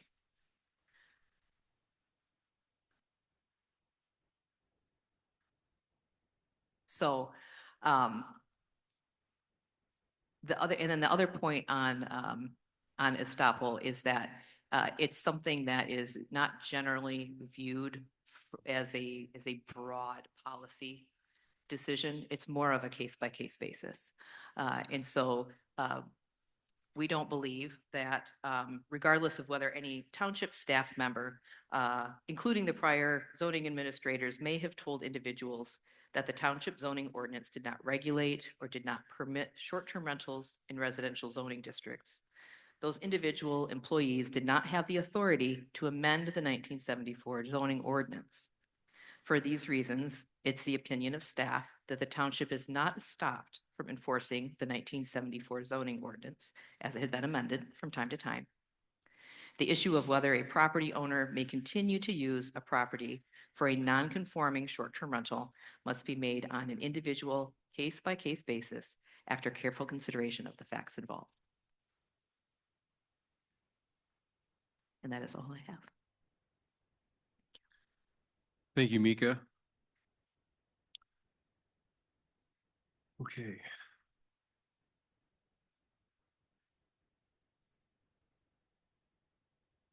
We got a lot of information here. And thanks for all the efforts to get it to us, Mika. I don't know from where we are right now, do we have questions for the applicant as we sit here that we want any clarity on? Or I can speak personally that I have several questions, but I'm also seeing that it's 9:52 p.m. and we've just listened to several hours of public comment, which I certainly appreciate. Very thankful that people made the time to be here tonight, and to still be here tonight. It's great. So I would be inclined, I guess, on a matter of procedure, if we are looking at continuing this discussion at a future date, I would prefer to withhold my questions until that time, so that we can have a continuous discussion, unless we're anticipating going until midnight or longer tonight, which would not be my preference. Mr. Chairman, I would agree. We've heard a lot of good information tonight, and I'd like some time to absorb that and review again the questions that we need to respond to. I think it's only fair myself personally. I mean, given the additional load, I know we've seen a lot of emails coming in. I know there has been more just today. I know that I haven't seen them all. So I think it's only fair that we get time to review those as well, you know. May I ask a procedural question? Our next regular meeting is May 5th, I understand. Would there be an opportunity on another Monday night between now and then, perhaps, to come back to this matter so that it's not, I presume we have other matters coming up on our May agenda? Yeah, I think we have 5 applications for the May meeting, which is a pretty heavy load. I think we only see that once or twice a year. So, yeah, there are a couple dates, April 21st to April 28th. I think are both arrangeable. I think one of the things we'll have to determine if you decide to go that route is if we would be trying to meet here or if we would meet at the township offices. I do know that the boardroom is open there on April 21st, so that's a time that would be available. The same time slot, the 5:30? Yes, yep. Seems reasonable to me. I think it makes sense if we're able to hold a special meeting to have this be the sole agenda item so that we can give it the time and attention that it deserves.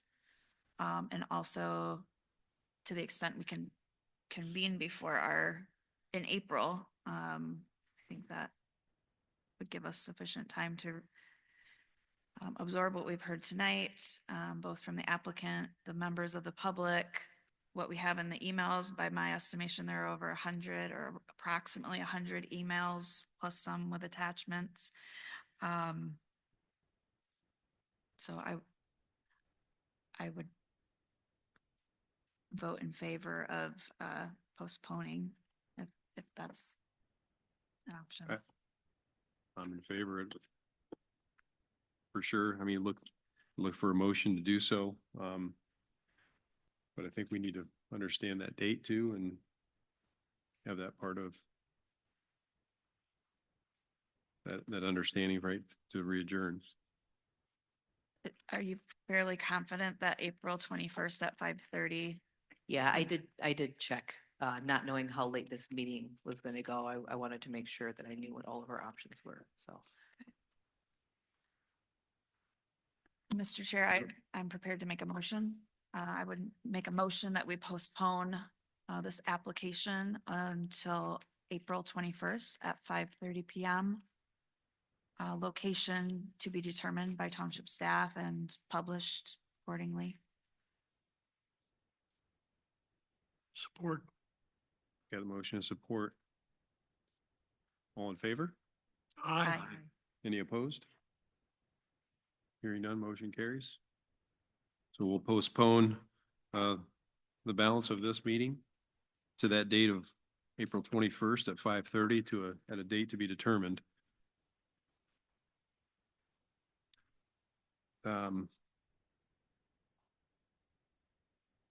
At this point, I guess I'm going to open it up to public comment for non-agenda items. If there's anyone here that wants to speak for anything else beyond this item.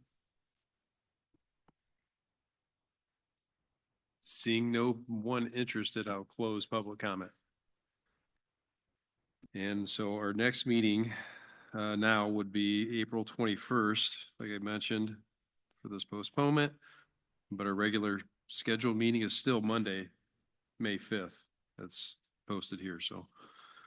Yeah.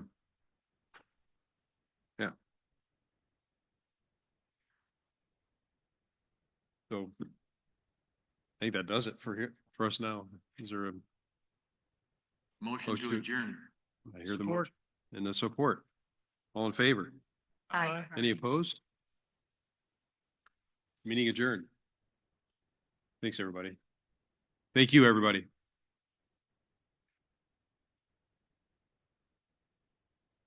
No.